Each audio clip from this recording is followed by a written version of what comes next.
ಪರಮೇಶ್ವರಿಯ ಕಲಶಾಭಿಷೇಕ ಈಗಾಗಲೇ ಮುಕ್ತಾಯಗೊಂಡಿದೆ. ಕಲಶಾಭಿಷೇಕ ಅಂತ ಹೇಳಿದರೆ ದೇವರಿಗೆ ಪ್ರತಿಷ್ಠೆ ಮಾಡಿದ ಕೂಡಲೇ ತಮ್ಮ ಕೆಲಸ ಮುಗೀತು ಅಂತ ಭಕ್ತರ ಅಭಿಪ್ರಾಯ ಸರಿಯಲ್ಲ. ದೇವರಿಗೆ ಕಲಶಾಭಿಷೇಕ, ನಿತ್ಯ ಪೂಜೆ, ಅಧಿವಾಸ ಹೋಮ, ಮಹಾಪೂಜೆ, ವರ್ಧಂತ್ಯುತ್ಸವ ಇದನ್ನೆಲ್ಲ ಮಾಡಿದವಾಗ ಮಾತ್ರ ದೇವರಿಗೆ ಅನುಗ್ರಹ ಮಾಡುವಂಥ ಶಕ್ತಿ ಬರುವಂಥದ್ದು. ಅದೇ ರೀತಿಯಲ್ಲಿ ಪ್ರತಿ ವರ್ಷವೂ ಸಹ ಇಲ್ಲಿ ನಡೀತಾ ಇದೆ ವರ್ಧಂತ್ಯುತ್ಸವ, ಕಲಶಾಭಿಷೇಕ. ನವರಾತ್ರಿ ಸಹ ಕಲಶಾಭಿಷೇಕ, ಕಲಶಾದಿವಾಸ ಹೋಮ, ಮಹಾಪೂಜೆ ಮುಂತಾದ ಕರ್ಮಗಳು ಸಾಂಗವಾಗಿ ನಡೆಯುತ್ತಾ ಬಂದಿದೆ. ಅದೇ ರೀತಿಯಲ್ಲಿ ಇನ್ನು ಮುಂದೆ ಸಹ ಒಳ್ಳೆಯ ರೀತಿಯಲ್ಲಿ ಆ ದೇವಿಯ ಒಂದು ಸೇವೆ ಭಕ್ತರಿಂದ ನಡೆಯುವಂತಾಗಲಿ ಅಂತ ಬ್ರಾಹ್ಮಣರಲ್ಲೂ ಸದಾಕಾಲ ಆಶಿಸ್ತಾ ಇರ್ತಾರೆ. ಅದೇ ರೀತಿಯಲ್ಲಿ ದೇವರ ಅನುಗ್ರಹ ಎಲ್ಲರಿಗೂ ಸಿಗುವಂತಾಗಲಿ ಅಂತ ಪ್ರಾರ್ಥಿಸುತ್ತೇವೆ. ಕುಲದೇವಿಯ ಅಂತ ಸರಸ್ವತಿ ನಾರಾಯಣ ದುರ್ಗೆಯನ್ನು ಎಲ್ಲರೂ ಸದ್ಭಕ್ತರು ಸೇರಿ ಬ್ರಹ್ಮಕಲಶಾಭಿಷೇಕ ಮಹಾಪೂಜೆ 5ರಿಂದ ಪ್ರತಿಷ್ಠಾದಿವಾಸ ಹೋಮ, ಕುಂಭಾಭಿಷೇಕ, ತತ್ವ ಕಲಶಾಭಿಷೇಕ ಮಹಾಪೂಜೆಯನ್ನು ಎಲ್ಲರೂ ಸಮಸ್ತರು ವಿಜೃಂಭಣೆಯಿಂದ ನಡೆಸಿದ್ದಾರೆ. ನಾಳಿನ ಸುಮುಹೂರ್ತದಲ್ಲಿ ಸರಸ್ವತಿ ನಾರಾಯಣ ದುರ್ಗೆಗೆ ಚಂಡಿಕಾ ಹೋಮ ನಡೆಯಲಿದೆ. ವಿಶೇಷವಾಗಿ ಎಲ್ಲರಿಗೂ ಕುಲದೇವಿ ಅಂತ ಸರಸ್ವತಿ ನಾರಾಯಣ ದುರ್ಗೆಯು ಆಯುಷ್ಯ, ಆರೋಗ್ಯ, ನೆಮ್ಮದಿಕರವಾದಂತಹ ಜೀವನವನ್ನು ಮಾಡುವಂತಹ ಉದ್ಯೋಗ ವ್ಯವಹಾರ ಕ್ಷೇತ್ರದಲ್ಲಿ ದಿನೇ ದಿನೇ ಇನ್ನೂ ಹೆಚ್ಚಿನ ದೇವತಾ ಕಾರ್ಯ ಮಾಡುವಂತಹ ಯೋಗ ಭಾಗ್ಯ, ವಿಶೇಷವಾಗಿ ಆಯುಷ್ಯ, ಆರೋಗ್ಯ, ನೆಮ್ಮದಿಕರವಾದಂತಹ ಜೀವನವನ್ನು ಆ ಕುಲದೇವಿಯ ಅಂತಹ ಸರಸ್ವತಿ ನಾರಾಯಣ ದುರ್ಗೆಯು ಅನುಗ್ರಹ ಮಾಡಬೇಕೆಂತ ದೇವರಲ್ಲಿ ಮನಸಾ ಪ್ರಾರ್ಥನೆ ಮಾಡ್ತೇವೆ. ನಮಗೆ ತಿಳಿದು ಬಂದ ಪ್ರಕಾರದಲ್ಲಿ ಇದಕ್ಕೆ 800 ವರ್ಷ ಇತಿಹಾಸ ಇದೆ. ನಾವು ಇದು 3ನೇ ಬಾರಿ ಅಷ್ಟಬಂಧ ಬ್ರಹ್ಮಕಲಶೋತ್ಸವವನ್ನು ಈ ಸಾರಿ ವಿಜೃಂಭಣೆ, ಇದು ನಮ್ಮ ಸಮಾಜದ ಒಂದು ಉತ್ಸವ ಅಂತ 5 ದಿನದ ಪರ್ಯಂತವಾಗಿ ನಡೆಯುವಂಥ ಉತ್ಸವ ಅಂತ ಹೇಳ್ಬೋದು. ಸಮಾಜ ಬಾಂಧವರು ಈ ಸಾರಿ ಮನಸ್ಸು ಕೊಟ್ಟು ನಮ್ಮ ತಾಯಿಗೆ ಒಂದು ಸಣ್ಣದಾದ ಅರಮನೆ ಕಟ್ಟಬೇಕಂತ ಮನಸ್ಸು ಮಾಡಿದರು. ಅದೇ ರೀತಿಯಲ್ಲಿ ಸಮಾಜ ಬಾಂಧವರೆಲ್ಲರೂ ಸೇರಿಕೊಂಡು ನಮ್ಮ ತಾಯಿಗೆ ಒಂದು ಅರಮನೆಯನ್ನು ಕಟ್ಟಿಕೊಟ್ಟಿದ್ದಾರೆ. ಆ ಅರಮನೆಯು ಹೀಗಿರಬಾರದು, ಇನ್ನೂ ದೊಡ್ಡದಾಗಿ ಕ್ಷೇತ್ರವಾಗಿ ಬೆಳೆಯಬೇಕು. ತಾಯಿಯ ಕ್ಷೇತ್ರ ಬಾರ್ಕೂರಿನಲ್ಲಿದೆ. ಸಮಾಜ ಬಂಧುಗಳು ಆವಾಗ ಬಂದು ತಾಯಿಯ ಸೇವೆಯನ್ನು ಮಾಡಿಕೊಂಡು ಹೋಗಬೇಕು. ಅದರಂತೆ ತಾಯಿಯು ಅವರಿಗೆ ಸದಾ ಋಣಿಯಾಗಿರ್ತಾಳೆ. ತಾಯಿಯನ್ನು ಯಾವಾಗಲೂ ಆಡಂಬರ ಮುಖ್ಯ ಅಲ್ಲ. ತಾಯಿಗೆ ಭಕ್ತಿ ಪ್ರಧಾನ. ಭಕ್ತಿ ಮತ್ತು ಶ್ರದ್ಧೆ ಇದಿದ್ದರೆ ತಾಯಿ ಯಾವಾಗಲೂ ನಮ್ಮನ್ನು ಕೈ ಬಿಡಲಿಕ್ಕೆ ಸಾಧ್ಯ ಇಲ್ಲ.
ಕಡಿಮೆ ಇರುವುದರಿಂದ ಸರ್ಕಾರವನ್ನು ಕೊಡಬೇಕು.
ಕ್ರೀಡೆ ಹಾಗೂ ಶಿಕ್ಷಣಕ್ಕೆ ಬಹಳಷ್ಟು ಮಹತ್ವ ನೀಡುವಂತಹ ನಮ್ಮ ಆಳ್ವಾಸ್ ಶಿಕ್ಷಣ ಪ್ರತಿಷ್ಠಾನದ ಅಧ್ಯಕ್ಷರಾದ ಮೋಹನ್ ಆಳ್ವ ಇವರಿಗೆ ಇಂದು ನಮ್ಮೊಂದಿಗೆ ಇರಬೇಕಾಗಿತ್ತು ಘನ ಕರ್ನಾಟಕ ಸರ್ಕಾರದ ಮಾನ್ಯ ಹಿಂದುಳಿದ ವರ್ಗಗಳ ಸಚಿವರಾಗಿರುವಂಥ ಶ್ರೀಯುತ ಕೋಟ ಶ್ರೀನಿವಾಸ ಪೂಜಾರಿಯವರು ಕಾರ್ಯಬಾಹುಳ್ಯದ ಒತ್ತಡದಿಂದ ಬೆಂಗಳೂರಿಗೆ ತೆರಳಬೇಕಾಗಿರುವುದರಿಂದ ಬರಲಿಕ್ಕಾಗೋದಿಲ್ಲ ಅಂತ ಹೇಳಿದ್ದಾರೆ.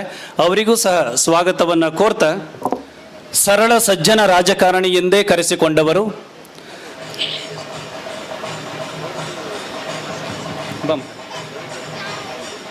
ಈ ದೇಶದಲ್ಲಿ ಜನ್ಮ ತಾಳಿದ ನಾವು ಪೂರ್ವಜನ್ಮದ ಪುಣ್ಯದ ಫಲದಲ್ಲಿ ಈ ಜನ್ಮದಲ್ಲಿ ಈ ಅವಕಾಶ ಪಡೆದಿದ್ದೇವೆ ಎಂದು ನಾನು ತಿಳ್ಕೊಂಡವ. ಯಾಕೆ ಈ ಮಾತನ್ನು ಹೇಳ್ತೇನೆ ಅಂತ ಹೇಳಿದರೆ, ಈ ದೇಶಕ್ಕೆ ಭಾಳ ಪುರಾತನವಾದಂಥ ಸಂಸ್ಕೃತಿ ಇದ್ದಂಥ ದೇಶ, ಅದರಲ್ಲೂ ನಾಗರಿಕತೆ ಬಂದು ಒಂದು 5,000 ವರ್ಷದ ಇತಿಹಾಸವನ್ನು ತೆಗೆದು ನೋಡಿದರೆ ನಮ್ಮ ಪೂರ್ವಜರು ಬೇಕಾದಷ್ಟು ಧನಾತ್ಮಕವಾದಂಥ ಋಣಾತ್ಮಕವಾದಂಥ ಸಂಘರ್ಷಗಳನ್ನು ಆಗಾಗ ಮಾಡುತ್ತಾ ಈ ದೇಶವನ್ನು ಇಷ್ಟು ಸುಭದ್ರವಾಗಿ ಕಟ್ಟಿದ್ದಾರೆ. ಇವತ್ತು ಅಮೇರಿಕದಂಥ ರಾಷ್ಟ್ರಕ್ಕೆ ಒಂದು 500 ವರ್ಷದ ಇತಿಹಾಸ ಇರ್ಬೋದು, ನಮ್ಮ ದೇಶಕ್ಕೆ ಒಂದು 20,000ಕ್ಕೂ ಮಿಕ್ಕಿದಂಥ ಇತಿಹಾಸ ನಮ್ಮ ದೇಶಕ್ಕೆ ಇದೆ. ಇಂಥ ದೇಶದಲ್ಲಿ ಒಂದು ವೈವಿಧ್ಯವಾದಂಥ ಒಂದು ಬದುಕು, 3,000ಕ್ಕೂ ಮಿಕ್ಕಿದಂಥ ಒಂದು ಜಾತಿಗಳು, 3,000ಕ್ಕೂ ಮಿಕ್ಕಿದಂಥ ಒಂದು ಭಾಷೆಗಳು, ಒಂದು 100ಕ್ಕೂ ಮಿಕ್ಕಿದಂಥ ಒಂದು ಬೇರೆ ಬೇರೆ ಮತಗಳು ಇದ್ದುಕೊಂಡು ಇರುವಂಥ ಈ ನಮ್ಮ ದೇಶ. ಈ ದೇಶದಲ್ಲಿ ಬದುಕಬೇಕಾದರೆ ನಾವು ಬಹಳಷ್ಟು ಆಳವಾಗಿ ಅದನ್ನು ನಮ್ಮ ಜನಾಂಗವನ್ನು ನಾವು ಅಭ್ಯಾಸ ಮಾಡಿಕೊಂಡು ಒಂದು ಸೌಹಾರ್ದತೆಯಿಂದ ಬದುಕುವುದೇ ಒಂದು ಭಾಳ ದೊಡ್ಡ ಸವಾಲು. ಎಷ್ಟೋ ರಾಷ್ಟ್ರಗಳಲ್ಲಿ ಒಂದು ಭಾಷೆ, ಒಂದು ಜಾತಿ, ಒಂದು ಮತ ಇರುವಂಥ ದೇಶಗಳು, ಭಾಳಷ್ಟು ದೇಶಗಳಿರ್ಬೋದು. ನಮ್ಮ ದೇಶವನ್ನು ಆ ದೇಶಗಳಿಗೆ ಹೋಲಿಕೆ ಮಾಡಲಿಕ್ಕೆ ಸಾಧ್ಯವೇ ಇಲ್ಲ. ಇಂಥ ಸಂದರ್ಭದಲ್ಲಿ ನಾವು ನಮ್ಮ ದೇಶವನ್ನು ಸರಿಯಾಗಿ ಅರ್ಥ ಮಾಡಿಕೊಂಡ್ರೆ ಮಾತ್ರ ನಮಗೆ ಭಾಳ ಸುಂದರವಾದಂಥ ಬದುಕನ್ನು ಮಾಡ್ಬೋದು. ನಾವೆಲ್ಲರೂ ಧರ್ಮವನ್ನು ಮುಂದಿಟ್ಟುಕೊಂಡು ಬದುಕುವವರು, ನಾವೆಲ್ಲರೂ ಧರ್ಮಿಷ್ಠರು. ಈ ದೇಶದಲ್ಲಿ ಇರುವಂಥ ಎಲ್ಲ ನಾವು ಬಂಧುಗಳು ಕೂಡ ಒಂದು ಧರ್ಮಿಷ್ಠರಾಗಿರುವವರು. ಇದಕ್ಕೆ ನಮ್ಮ ಪೂರ್ವಜರು ಅದನ್ನು ಎಷ್ಟು ಸುಂದರವಾಗಿ ಕಟ್ಟಿದ್ದಾರೆ. ನಮ್ಮ ಬದುಕಿನಲ್ಲಿ ನಾವು ಧರ್ಮ ಬಿಟ್ಟು ಬದುಕಲಿಕ್ಕೆ ನಮ್ಮಿಂದ ಸಾಧ್ಯವೇ ಇಲ್ಲದಂಥ ಒಂದು ಸ್ಥಿತಿಯನ್ನು ಕೊಟ್ಟಿದ್ದಾರೆ. ನಮ್ಮ ರಕ್ತದಲ್ಲೇ ಧರ್ಮವನ್ನು ಸೇರಿಸಿ ನಮ್ಮ ಬದುಕನ್ನು ಧರ್ಮೀಯರನ್ನಾಗಿ ಮಾಡಿಬಿಟ್ಟಿದೆ.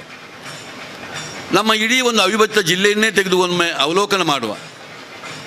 ಕಾಲದಲ್ಲಿ ನಾವು ಆಲೋಚನೆ ಮಾಡಿದರೆ ಅದೆಷ್ಟು ದೈವಸ್ಥಾನಗಳನ್ನು ಇವತ್ತು ನಮ್ಮ ಪೂರ್ವಜರು ಕಟ್ಟಿದ್ದಾರೆ ಎಂಬುದನ್ನು ಅವಲೋಕನ ಮಾಡುವ. ನಮ್ಮ ಅವಿಭಜಿತ ಜಿಲ್ಲೆಯಲ್ಲಿ, ಒಂದು ಉಡುಪಿ ಜಿಲ್ಲೆಯಲ್ಲಿ ಒಂದು 3,500ಕ್ಕೂ ಮಿಕ್ಕಿದಂಥ ದೇವಸ್ಥಾನ, ಅದೇ ರೀತಿ ನಮ್ಮ ಮಂಗಳೂರು ಜಿಲ್ಲೆಯಲ್ಲೂ ಒಂದು 3,000ಕ್ಕೂ ಮಿಕ್ಕಿದಂಥ ದೇವಸ್ಥಾನಗಳನ್ನು ಕಾಲಕಾಲದಲ್ಲಿ ಕಟ್ಟುತ್ತಾ ಹೋದರು. ಕಾಲಕಾಲದಲ್ಲಿ ಬೇಕಾದಷ್ಟು ದೇವಸ್ಥಾನಗಳನ್ನು ಕಟ್ಟಿದ್ದರು. ಇಡೀ ನಮ್ಮ ರಾಜ್ಯವನ್ನೇ ಗಮನಿಸಿದರೆ 36,000ಕ್ಕೂ ಮಿಕ್ಕಿದಂಥ ದೇವಸ್ಥಾನಗಳು ನಮ್ಮ ಧಾರ್ಮಿಕ ದತ್ತಿ ಇಲಾಖೆಯಲ್ಲಿ ಕಾಣ್ತಾ ಇದೆ. ಧಾರ್ಮಿಕ ದತ್ತಿ ಇಲಾಖೆಯನ್ನು ಬಿಟ್ಟು ಇನ್ನು ಬೇರೆ ಬೇರೆ ಜಾತಿಗಳಿಗೆ ಅನುಗುಣವಾಗಿ ಇನ್ನು ಅದೆಷ್ಟೋ ದೇವಸ್ಥಾನಗಳು ನಮ್ಮಲ್ಲಿದೆ. ಇದರ ಒಟ್ಟಿಗೆ ದೈವಸ್ಥಾನಗಳು, ನಾಗನ ಚಿಂತನೆ, ಇದು ಬೇಕಾದಷ್ಟು ನಮ್ಮ ಜೀವನದಲ್ಲಿ ನಾವು ಇದನ್ನು ಇಟ್ಟುಕೊಂಡು ಹೋಗಿದ್ದೇವೆ. ಇದನ್ನೆಲ್ಲವನ್ನು ನಾವು ಈಗ ಸುಂದರವಾಗಿ ಅದನ್ನು ಉಳಿಸಿಕೊಂಡಿದ್ದೇವೆ. ಇವತ್ತು ಎಷ್ಟೋ ರಾಷ್ಟ್ರಗಳಲ್ಲಿ ಧರ್ಮದ ಬದುಕು ದೂರವಾಗಿ ಬಿಟ್ಟಿದೆ. ನಾನು ಇತ್ತೀಚೆಗೆ ಕೆಲವು ರಾಷ್ಟ್ರಗಳಿಗೆ ಹೋಗಿ ಬಂದಾಗ ಅಲ್ಲಿಯ ಧಾರ್ಮಿಕ ಚಿಂತನೆ ನೋಡಿ ನನಗೆ ಆಶ್ಚರ್ಯ ಆಯಿತು. ಜಪಾನ್ ಅಂತ ಒಂದು ರಾಷ್ಟ್ರದಲ್ಲಿ ನಮ್ಮ ದೇಶದಲ್ಲಿ ಇರುವ ಹಾಗೆ ಅದೆಷ್ಟೋ ಸುಂದರವಾದಂಥ ದೇವಾಲಯ ಅಲ್ಲೂ ಇದೆ. ನಾನೊಂದು ದೇವಾಲಯಕ್ಕೆ ಒಳಗೆ ಹೋಗಿದಾಗ ಅಲ್ಲಿಯ ಸುಂದರವಾದಂಥ ದೇವಾಲಯವನ್ನು ನೋಡಿ ನಾನು ಬಹಳ ಖುಷಿಪಟ್ಟೆ. ಆದರೆ ಅದರ ಪೂಜೆ ಮಾಡುವಂಥ ವ್ಯಕ್ತಿ ಬಂದು ನನ್ನ ಹತ್ರ ಮಾತನಾಡುವಾಗ ಹೇಳಿದರು, ನೀವು ಭಾರತ ದೇಶದಿಂದ ಬಂದವರು, ನಿಮ್ಮ ದೇಶದಲ್ಲಿ ಇವತ್ತಿಗೂ ನೀವು ಧಾರ್ಮಿಕವಾದಂಥ ಪ್ರಜ್ಞೆಯನ್ನು ನೀವು ಇಟ್ಟುಕೊಂಡಿದ್ದೀರಿ. ಆದರೆ ನಮ್ಮ ದೇಶದಲ್ಲಿ ಧಾರ್ಮಿಕ ಚಿಂತನೆ ದೂರವಾಗಿ ಬಿಟ್ಟಿದೆ. ನಾವೆಲ್ಲರೂ ಇವತ್ತು ಸಂಪತ್ತಿನ ಮೇಲೆ, ಜ್ಞಾನದ ಮೇಲೆ ಅರಸಿಕೊಂಡು ಹೋಗಿ ಧಾರ್ಮಿಕ ಚಿಂತನೆ ಇಲ್ಲದೆ ಇಲ್ಲಿ ಯಾರಾದರೂ ಬರೋರಿದ್ದರೆ ಇದನ್ನು ಮ್ಯೂಸಿಯಂನಾಗಿ ಕಾಣ್ತಾರೆ ಹೊರತು ಇದನ್ನೊಂದು ದೇವಾಲಯದಾಗಿ ಕಾಣ್ತಾ ಇಲ್ಲ ಅಂತ. ಇತ್ತೀಚೆಗೆ ಅಮೇರಿಕಕ್ಕೆ ಹೋದಾಗ ಅಲ್ಲೂ ಕೂಡ ಕಂಡೆ ಎಷ್ಟೋ ಚರ್ಚ್ಗಳು ಇವತ್ತು ದೇವಾಲಯವಾಗಿ ಮಾರ್ಪಡ್ತಾ ಇದೆ. ಎಷ್ಟೋ ಚರ್ಚ್ಗಳು ಇವತ್ತು ಸಂಪೂರ್ಣ ಮುಚ್ಚಿ ಅಲ್ಲಿ ಯಾವ ಒಂದು ಧಾರ್ಮಿಕ ಚಿಂತನೆಯೂ ಆಗದಿದೆ. ಇವತ್ತೇ ನಮ್ಮ ಪರಮ ಪೂಜ್ಯ ಸ್ವಾಮೀಜಿಯವರು ಬರ್ತಾ ಇದ್ದಾರೆ. ಅವರೂ ಕೂಡ ಇವತ್ತೊಂದು 4 ಚರ್ಚ್ಗಳನ್ನು ತೆಗೆದುಕೊಂಡು ಅದನ್ನು ದೇವಾಲಯವನ್ನು ಪರಿವರ್ತನೆ ಮಾಡಿದ್ದನ್ನು ನಾನು ಅಮೆರಿಕದಲ್ಲಿ ಕಂಡೆ. ಶ್ರೀ ಸರಸ್ವತಿ ನಾರಾಯಣಿ ಅಮ್ಮನವರ ಅಷ್ಟಬಂಧ ಕಾರ್ಯಕ್ರಮದ ನಮ್ಮಿ ಕಾರ್ಯಕ್ರಮಕ್ಕೆ ಆಗಮಿಸಿರುವಂತಹ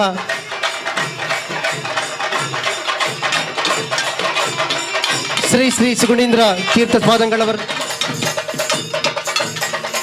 ಹೊತ್ತಿಗೆ ಮಠದ ಶ್ರೀ ಶ್ರೀ ಸುಗುಣೇಂದ್ರ ತೀರ್ಥ ಪಾದಂಗಳವರು ನಮ್ಮ ಈ ಧಾರ್ಮಿಕ ಸಭಾ ಕಾರ್ಯಕ್ರಮದಲ್ಲಿ ಆಸೀನರಾಗುವಂತೆ ತನ್ಮೂಲಕ ಶ್ರೀಯುತರಿಗೆ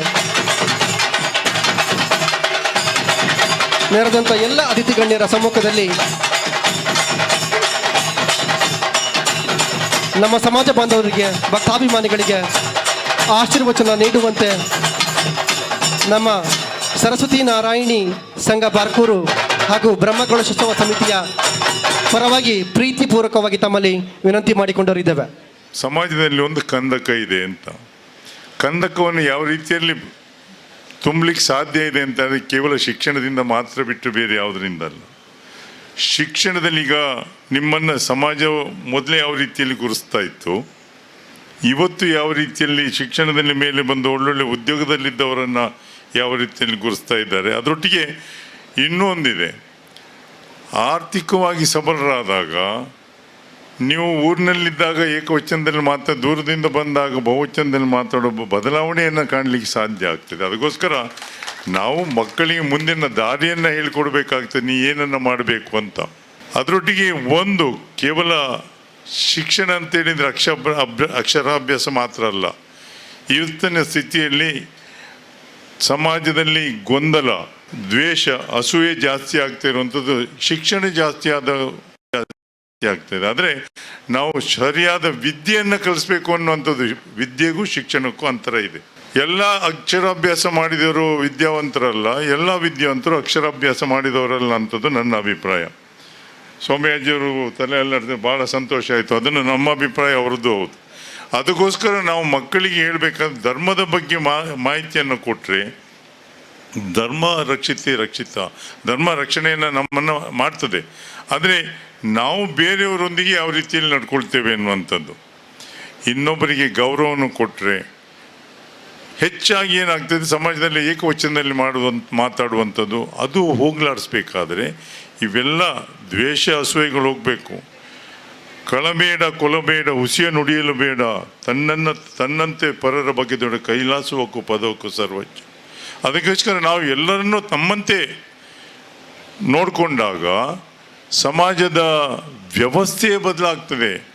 ಇವತ್ತು ನೀವು ದೇವಸ್ಥಾನದ ಬ್ರಹ್ಮಕಲಶೋತ್ಸವವನ್ನು ಮಾಡಿದ್ರಿ, ಇವತ್ತು ನೋಡೋಕೆ ಊರೆಲ್ಲ ಎಲ್ಲ ಭಾಗದಲ್ಲಿ ನಡೀತಾ ಇದೆ.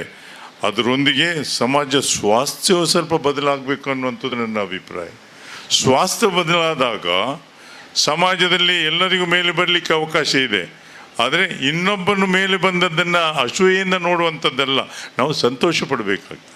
ತಾವು ಯಾವ ಮಕ್ಕಳನ್ನು ಉದ್ಯೋಗಕ್ಕೆ ಸೇರಿಸ್ಬೇಕಂತ ಇದ್ದೀರಿ, ಅವರಿಗೆ ಯಾವುದರಲ್ಲಿ ಆಸಕ್ತಿ ಇದೆ ಅದರಲ್ಲಿ ಹೆಚ್ಚು ಬಿಟ್ಟು ನಿಮಗೇನಾಗಬೇಕು, ಅವ್ರು ವೈದ್ಯರಾಗಬೇಕು ಅಂತ ತಂದೆ ತಾಯಿಗಿದ್ದರೆ ಮಕ್ಕಳನ್ನು ಒತ್ತಾಯ ಮಾಡಬೇಡಿ. ಅವರಿಗೆ ಯಾವುದರಲ್ಲಿ ಆಸಕ್ತಿ ಇದೆ ಅದನ್ನು ಮಾಡಿ. ಅದಕ್ಕೆ ಕಲೆ, ಕ್ರೀಡೆ ಎಲ್ಲದರಲ್ಲೂ ಆಳ್ವಾಸ್ನವರು ಪ್ರಾಯಶಃ ಎಲ್ಲದರಲ್ಲೂ ಮುಂದೆ. ಶಿಕ್ಷಣ ಮಾತ್ರ ಅಲ್ಲ, ಕಲೆ, ಕ್ರೀಡೆ ಎಲ್ಲದಕ್ಕೂ ಉತ್ತೇಜನವನ್ನು ಕೊಡುವಂಥ ಒಂದು ಸಂಸ್ಥೆಯನ್ನು ನೋಡಿದರೆ ನಮ್ಮ ಮಕ್ಕಳು ಯಾವ ರೀತಿಯಲ್ಲಿ ಇರಬೇಕನ್ನುವಂಥದ್ದನ್ನು ನಾವು ನೋಡಬೇಕು. ತಂದೆ ತಾಯಿಯವರಿಗೆ ಸಂಸ್ಕಾರವನ್ನು ಕಲಿಸುವಂಥದ್ದು ಭಾಳ ಮುಖ್ಯ ಇದೆ. ಶಿಕ್ಷಣವನ್ನು ಶಿಕ್ಷಕರು ಕಲಿಸ್ತಾರೆ, ಸಂಸ್ಕಾರವನ್ನು ತಂದೆ ತಾಯಿಯಂದಿರು ಕಲಿಸ್ತಾರೆ. ಆ ಸಂಸ್ಕಾರವನ್ನು, ಒಳ್ಳೆಯ ಸಂಸ್ಕಾರದಿಂದ ಮಕ್ಕಳು ಬೇರೆಯವರಿಗೆ ಗೌರವವನ್ನು ಕೊಡುವಂಥ ಅಭ್ಯಾಸವನ್ನು ಅವರೇ ಬೆಳೆಸ್ಕೊಳ್ತಾರೆ. ಅದಕ್ಕೋಸ್ಕರ ಇವೆಲ್ಲವನ್ನು ಮಾಡ್ತಾ ಈ ಒಂದು ವ್ಯವಸ್ಥೆ ಏನಿದೆ, ಧರ್ಮದ ರಕ್ಷಣೆಯನ್ನು ಮಾಡುವಂಥ ದೇವಸ್ಥಾನದ ಯಾಕಂದರೆ ಬ್ರಹ್ಮಕಲಶೋತ್ಸವ ನಾನು ಕೇಳಿದೆ, ಇದರ ಇತಿಹಾಸ ಏನು ಅಂತ.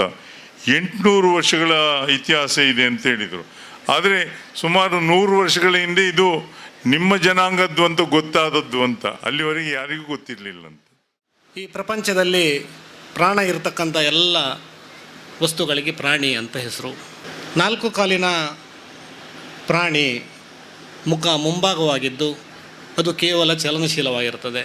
ಎರಡು ಕಾಲಿನ ಈ ಮಾನವ ಪ್ರಾಣಿ ಊರ್ಧ್ವಮುಖವಾಗಿದ್ದು ಸಂಕೀರ್ಣವಾಗಿರತಕ್ಕಂಥ ನರಮಂಡಲ, ಉತ್ಕೃಷ್ಟವಾದಂತಹ ಮೆದುಳಿನ ಸಾಮರ್ಥ್ಯವನ್ನು ಹೊಂದಿದ್ದು ಪುರೋಗತಶೀಲತ್ವವನ್ನು ಹೊಂದಿರ್ತದೆ.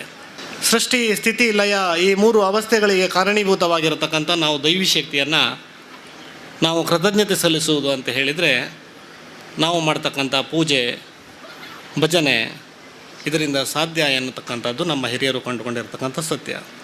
ಮನೋಬಲ, ಆತ್ಮವಿಶ್ವಾಸ, ಜೀವನೋತ್ಸಾಹ ಹೆಚ್ಚಾಗಿ ಜೀವನದಲ್ಲಿ ಶಾಂತಿ, ಸುಖವನ್ನು, ಸಮೃದ್ಧಿಯನ್ನು ನೆಲೆಸಲಿಕ್ಕೆ ಭಕ್ತಿ ಮಾರ್ಗ ಒಂದೇ ನಮಗೆ ದಾರಿ. ಆ ದೇವರ ಬಗೆಗಿನ ಆತ್ಯಂತಿಕವಾದಂತಹ ಪ್ರೀತಿ ವಿಶ್ವಾಸಗಳನ್ನು ನಾವು ಇಟ್ಕೊಂಡ್ರೆ ನಾವು ಜೀವನದಲ್ಲಿ ಸಫಲತೆಯನ್ನು ಕಾಣ್ಬೋದಂತೆ. ವಿಶ್ವಾಸೇ ಫಲದಾಯಕ, ಮಂತ್ರೆ ತೀರ್ಥೆ ದ್ವಿಜೆ ದೈವೇ ದೈವಜ್ಞೆ ಬ್ರಾಹ್ಮಣಿ ಗುರು ಯಾದರ್ಶಿ ಭಾವನ ತತ್ರ ಸಿದ್ಧಿರ್ಭವತಿ ತಾದಸಿ ಅಂತ. ಅಂದರೆ ನಾವು ದೇವರಲ್ಲಿ ವಿಶ್ವಾಸವನ್ನು ಇಟ್ಟುಕೊಂಡ್ರೆ ಆ ಭಗವಂತ ನಮ್ಗೆ ಒಲಿತಾನಂತೆ. ಈ ಭಗವಂತ ಎಲ್ಲರಿಗೂ ಸಮಾನ ಅವಕಾಶವನ್ನು ಕೊಟ್ಟಿರ್ತಾನೆ. 84 ಲಕ್ಷ ಜೀವರಾಶಿಗಳಿಗೂ ಒಂದೇ ಥರನಾದಂತಹ ಸಮಾನವಾದ ಅವಕಾಶವನ್ನು ಪ್ರಕೃತಿ ನಮಗೆ ಕೊಡ್ತದೆ. ನೀರನ್ನಾಗಲಿ, ಗಾಳಿಯನ್ನಾಗಲಿ, ಬೆಳಕನ್ನು. ಆ ಭಗವಂತನ ಅಂಶಗಳನ್ನು ನಾವು ಮೈಗೂಡಿಸ್ಕೊಳ್ಬೇಕಂತೆ. ಲಿಂಗ, ಜಾತಿ, ಮತ, ಭೇದ, ಧರ್ಮ ಇದರ ತಾರತಮ್ಯವನ್ನು ಮಾಡದೆ ಎಲ್ಲರಿಗೂ ಸಮಾನವಾಗಿ ನಾವು ನೋಡ್ತಕ್ಕಂಥದ್ದು ಒಂದು ಭಗವಂತನನ್ನು ನಾವು ಸಂತುಷ್ಟಿಗೊಳಿಸ್ತಕ್ಕಂಥ ಒಂದು ವಿಧಾನ ಆಗಿರ್ತದೆ. ಹಾಗೆ ಭಗವಂತ ಆನಂದಮಯವನಾಗಿರ್ತಾನಂತೆ. ಆನಂದಮಯ ಅಂತ ಹೇಳಿದರೆ ನಮ್ಮಲ್ಲಿ ಏನಾದರೂ ಕೊರತೆ ಇಟ್ಕೊಂಡು ನಾವು ಕೊರಗ್ತಕ್ಕಂಥ ಇವತ್ತು ಪರಿಸ್ಥಿತಿಯಲ್ಲಿ ಇದೆ. ನನ್ನ ಹತ್ರ ಇಲ್ದಿದ್ದನ್ನು ಲೌಕಿಕ ಬದುಕಿನಲ್ಲಿ ಆಸೆ ಆಕಾಂಕ್ಷೆಗಳನ್ನು ಹೊಸ ಆಕಾಂಕ್ಷೆಗಳನ್ನು ಹಣೆದುಕೊಟ್ಕೊಂಡು ನಾವು ಅದನ್ನು ಕೊರಗ್ತಾ ಇರ್ತೇವೆ. ಹಾಗಿರಬಾರ್ದಂತೆ, ಆನಂದವಾಗಿರಬೇಕಂತೆ. ಬಹುಶಃ ಸರಸ್ವತೀ ದೇವಿಯ ಒಂದು ಈ ಬ್ರಹ್ಮಕಲಶೋತ್ಸವ ಆದ್ದರಿಂದ ಜ್ಞಾನದ ಬಗ್ಗೆ ವಿಶೇಷವಾದಂತಹ ಕಾರ್ಯಕ್ರಮ ಬೇಕು ಎಂಬುದಾಗಿ ಇಂತಹ ಒಳ್ಳೆಯ ಚಿಂತನೆಗಳು ಮೂಡಿಬಂದಿದೆ ಎಂಬುದಾಗಿ ನಾವು ಭಾವಿಸ್ತಾ ಇದ್ದೇವೆ. ಶ್ರೀಮಧ್ವಾಚಾರ್ಯರು ಸ್ಪಷ್ಟವಾಗಿ ಹೇಳಿದಂತಹ ಮಾತು ಭಕ್ತಿಯ ಜೊತೆಗೆ ಜ್ಞಾನ ಇರಬೇಕು ಅಂತ. ಭಕ್ತಿ ಎಂಬುದು ಅದು ಮೂಢಭಕ್ತಿ ಆಗಬಾರದು. ಅದು ಒಳ್ಳೆಯ ಚಿಂತನೆಯಿಂದ ಕೂಡಿದಾಗ ಮಾತ್ರ ಅದು ಬಲಿಷ್ಠವಾದಂತಹ ಭಕ್ತಿ ಆಗ್ತದೆ. ಅಂತಹ ಜ್ಞಾನದ ಬಗ್ಗೆ ನಾವು ವಿಶೇಷವಾದಂತಹ ಗಮನವನ್ನು ಕೊಟ್ಟಾಗ ನಮ್ಮ ಎಲ್ಲ ಕಾರ್ಯಗಳು ಕೂಡ ಅದು ವೀರ್ಯವತ್ತರವಾಗುತ್ತದೆ, ಅದು ಅರ್ಥಪೂರ್ಣವಾಗ್ತದೆ. ಈ ದೃಷ್ಟಿಯಲ್ಲಿ ಸಮಾಜದ ಬಗ್ಗೆ, ಜೀವನದ ಬಗ್ಗೆ ಚಿಂತನೆ ಎಂಬುದು ಬಹಳ ಮುಖ್ಯವಾದದ್ದು. ಈ ದೃಷ್ಟಿಯಲ್ಲಿ ಗಮನಿಸಿದಾಗ ನಾವು ನಮ್ಮ ಪ್ರಾಚೀನ ಚಿಂತನ ಕ್ರಮಗಳು, ಅರ್ವಾಚೀನ ಚಿಂತನ ಕ್ರಮಗಳು, ಇದರಲ್ಲಿ ಇರತಕ್ಕಂತಹ ವ್ಯತ್ಯಾಸಗಳು, ನ್ಯೂನತೆಗಳು ಇದನ್ನು ಗಮನಿಸಿದರೆ ಮಾತ್ರ ನಮ್ಮ ಜೀವನವನ್ನು ನಾವು ಉತ್ತಮಗೊಳಿಸಲಿಕ್ಕೆ ಸಾಧ್ಯವಾಗ್ತದೆ. ಈ ಒಂದು 200 ವರ್ಷಗಳ ಇತಿಹಾಸವನ್ನು, ಮಾನವ ಇತಿಹಾಸವನ್ನು ತಗೊಂಡರೆ ಸಾವಿರಾರು ವರ್ಷಗಳಲ್ಲಿ ಆಗದೇ ಇದ್ದ ಬದಲಾವಣೆಗಳು ಈ 200 ವರ್ಷಗಳಲ್ಲಿ ಘಟಿಸಿದ್ದನ್ನು ಇತಿಹಾಸದಿಂದ ನಾವು ತಿಳ್ಕೊಳ್ಬೋದು. 100 ವರ್ಷ 150 ವರ್ಷಗಳ ಹಿಂದೆ ಈ ರೀತಿ ನೂರಾರು ಜನ, ಸಾವಿರಾರು ಜನ ಒಂದು ಕಡೆ ಸೇರಿ ಪರಸ್ಪರ ಸಮಾಲೋಚನೆ ಮಾಡತಕ್ಕಂತಹ ಸಂದರ್ಭಗಳು ಇರಲಿಲ್ಲ. ಯಾಕೆಂದರೆ ಮೈಕ್ಗಳೇ ಇರಲಿಲ್ಲ. ಯಾರಾದರೂ ಮಾತಾಡಿದರೆ ಒಂದು 10-50 ಜನರಿಗೆ ಮಾತ್ರ ಕೇಳಬಹುದು ಹೊರತು 1,000 ಜನರಿಗೆ, 10,000 ಜನರಿಗೆ, 1,00,000 ಜನರಿಗೆ ಕೇಳತಕ್ಕಂತಹ ವ್ಯವಸ್ಥೆಯೂ ಕೂಡ ಇರಲಿಲ್ಲ. ಹೀಗೆ ವ್ಯವಸ್ಥೆಗಳು ಇವತ್ತು ಒಳ್ಳೆಯ ರೀತಿಯಲ್ಲಿ ಅದು ಪ್ರಗತಿ ಹೊಂದಿದರೂ ಕೂಡ ಚಿಂತನೆಗಳು ಅಷ್ಟು ವೇಗದಲ್ಲಿ ಪ್ರಗತಿಯನ್ನು ಹೊಂದಲಿಲ್ಲ. ಬದಲಾವಣೆ ಆಗ ಯಾವ ಮೌಲ್ಯಗಳು ಲುಪ್ತವಾಗ್ತವೆ, ಯಾವುದು ಉಳಿದುಕೊಳ್ಳುತ್ತವೆ ಎಂಬುದನ್ನು ಗಮನಿಸುವುದು ಬಹಳ ಮುಖ್ಯವಾದದ್ದು.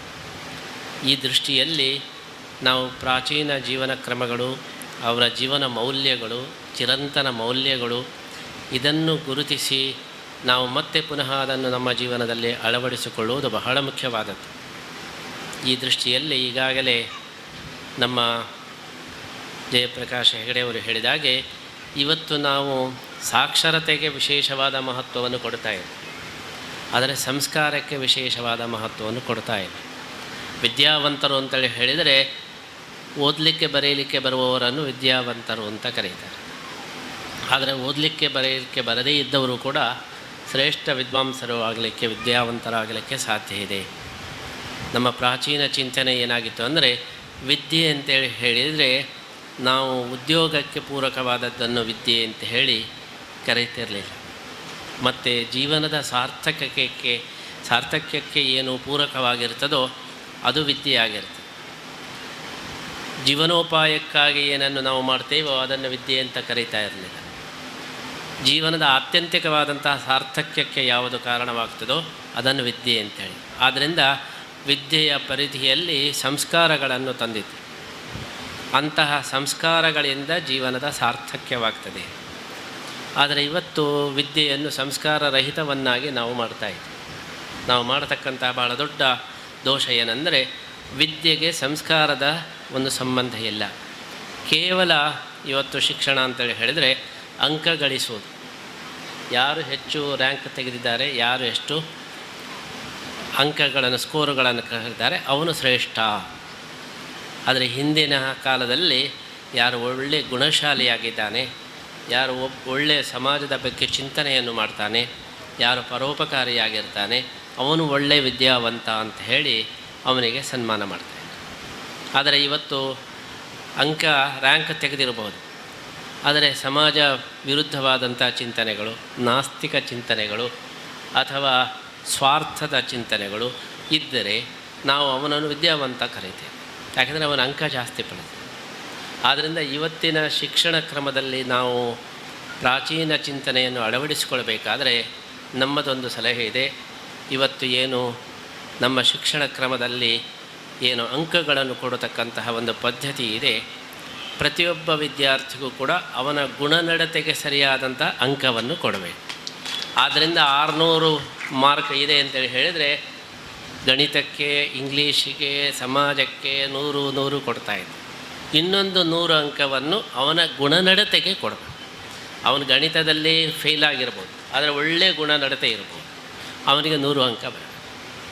ಬೇರೆ ವಿಷಯದಲ್ಲಿ ಅವನು ಪ್ರವೀಣನಾಗಿದ್ದರೂ ಕೂಡ ಗುಣನಡತೆ ಇಲ್ಲ ಅಂತ ಹೇಳಿದರೆ ಅವನು ರ್ಯಾಂಕ್ ಹೋಲ್ಡರ್ ಆಗಬಾರ್ದು. ಯಾಕೆಂದರೆ ಯಾರು ರ್ಯಾಂಕ್ ಹೋಲ್ಡರ್ ಆಗ್ತಾರೆ ಅವನೇ ಆದರ್ಶ ಆಗ್ತಾನೆ.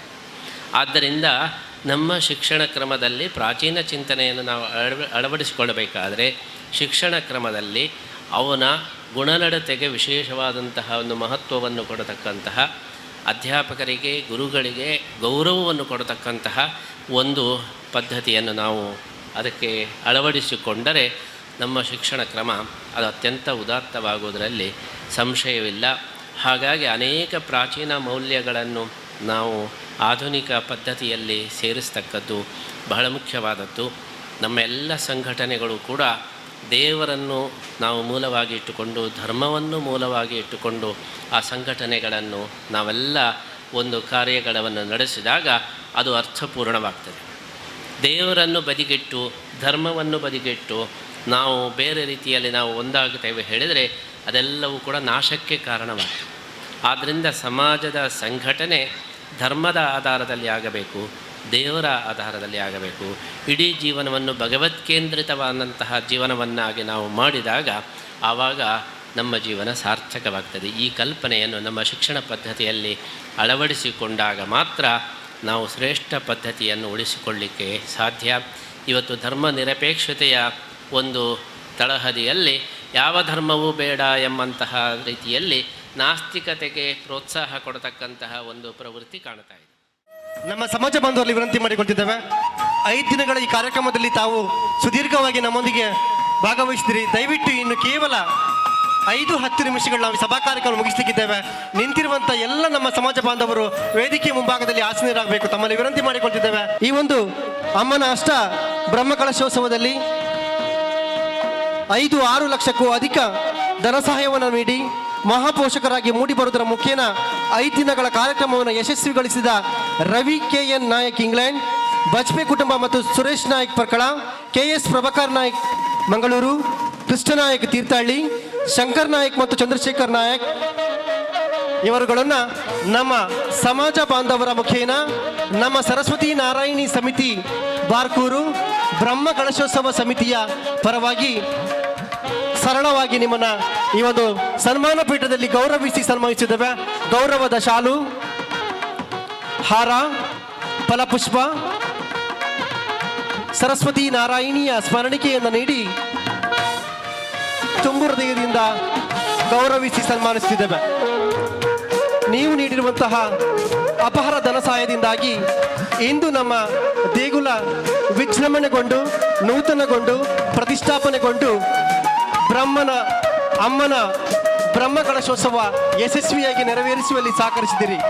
ನಿಮ್ಮ ಮುಂದಿನ ಜೀವನ ಇನ್ನೂ ಆರೋಗ್ಯ, ಆಯುಷ್ಯ, ಸಂಪತ್ತಿನಿಂದ ಕೂಡಿರಲಿ. ನಮ್ಮಿ ದೇಗುಲಕ್ಕೆ ಇನ್ನೂ ಕೂಡ ನೀವು ಮಹಾಪೋಷಕರಾಗಿ ಸಹಕರಿಸಿ ಎನ್ನುವ ಆಶಯ ನಮ್ಮದು. ಅಭಿನಂದನೆಗಳು, ವಂದನೆಗಳನ್ನು ಸಲ್ಲಿಸಿಕೊಳ್ತಿದ್ದೇವೆ.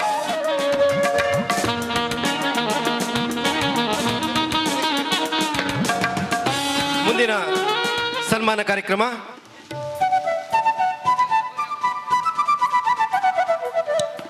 ಡಾಕ್ಟರ್ ಅಶೋಕ್ ನಾಯ್ಕರವರು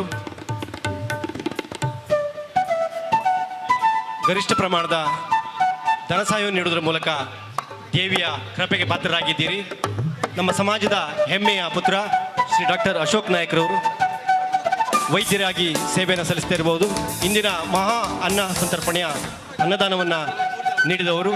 ನಿಮಗೆ ತಾಯಿ ಸರಸ್ವತಿ ನಾರಾಯಣಿ ಸಕಲ ಐಶ್ವರ್ಯವನ್ನು ಕರುಣಿಸಲಿ. ಇದು ಮಹಾತಾಯಿ. ಮಹಾತಾಯಿ ಅನ್ನೋದು ನಿಮಗೆಲ್ಲರಿಗೂ ಬೇಕಾದವಳು.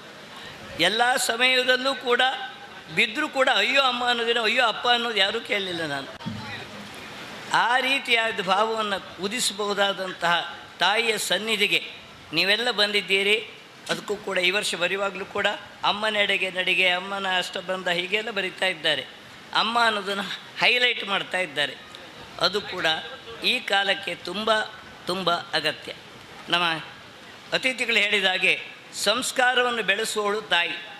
ಶುದ್ಧ ಚಾರಿತ್ರ್ಯದಿಂದ, ಶುದ್ಧ ಆಚಾರದಿಂದ, ಶುದ್ಧ ಸಂಸ್ಕಾರದಿಂದ ದೇವರನ್ನು ನೆನೆದರೆ ಒಳ್ಳೆಯದಾಗುವುದರಲ್ಲಿ ಸಂಶಯವೇ ಇಲ್ಲ. ಅಮ್ಮನ ಭಯ, ಭಕ್ತಿ ಸೋಮೇಶ್ವರು ಹೇಳಿದ್ರಲ್ಲ, ನಾವೆಲ್ಲ ಗಂಡಸರು ಅಮ್ಮಂದಿರ ಕೈವಾಡದಲ್ಲೇ ಇರು.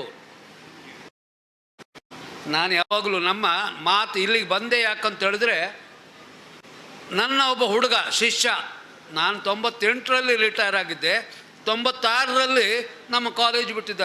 ನೀವು ಸ್ವಲ್ಪ ಒಂದೆರಡು ಮಾತಾಡಬೇಕಂತ ನಾನು ಹೇಳಿದೆ.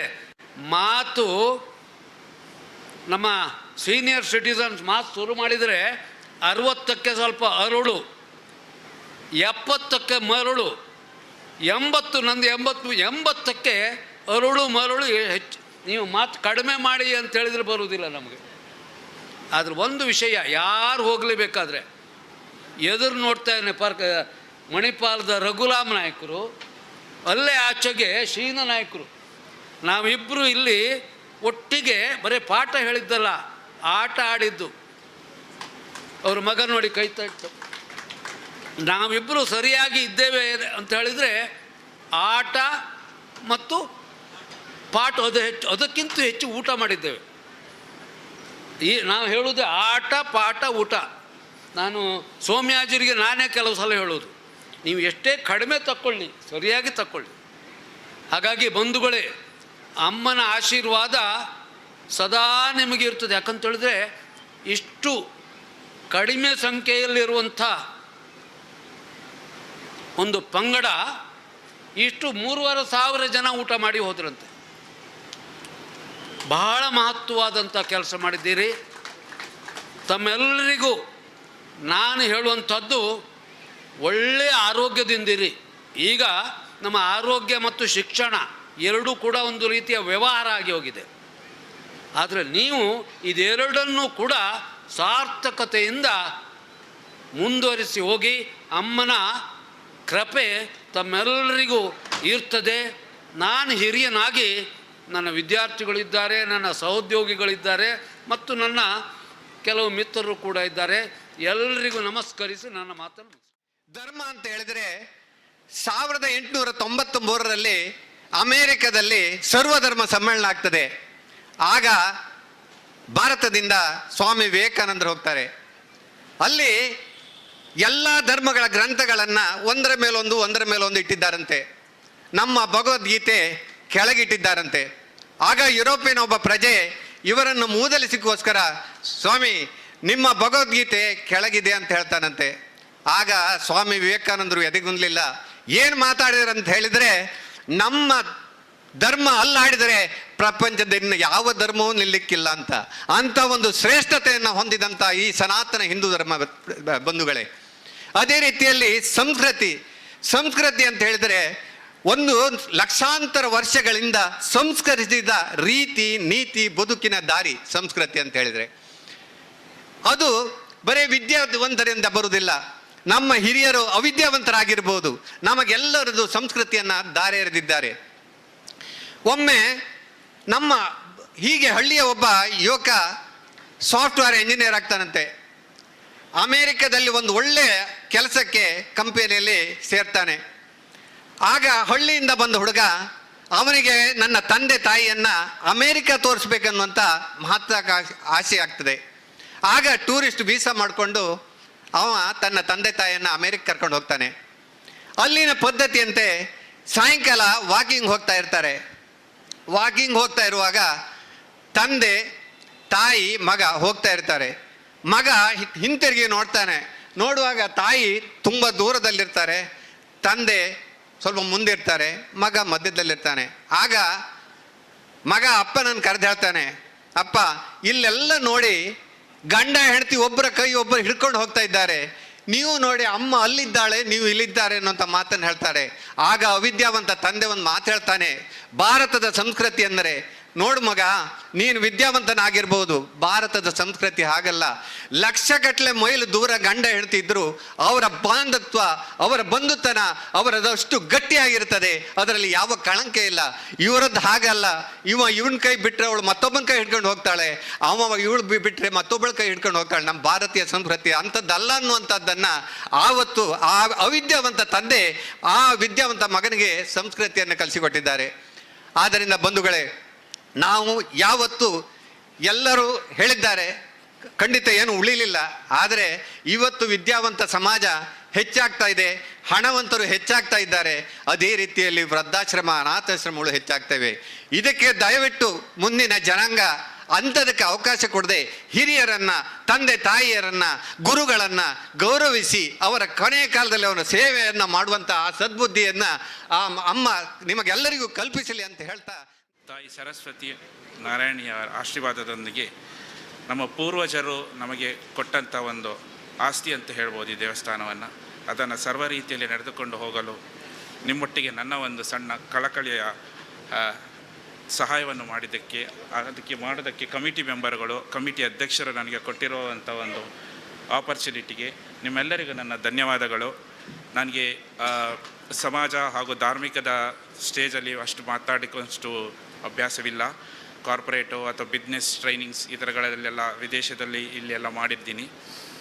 ಮತ್ತು ಎಲ್ಲ ಉಪನ್ಯಾಸಗಳನ್ನು ಹಾಗೂ ಹಿರಿಯರು ಎಲ್ಲ ರೀತಿಯ ಆಚರಣೆ ವಿಚಾರಣೆ ಹಾಗೂ ಈ ದೇವಸ್ಥಾನದ ಎಲ್ಲ ವಿಷಯಗಳನ್ನು ಸತತವಾಗಿ ಕಳೆದ 3 ದಿನದಿಂದ ಇಲ್ಲಿ ಸ್ಟೇಜ್ ಮೇಲೆ ಎಲ್ಲರೊಡನೆ ಹಂಚಿಕೊಂಡಿದ್ದಾರೆ. ಅದನ್ನು ನಾನು ದೇಶದಿಂದ ಬರ್ತಾ ಇರುವಾಗ ಹಲವು ವಿಡಿಯೋ ಕ್ಲಿಪ್ಗಳನ್ನು ನೋಡಿದ್ದೀನಿ. ತುಂಬ ಸಂತೋಷವಾಗಿದೆ. ಆಳ್ವಾರವರು ಹೇಳಿದಂತೆ ನಾವು ಇಂಗ್ಲೆಂಡ್ನಲ್ಲಿ 2 ಇಗರ್ಜಿಗಳನ್ನು ತಗೊಂಡು 800 ಕೋಟಿ, ಒಂದು 300 ಕೋಟಿಯನ್ನು ಎಲ್ಲ ಪಂಗಡದವರು ಸೇರಿ ಹಿಂದೂಗಳು 2 ದೊಡ್ಡ ಬೃಹದಾಕಾರದ 700 ಎಕರೆನಲ್ಲಿ ದೇವಸ್ಥಾನವನ್ನು ಕಟ್ಟಿದ್ದೇವೆ. ಮುಂದೆನೂ ಕಟ್ಟುವ ಅಭ್ಯಾಸವನ್ನು ನಾವು ಇಟ್ಕೊಂಡಿದ್ದೇವೆ. ಎಲ್ಲಕ್ಕಿಂತ ಮುಖ್ಯವಾಗಿ ದೇವರ ಜೊತೆಯಲ್ಲಿ ತಂದೆ ತಾಯಿಗಳು, ಹಿರಿಯರು, ಗುರು ಹಿರಿಯರುಗಳಿಗೆ ನಾವು ಭಯಭಕ್ತಿಯನ್ನು ಇನ್ನೂ ಇಟ್ಟುಕೊಂಡ್ರೆ, ಇನ್ನು ಮುಂದಿನ ಜನ್ರೇಷನ್ ಅವರು ಇಟ್ಟುಕೊಂಡ್ರೂ ಒಳ್ಳೆಯದು. ಇದರಿಂದ ಎಲ್ಲರಿಗೂ ಒಳ್ಳೆಯದಾಗ್ತದೆ ಅನ್ನೋದು ನನ್ನ ಒಪಿನಿಯನ್. ನಾನು ಯಾರಿಗೆ ಸಜೆಷನ್ ಮಾಡೋದಿಲ್ಲ, ಇದು ನನ್ನ ಒಪಿನಿಯನ್ ಆಗಿ ಹೇಳ್ತಾ ಇದ್ದೀನಿ. ಸೊ ಒಂದು ಕಂಪನಿ ಒಂದು ಡೆವಲಪ್ಮೆಂಟ್ ಆಗಬೇಕಾದ್ರೆ ಒಂದು ಮ್ಯಾನೇಜ್ಮೆಂಟ್ ಟೀಮ್ ಬೇಕು. ಅದು ಮೇ ಬಿ ಮ್ಯಾನೇಜಿಂಗ್ ಡೈರೆಕ್ಟರ್ ಅಂತ ಹೇಳ್ಬೋದು ಅಥವಾ ವರ್ಕರ್ಸ್ಗಳಿರ್ಬೋದು. ಆ ಕಂಪನಿ ಗ್ರೋ ಆಗಬೇಕಾದ್ರೆ ಕಸ್ಟಮರ್ಸ್ಗಳು ಬೇಕು. ಅಂದರೆ ಕಂಪ್ನಿ ಗ್ರೋ ಆಗಬೇಕಂದ್ರೆ ನಿಮ್ಮ ಕಸ್ಟಮರ್ಸ್ ಇದ್ದರೆ ಮಾತ್ರ ನಿಮಗೆ ಕಂಪ್ನಿ ಗ್ರೋ ಆಗುತ್ತೆ. ಕಸ್ಟಮರ್ ಏನಾದ್ರು ರೆವಿನ್ಯೂ ಕೊಟ್ಟರೆ ಮಾತ್ರ ನಿಮ್ಮ ಕಂಪ್ನಿ ಗ್ರೋ ಆಗುತ್ತೆ. ನಿಮ್ಮ ಕಂಪ್ನಿ ಗ್ರೋ ಆಗಬೇಕಾದ್ರೆ ಆಮೇಲೆ ಮತ್ತೆ ನಿಮ್ಮ ಕಸ್ಟಮರ್ ರೆವಿನ್ಯೂಸ್ ಇದ್ದರೆ ನಿಮಗೆ ಇನ್ವೆಸ್ಟರ್ಸ್ಗಳು ಬರ್ತಾರೆ, ಇನ್ವೆಸ್ಟ್ಮೆಂಟ್ ಮಾಡ್ತಾರೆ, ನಿಮ್ಮ ಕಂಪ್ನಿ ಗ್ರೋ ಆಗುತ್ತೆ.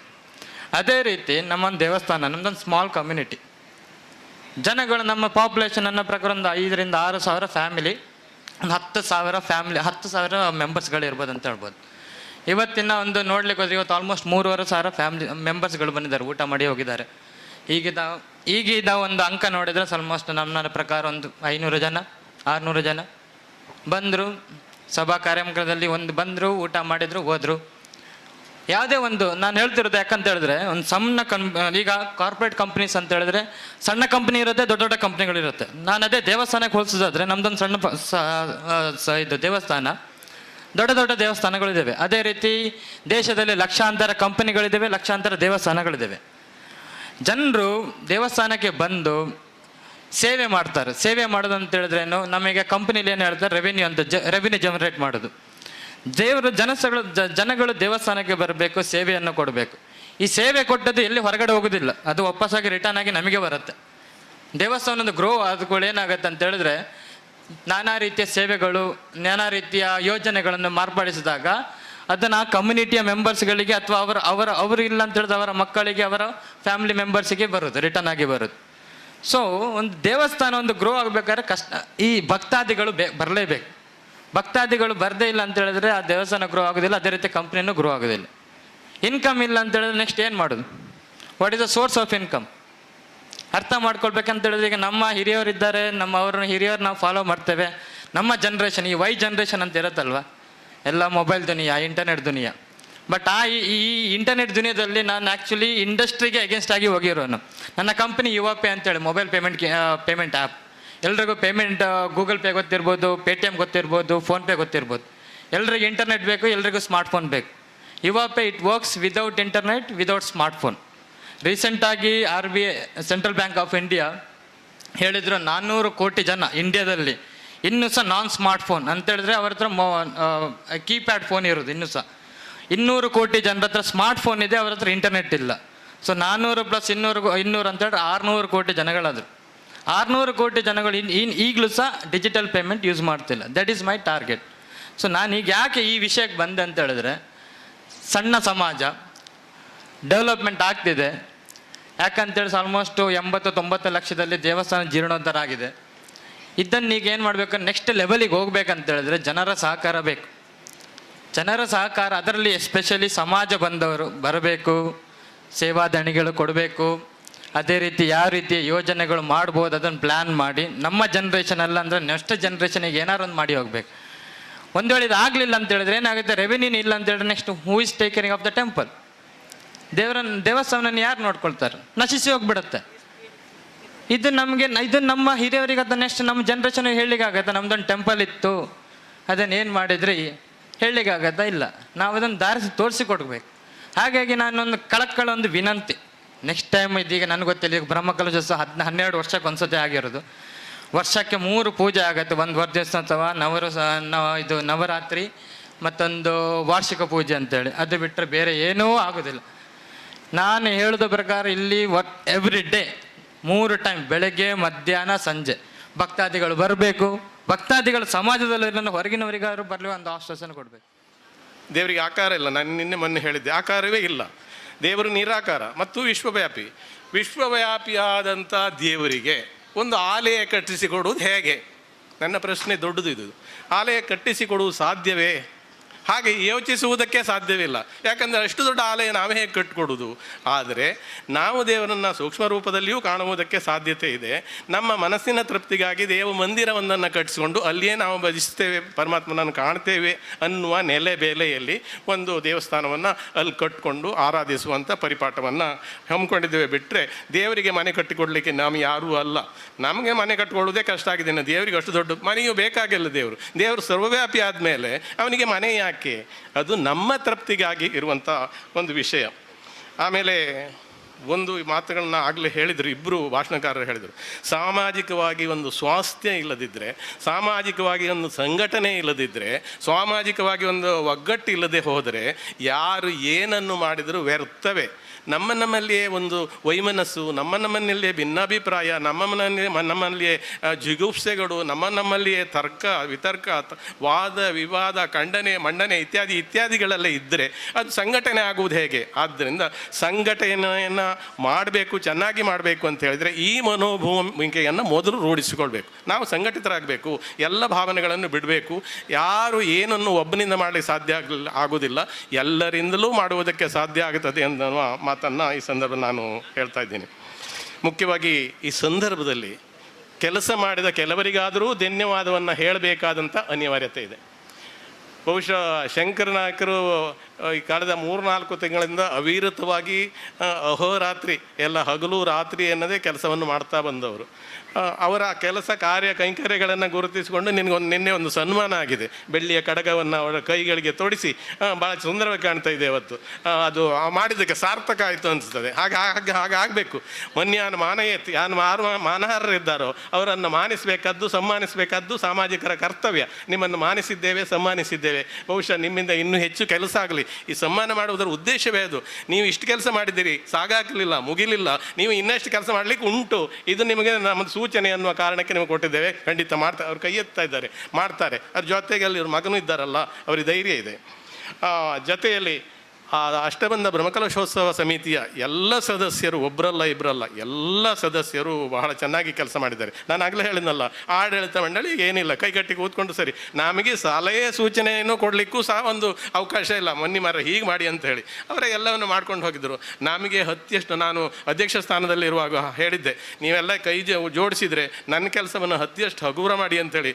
ಇದು ಹತ್ತಿಯಲ್ಲ, ಅದಕ್ಕಿಂತಲೂ ಹಗುರಾಗಿ ಹೋಗಿದೆ. ಭಾಳ ನಿರಾಳನಾಗಿದ್ದೇನೆ, ನನಗೆ ಭಾಳ ಸಂತೋಷವಾಗಿದೆ. ನಿಮಗೆ ಧನ್ಯವಾದಗಳು.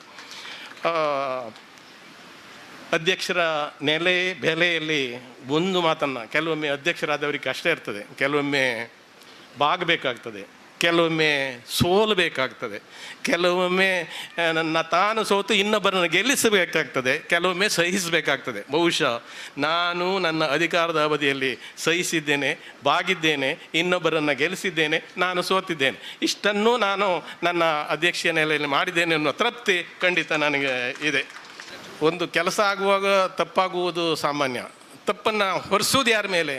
ಇಲ್ಲಿ ಕಾರ್ಯಕ್ರಮದ ನಿರೂಪಣೆ ಮಾಡುವಾಗ ಏನೇನೋ ಗೊಂದಲ ಆದರೆ ಕಾರ್ಯಕ್ರಮ ನಿರೂಪಣೆ ಮಾಡುವವರೇ ಸರಿ ಇಲ್ಲ. ನಿರೂಪಣೆ ಮಾಡುವವರದ್ದೇ ತಪ್ಪೇ ಅಂತ ಕೇಳಿದರೆ ಅವರು ತಪ್ಪಲ್ಲ, ಅದಕ್ಕೆ ಪೂರಕವಾಗಿ ಮತ್ತೊಬ್ಬರು ತಪ್ಪಿರ್ತದೆ. ಅವರು ನನ್ನ ಹತ್ರ ಹೇಳಲೇ ಇಲ್ಲ ಅಂದರೆ ಇನ್ನೊಬ್ಬರನ್ನು ತೋರಿಸ್ತಾರೆ. ತಪ್ಪುಗಳು ಅಲ್ಲಿಂದ ಅಲ್ಲಿಗೆ ಆಚೆ ದಾಟ್ತಾ ಇರ್ತವೆ. ಯಾರದ್ದು ಇದಮಿತ್ತಂ, ಇವರೇ ತಪ್ಪು ಮಾಡಿದಂತೆ ಎಲ್ಲೂ ಯಾವ ಸಂದರ್ಭದಲ್ಲಿ ಹೇಳುವುದಿಲ್ಲ, ಒಪ್ಪುವುದೂ ಇಲ್ಲ. ಎಲ್ಲಕ್ಕಿಂತ ಮುಖ್ಯವಾಗಿ ತಪ್ಪನ್ನು ಒಪ್ಪಿಕೊಳ್ಳುವುದೇ ದೊಡ್ಡ ಗುಣ ಆಗ್ತದೆ. ಹಾಗಾಗಿ ಆ ತಪ್ಪನ್ನು ಏನಾದರೂ ಇದ್ದರೆ, ಆ ಯಾವುದೇ ತಪ್ಪದಿದ್ದರೂ ಸಹ ಅದನ್ನು ಒಪ್ಪಿಕೊಳ್ಬೇಕು.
ವೃಕ್ಷಕ್ಕೆ ಬಂದು ತೋರು ಬೇಗ ಮೊದಲು ಕಂಡ ಪೋರ ನೆಲ್ಲಿ ಪೋದ ಭಂಡ ಎಂಬ ಹಾಗೆ ನನ್ನ ಭಂಡ ಅಂತ ಹೇಳಿದ್ದು ನಿನ್ನನ್ನು. ಅದೇ ವಿಚಿತ್ರ. ಸಮರ್ಥರಾದ ನೀವು ಭಂಡರಲ್ಲಿ ವ್ಯವಹರಿಸುವುದಕ್ಕಿರುವವರೇ.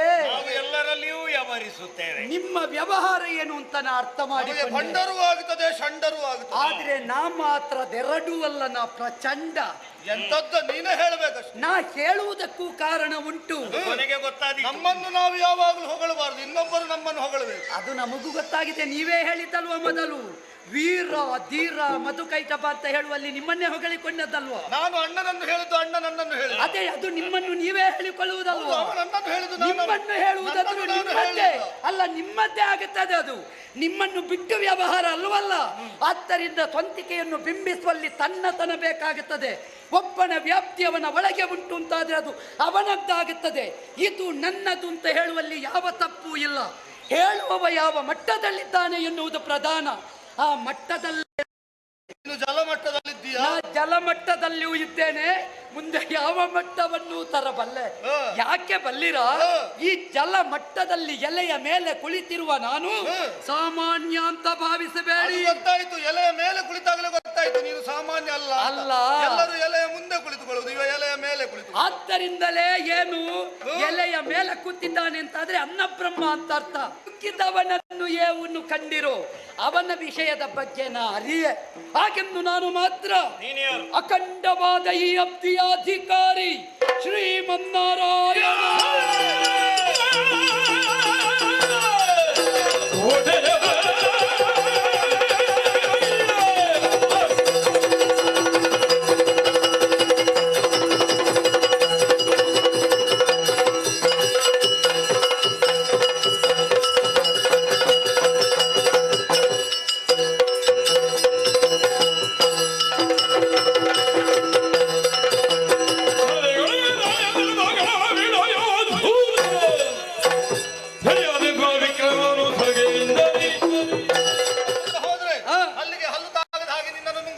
ಮೊದಲು ನೀವು ಕಂಡ ತಾಯಿದು ತಲೆಯವ ಅವನೇ ನನ್ನ ಬಳಿಗೆ ರಕ್ಷಣೆಗಾಗಿ ಬಂದಿದ್ದಾನೆ. ಅವನನ್ನ ರಕ್ಷೆಯ ಕಕ್ಷೆಯ ಒಳಗೆ ಇದ್ದಾನೆ. ಬಿಡುವುದಕ್ಕಷ್ಟು ಸುಲಭ ಇಲ್ಲ. ದೀನನಾಗಿ ಬಂದವರಿಗೆ ದೀನ ರಕ್ಷಕ ನಾನು. ಆಪತ್ತೆಂದು ಕೇಳಿಕೊಂಡವರಿಗೆ ಆಪತ್ ಬಾಂಧವ, ಆರ್ತರೆಂದು ಹೇಳಿಕೊಂಡವರಿಗೆ ಅರ್ಥತ್ರಾಣ ಪರಾಯಣ. ದೀನ ದಯಾಳುವಾಗಿ ಅರ್ಥತ್ರಾಣ ಪರಾಯಣವಾಗಿ ಅವರನ್ನು ರಕ್ಷಿಸಿದ್ದೇನೆ. ನಿಲ್ಲು, ನಾ ಹೇಳಿದರೆ ಅರ್ಥ ಆಯ್ತಾ ನಿನಗೆ? ಈಗ ನೀನು ಎಲ್ಲ ಹೇಳು. ನಮಗೆ ಬೇಡ, ನಿನ್ನ ವಿಷಯವೇ ಬೇಡ. ಈಗ ನೀವು ಕೇಳಿದ್ಯಾರ? ನಿಲ್ಲು, ನೀನು ಕೇಳಿದ್ಯಾರ? ಹೇಳುವುದನ್ನು ಕೇಳು. ನಾನು ಕೇಳುತ್ತೇನೆ. ಒಬ್ಬ ಬಂದಿದ್ದ ಅಂತ ಹೇಳಿದ್ದಿ, ಬಿಟ್ಟು ಕೊಡು ಅಂತ ಹೇಳಿದ್ರೆ ಆಗುವುದಿಲ್ಲ, ಬಿಡುವುದಿಲ್ಲ ಅಂತ ಬಿಡ್ತೇನೆ. ಕಾರಣ ಉಂಟು. ಬಿಟ್ಟು ಕೊಡು ಅಂತ ಕೇಳಬೇಕಿದ್ರೆ ಕೇಳುವವ ಎಂತಹವ ಅಂತ ನಿಮಗೆ ವೇದ್ಯವಾಗಿ. ಆದ್ದರಿಂದ ಅವನನ್ನು ಅಂತಲ್ಲ, ನಿಮ್ಮನ್ನು ಕೂಡ ದೀನರಾಗಿ ಕೇಳಿದ್ರೆ ರಕ್ಷಿಸಬಲ್ಲೆ.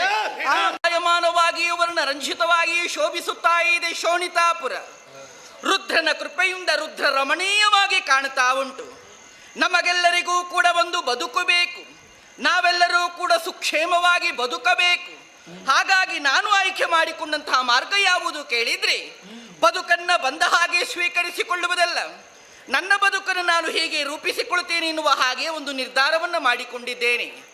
ಹೆತ್ತಬ್ಬೆಯ ಮನದ ಇಂಗಿತವನ್ನು ಅರ್ಥ ಮಾಡಿಕೊಳ್ಳುವುದರ ತನ್ಮೂಲಕವಾಗಿ ಅಮ್ಮನ ಮನಸ್ಸಿನ ಆಸೆಗಳನ್ನು ಈಡೇರಿಸುವುದರ ಮುಖೇನವಾಗಿ ಮಾತೆಗೆ ತಕ್ಕುದಾದಂತಹ ಮಗಳೆಂದೆನಿಸಿಕೊಳ್ಳಬೇಕು. ಕುಲದ ಕೀರ್ತಿಯನ್ನು ಉನ್ನತ ಶಿಖರಕ್ಕೆ ಏರಿಸುವುದರ ಮುಖೇನವಾಗಿ ಕುಲಕ್ಕೊಪ್ಪುವಂತಹ ಸುಪುತ್ರಿ ಎಂದೆನಿಸಿಕೊಳ್ಳಬೇಕು. ಚಿತ್ತ ಯಾಕೋ ಚಾಂಚಲ್ಯತೆ ಹೊಂದುತ್ತಾ ಉಂಟು. ಮನದಲ್ಲಿ ಭೀತಿ ಎನ್ನುವಂತಹ ಕಾರ್ಮೋಡಗಳೇ ಆವರಿಸಿಕೊಳ್ತಾ ಇದೆ. ಹಾಗಿದ್ರೆ ಇವತ್ತು ಇಂತಹ ಬದಲಾವಣೆಗಳಾಗುವುದಕ್ಕೆ ಕಾರಣ ಏನು? ನಾನು ಅರ್ಥ ಮಾಡಿಕೊಂಡೆ. ಅದಕ್ಕೆ ಈ ಸೌಂದರ್ಯವೇ ಮೂಲ ಕಾರಣ. ನಾನು ಹೇಗಿದ್ದೇನೆ ಗೊತ್ತೇ? ಚೆಲುವಿಗೆ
ಕಷ್ಟ. ಯಾಕೆ ನನ್ನನ್ನೇ ನಾನು ಸರಿಯಾಗಿ ನೋಡಿಕೊಳ್ಳಬೇಕಾಗುತ್ತಾ ಇದೆ. ಅರಮನೆಯ ರಾಜಮಾರ್ಗದಲ್ಲಿ ಹಾದು ಬರುವಂತಹ ವೇಳೆಯಲ್ಲಿ ನನ್ನನ್ನು ಕಂಡಂತಹ ಅದೆಷ್ಟೋ ನಾರೇಮಣಿಯರು ಮಾಡಿರುವುದು ಹೇಗೆ ಗೊತ್ತೇ? ಯಬ್ಬ, ಯಾಕೆ ಇವರು ಹಾಗೆ ಮಾಡುವುದು? ನನಗೆ ಅದಕ್ಕೆ ಉತ್ತರ ಈಗೀಗ ಅರ್ಥವಾಗುತ್ತಾ ಉಂಟು. ಅಲ್ಲಿರಿದಂತಹ ಸೌಂದರ್ಯವನ್ನ ಇಲ್ಲಿ ಗಮನಿಸುವಂತಹ ವೇಳೆಯಲ್ಲಿ ಸ್ತ್ರೀ ಸಹಜವಾದಂತಹ ಗುಣ ಮಾತ್ಸರ್ಯ. ಆ ಮಾತ್ಸರ್ಯದಿಂದ ನನ್ನ ತಪಸ್ಸಿಗೆ ಯಾವುದೇ ರೀತಿಯಂತಹ ವಿಘ್ನವಾಗುವುದಕ್ಕೆ ಸಾಧ್ಯ ಉಂಟೆ? ಖಂಡಿತವಾಗಿ ಇಲ್ಲ. ಈಗ ವಿಘ್ನವಾದರೆ ಯಾರಿಂದ ಗೊತ್ತೇ? ಇಳೆಯ ಕಾಮುಕರು. ನೋಡಿ, ಅವನು ಸುಮ್ಮನೆ ಕುಳಿತುಕೊಳ್ತಾ ಇದ್ದಾನ?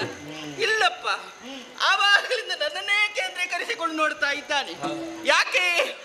ಅವನು ನನ್ನನ್ನು ಕಂಡಂತಹ ವೇಳೆಯಲ್ಲಿ ಕಾಮಪ್ರಜ್ಞೆ ಎನ್ನುವುದು ಜಾಗೃತವಾಗುತ್ತಾ ಇರಬಹುದು. ಹಾಗಾಗಿ ಅವನಿಂದ ನನ್ನ ತಪಸ್ಸಿಗೆ ವಿಘ್ನವಾಗುವುದಕ್ಕೆ ಸಾಧ್ಯ ಉಂಟು. ಮತ್ತೊಂದು ವರ್ಗವೇ ಉಂಟು ಸ್ವಾಮಿ, ಸುರರೆಮ್ಮ ಹಗೆಗಳಾಗಿ ಹರು. ನಮ್ಮ ಏಳ್ಗಯ ಕಂಡು ಸಹಿಸಿಕೊಳ್ಳುವುದಿಲ್ಲ ಅವರು. ಹೇಗಾದರೂ ಮಾಡಿ ಅವರ ಕಣ್ಣಿಗೆ ನಾನು ಗೋಚರಿಸಿಕೊಳ್ಳಕೂಡದು. ಹಾಗಿದ್ರೆ ಈ ಸೌಂದರ್ಯ ಪೂರಕವಾದಂತಹ ರೂಪವನ್ನು ಮರೆಮಾಚಲೇಬೇಕು. ಬೇರೊಂದು ಬಗೆಯಲ್ಲಿ ತಪಸ್ಸನ್ನಾಚರಿಸಬೇಕು. ಹಾಗಿದ್ರೆ ಹೇಗೆ? ಜಿಂಕೆ ರೂಪದಿಂದ ತಪಸ್ಸನ್ನಾಚರಿಸುವುದೇ? ಅದಾಗುವುದಿಲ್ಲ. ವ್ಯಾಘ್ರಗಳ ಭೀತಿ. ಇನ್ನು ಉರಗದ ರೀತಿಯಲ್ಲಿ ತಪಸ್ಸನ್ನಾಚರಿಸುವುದೇ? ಮೇಲಿಂದ ಬರುವಂತಹ ಗರುಡನ ಭಯ. ಇನ್ನು ಹೇಗೆ? ಯಾವ ರೀತಿ? ಒಟ್ಟು ಸಮಸ್ಯೆ.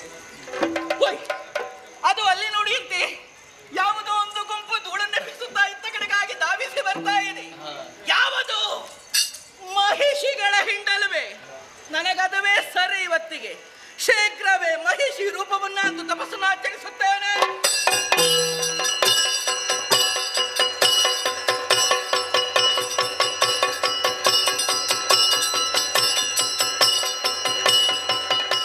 ಇನಿದು ಮಾನದ ವೇಷಿ ರೂಪರೇ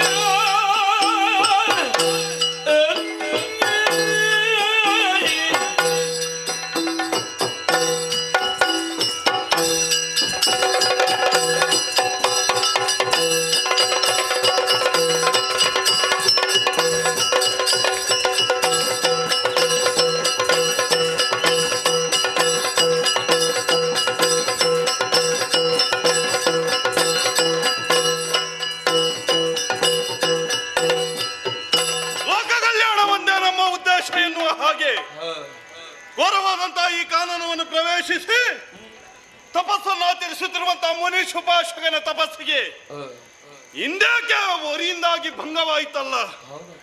ಅಬ್ಬಾ, ಕಣ್ಣು ಬಿಟ್ಟು ನೋಡ್ತಾ ಇದ್ದೇನೆ, ಕಾನನವೆಲ್ಲವೂ ಹೊತ್ತೆ ಉರಿಯುತ್ತಾ ಉಂಟು.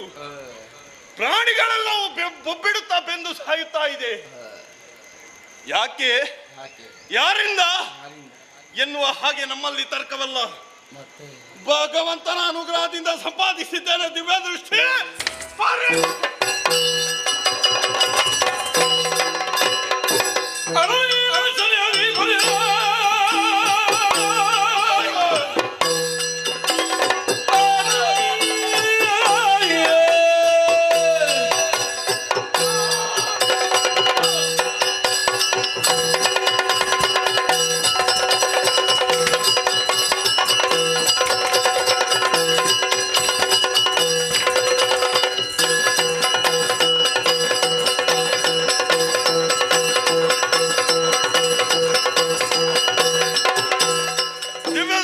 ಪರೀಕ್ಷಿಸಿದೆ ಅಂತಾದ್ರೆ ಕಾಣುತ್ತಿರುವುದಾದ್ರೂ ಏನು ಸ್ವಾಮಿ?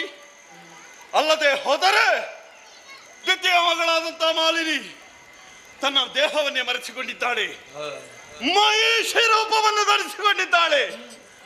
ಈ ರೀತಿಯ ಮೋಸದ ತಪಸ್ಸಿನಿಂದಾಗಿ ಮೋಸ ಮಾಡಿದ್ದು ಯಾರಿಗೆ? ಅಪಮಾನ ಯಾರಿಗೆ? ನಮ್ಮಂತಹ ಮುನಿಕುಲಕ್ಕೆ. ಇವಳನ್ನು ಹೀಗೆ ಬಿಟ್ಟೆ ಅಂತಾದ್ರೆ ಲೋಕದಲ್ಲಿರುವಂತಹ ಪ್ರತಿಯೊಬ್ಬರು ಕೂಡ ಇಂಥ ಔಷಧ ಅದೇನೇ ಹೇಳ್ತಾರೆ. ಹಾಗಾಗಬಾರ್ದು. ಲೋಕಮುಖಕ್ಕೆ ಇವಳೊಂದು ಪಾಠ ಆಗಬೇಕು. ಆದುದರಿಂದಲಾಗಿ ಮಹಿಷಿ ರೂಪವನ್ನಂತೂ ತಪಸ್ಸನ್ನಾಚರಿಸುತ್ತಿರುವ ಇವಳ ಉದರದಲ್ಲಿ ಮಹಿಷನೇ ಹುಟ್ಟಲಿ. ಶುಭೋಶ್ವಕನ ಶಾಪ.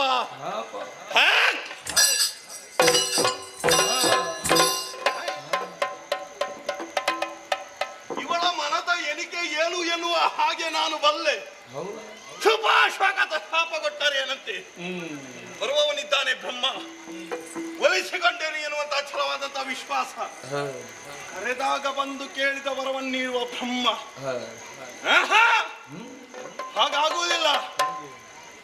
ನಾನು ಕೊಟ್ಟಂತಹ ಶಾಪಕ್ಕೆ ಬ್ರಹ್ಮ ಬಿಡು, 3 ಮೂರ್ತಿಗಳಿಂದಲೂ ಕೂಡ ಪರಿಮಾರ್ಜನೆ ಇಲ್ಲದೆ ಹೋಗಲಿ. ಅಪ್ಪ, ಇಲ್ಲಿ ಸ್ಥಳ ಎಲ್ಲಿಂಟು? ಸೂಕ್ತವಾದಂತಹ ದಸರವನ್ನು ಅರಸಿ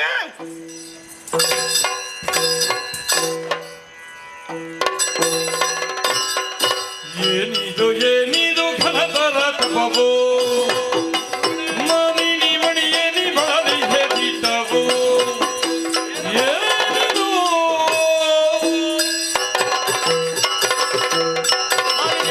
ಭಕ್ತಿಗೆ ಮೆಚ್ಚಿ ಮೈದವರಿದ್ದೇನೆ ದೇಳಮ್ಮ. ಕರುಣ ಸಾಗರ ದೇವ ಪರಮೇಷ್ಠಿ ಕೇಳಯ್ಯ, ಕರುಣ ಸಾಗರ ದೇವ ಪರಮೇಷ್ಠಿ ಕೇಳಯ್ಯ, ಹರೋಷದಿರಲಿ ಮನದಿರವಾಗ, ಹರೋಷದಿಂದಲಿ ಮನದಿರವ, ಪರಮೇಷ್ಠಿ ಕೀಣಿಗೆ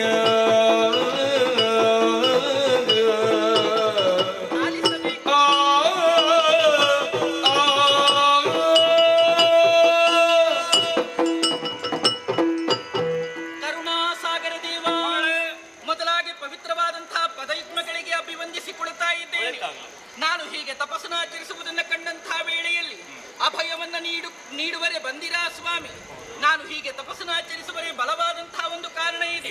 ದುರಧೀರನಾದಂತಹ ಮಗನನ್ನ ಪಡೆಯಬೇಕಿರುವಂತಹ ಅಭಿಲಾಷೆಯನ್ನು ಹೊತ್ತುಕೊಂಡು ತಪಸ್ಸನ್ನಾಚರಿಸುತ್ತಾ ಇದ್ದೇನೆ. ನನ್ನ ಅಭಿಷ್ಟವೆಲ್ಲವೂ ಕೂಡ ಈಡೇರುವ ಹಾಗೆ ಮಾಡಿ.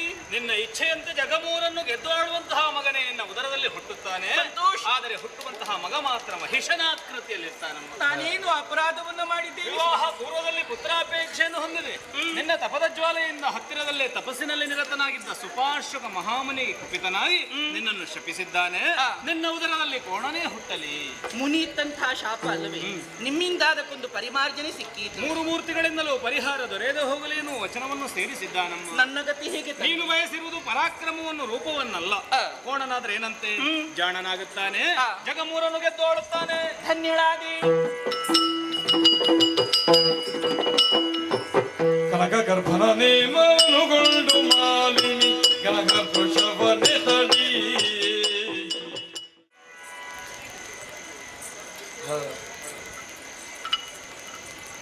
ಕಾಶ್ಯಪ ಬ್ರಹ್ಮರಿಗೆ 13 ಜನ ಹಿಂಡಿನಲ್ಲಿ ನಾನೊಬ್ಬಳು ಹಿರಿಯವಳಾಗಿದ್ದೇನೆ. ಸಂಪತ್ತಿನಿಂದ ಕೂಡಿಕೊಂಡಿರುವಂತಹ ಈ ಶೋಣಿತಾಪುರಕ್ಕೆ ಮಹಾರಾಜ ಇಲ್ಲದಿದ್ರು ಸಹ ಮಹಾರಾಣಿಯಾಗಿಯೇ ನಾನು ಕಾಲವನ್ನು ಕಳೆದುಕೊಂಡಿದ್ದವು. ಹಾಗೂ ದೈತ್ಯ ಮಾತಿಯೂ ಹೋದಲ್ವೇ. ಆದ್ರೆ ಏನ್ ಮಾಡೋಣ, ಅವನು ನಿತ್ಯವೂ ನನ್ನ ಪಾಲಿಗೆ ಕಣ್ಣೀರು ಸುರಿಸುವಂತಹ ಪರಿಸ್ಥಿತಿ ಬಂದೋಗಿದೆ. ಯಾಕೆಂದ್ರೆ ಈ ಹಿಂದೆ ಎಷ್ಟೋ ಜನ ಗಂಡು ಮಕ್ಕಳು ನನ್ನ ಹೊಟ್ಟೆಯಲ್ಲಿ ಹುಟ್ಟಿಕೊಂಡು ಅವರನ್ನು ಇಟ್ಟುಕೊಳ್ಳುವಂತಹ ಭಾಗ್ಯವೇ ನನ್ನ ಪಾಲಿಗೆ ಇಲ್ಲದಂತಾಯಿತು. ಎಲ್ಲವರು ಪಡೆದು ಬಿಟ್ಟಿದ್ದಾರೆ. ನನ್ನ ವಂಶವೇ ನಿರ್ಮೂಲ ಆಗಿ ಬಂದಿದೆ. ಇದೆಲ್ಲವನ್ನು ನಾನು ಎಣಿಸುತ್ತಾ ಕಣ್ಣೀರು ಸುರಿಸ್ತಾ ಇರ್ತಿರುವಾಗ ನನ್ನ ಮಗಳಾಗಿರುವಂತಹ ಮಾಲಿನಿ ನೇರವಾಗಿ ಬಂದು, ಅಮ್ಮ ನೀನು ಯಾಕೆ ಕಣ್ಣೀರು ಸುರಿಸ್ತಾ ಇತ್ತು, ನಿನಗೆ ಬಂದಂತಹ ಚಿಂತೆ ಏನು, ನನ್ನಲ್ಲಿ ಹೇಳಬಾರ್ದಂತ ಹೇಳಿದಾಗ ಸಂಪೂರ್ಣವಾಗಿ ಅವಳಲ್ಲ. ಮಗಳೇ, ನಮ್ಮ ವಂಶದ ಏಳಿಗೆ ಮುಂದೆ ಆಗಬೇಕಾದ್ರೆ ನಿನ್ನಿಂದಲೇ ಹೊರತು ಮತ್ತೆ ಯಾರಿಂದಲೂ ಸಾಧ್ಯವಿಲ್ಲ. ಹೋಗು ಮಗಳೇ, ಕಾಂತಾರವನ್ನು ಸೇರು. ಬ್ರಹ್ಮನ ಕುರಿತು ತಪಸ್ಸನ್ನಾಚರಿಸಿ ಒಂದು ಗಂಡು ಮಗು ಹುಟ್ಟುವಾಗೆ ವರವನ್ನು ಪಡೆದುಕೊಂಡು ಬಾ ಅಂತ ಕಳುಹಿಸಿಕೊಟ್ಟಿದ್ದೇನೆ. ನನ್ನ ಆಣತಿಯಂತೆ ದೇವರು ಉಳಿತಾನಂತೆ ಹಾಗೆ ಅರಮನೆಯನ್ನು ಸೇರಿಕೊಂಡಿದ್ದಾಳೆ. ಈಗ ಎಷ್ಟು ಮನಸ್ಸಿಗೆ ಸಂತೋಷ. ಆದ್ರೆ ಮಗಳು ವರವನ್ನು ಪಡೆದುಕೊಂಡು ಬಂದಿದ್ದಾಳೆ ಅಂತ ನಾವು ಹಾಗೆ ಅರಮನೆಯಲ್ಲೇ ಕುಳ್ಳಿರಿಸಿಕೊಂಡ್ರೆ ಮುಂದೆ ಮಕ್ಕಳು ಹುಟ್ಟಲಿಕ್ಕೆ ಸಾಧ್ಯವಿದೆ. ವಿಧಿವತ್ತಾಗಿ ಮದುವೆ ಅಂತ ಶಾಸ್ತ್ರವನ್ನು ಮೊದಲಾಗಿ ಪೂರೈಸಬೇಕಾಗಿದೆ. ರೂಪವತಿಯಾಗಿರುವಂತಹ ಮಗಳಿಗೆ ಯೋಗ್ಯ ರೀತಿಯಲ್ಲಿ ಒಬ್ಬ ವರ ಬೇಕಲ್ಲ. ಯಾರಿದ್ದಾರಂತ ನನ್ನಲ್ಲೇ ನಾನು ಯೋಚನೆ ಮಾಡುವಾಗ ಈಗ ಒಬ್ಬ ಇದ್ದಾನೆ. ಪಾತಾಳದ ಅಧಿಕಾರಿ ವಿದ್ಯುರ್ಮಾಲೆ ರೂಪದಲ್ಲಿಯೂ ಪರಾಕ್ರಮದಲ್ಲಿ ಹೆಚ್ಚಿನವಂತ ನಾನು ಕೇಳಿದ್ದೇನೆ. ಇವತ್ತಿನ ದಿವಸದಲ್ಲಿ ಅವನಿಗೆ ಮದುವೆ ಮಾಡಿಕೊಡುದಂತ ನಾನು ನಿರ್ಧಾರ ಮಾಡಿಕೊಂಡಿದ್ದೇನು ಸತ್ಯ. ಆದ್ರೆ ವಿಷಯ ಅವನಿಗೆ ಗೊತ್ತಾಗಬೇಕು. ಹೀಗೆ ಮಾಡೋಣ, ಓನೆಯಲ್ಲೆಲ್ಲ ಬರೆಸಿ ದೂತನ ಮೂಲಕವಾಗಿ ಕಳುಹಿಸಿಕೊಡ್ತೇನೆ.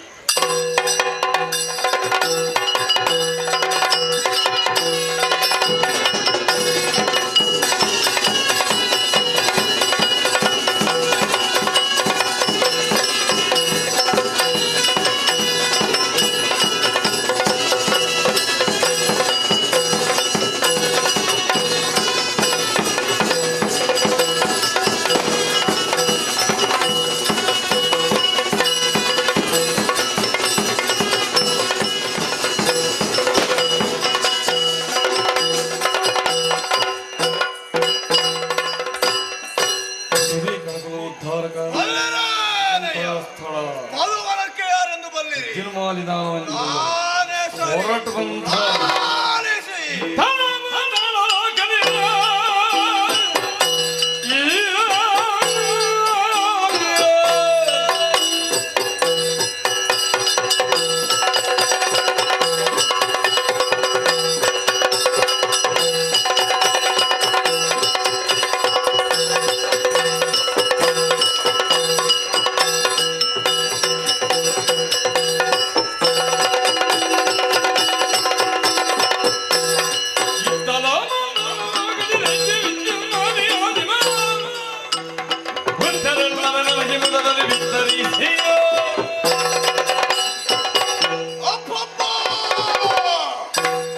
ಮಧುವನದ ಸಾಮ್ರಾಟನಾಗಿ ಪಟ್ಟವನ್ನು ಏರುವಂತ ಈ ಕಾಲದಲ್ಲಿ ಸಮಸ್ತ ದಾನವ ವೀರರು ಉಗೆ ಉಗೆ ಎನ್ನುವ ಹಾಗೆ ಜಯಕಾರ ಮಾಡುತ್ತಾ ಇದ್ದಾರೆ. ಮುಗಿಲು ಮುಟ್ಟುತ್ತಾ ಉಂಟು ಜಯಕಾರ. ಯಾಕೆ ಅದರದ್ದೇ ನೆನಪಾಗುವುದು? ನಾವು ಕೆಳಗಿದ್ದೇವೆ, ಮೇಲಿದ್ದವರು ಸ್ವಲ್ಪ ಕೆಳಗಿಳಿಬೇಕು ಅಂತ. ಮೇಲಿನ ಲೋಕವನ್ನು ಆಶ್ರಯಿಸಿರುವಂತಹ ದೇವೇಂದ್ರ ಸದಾಕಾಲ ನಮಗೆ ವೈರಿಯಾಗಿ ಕಾಣಿಸಿಕೊಳ್ಳುತ್ತಾ ಇದ್ದಾನೆ. ಸುರ ಮತ್ತೊಂದು ಅಸುರ. ಸುರಕ್ಕೆ ವಿರೋಧ ಪದ ಯಾವುದು? ಅದು ಅಸುರವೇ ಆಗಿರುತ್ತದೆ. ಅಸುರಕ್ಕೆ ವಿರೋಧ ಯಾರು? ಅದು ಸುರ. ಯಾಕೆ ಆಡಿದೆ ಅದನ್ನು? ಕೇವಲ ಪದಗಳಲ್ಲಿ ವಿರೋಧಾಭಾಸ ಕಾಣದೆ ಜಗತ್ತಿನ ವಿರೋಧ ಶಕ್ತಿಯಾಗಿ ಮಾರ್ಪಟ್ಟಿತೋ ಇಲ್ವೋ? ಯಾಕೆ ಹೀಗಾಯಿತು, ಯಾಕೆ ಬೇಕಾಗಿ ಹೀಗಾಯಿತು ಎನ್ನುವ ಪ್ರಶ್ನೆಗೆ ಉತ್ತರವೇ ಇಲ್ಲ. ಹಾಗೆಂದು ಅಸುರರು ಸದಾಕಾಲ ಬಯಸುವುದು ನಾಕದ ಪೀಠವನ್ನೇ. ಆ ಪೀಠವನ್ನು ಏರಿ ರಂಜಿಸಬೇಕು ಎನ್ನುವ ಹಾಗೆ ಮಹತ್ತರವಾದಂತಹ ಕನಸನ್ನು ಕಂಡು ಬೇಕಾದಂತಹ ವರಬಲವನ್ನು ಸ್ಥಾಪಿಸಿ ಮಧುವನವನ್ನು ಸಿದ್ಧಗೊಳಿಸಿ ಸಮಸ್ತ ದಾನವ ವೀರರಿಗೆ ನಾಯಕನಾಗಿ ಮೆರೆಯುತ್ತಾ ಇದ್ದೇನೆ. ಯಾವಾಗಲಾದ್ರೂ ಒಂದು ದಿನ ಸ್ವರ್ಗವನ್ನು ಏರುವುದಿರ್ಲಿ. ಆ ಓಡಿ ಬಂದವ ಯಾರು? ಓಲೆ ದೂತ.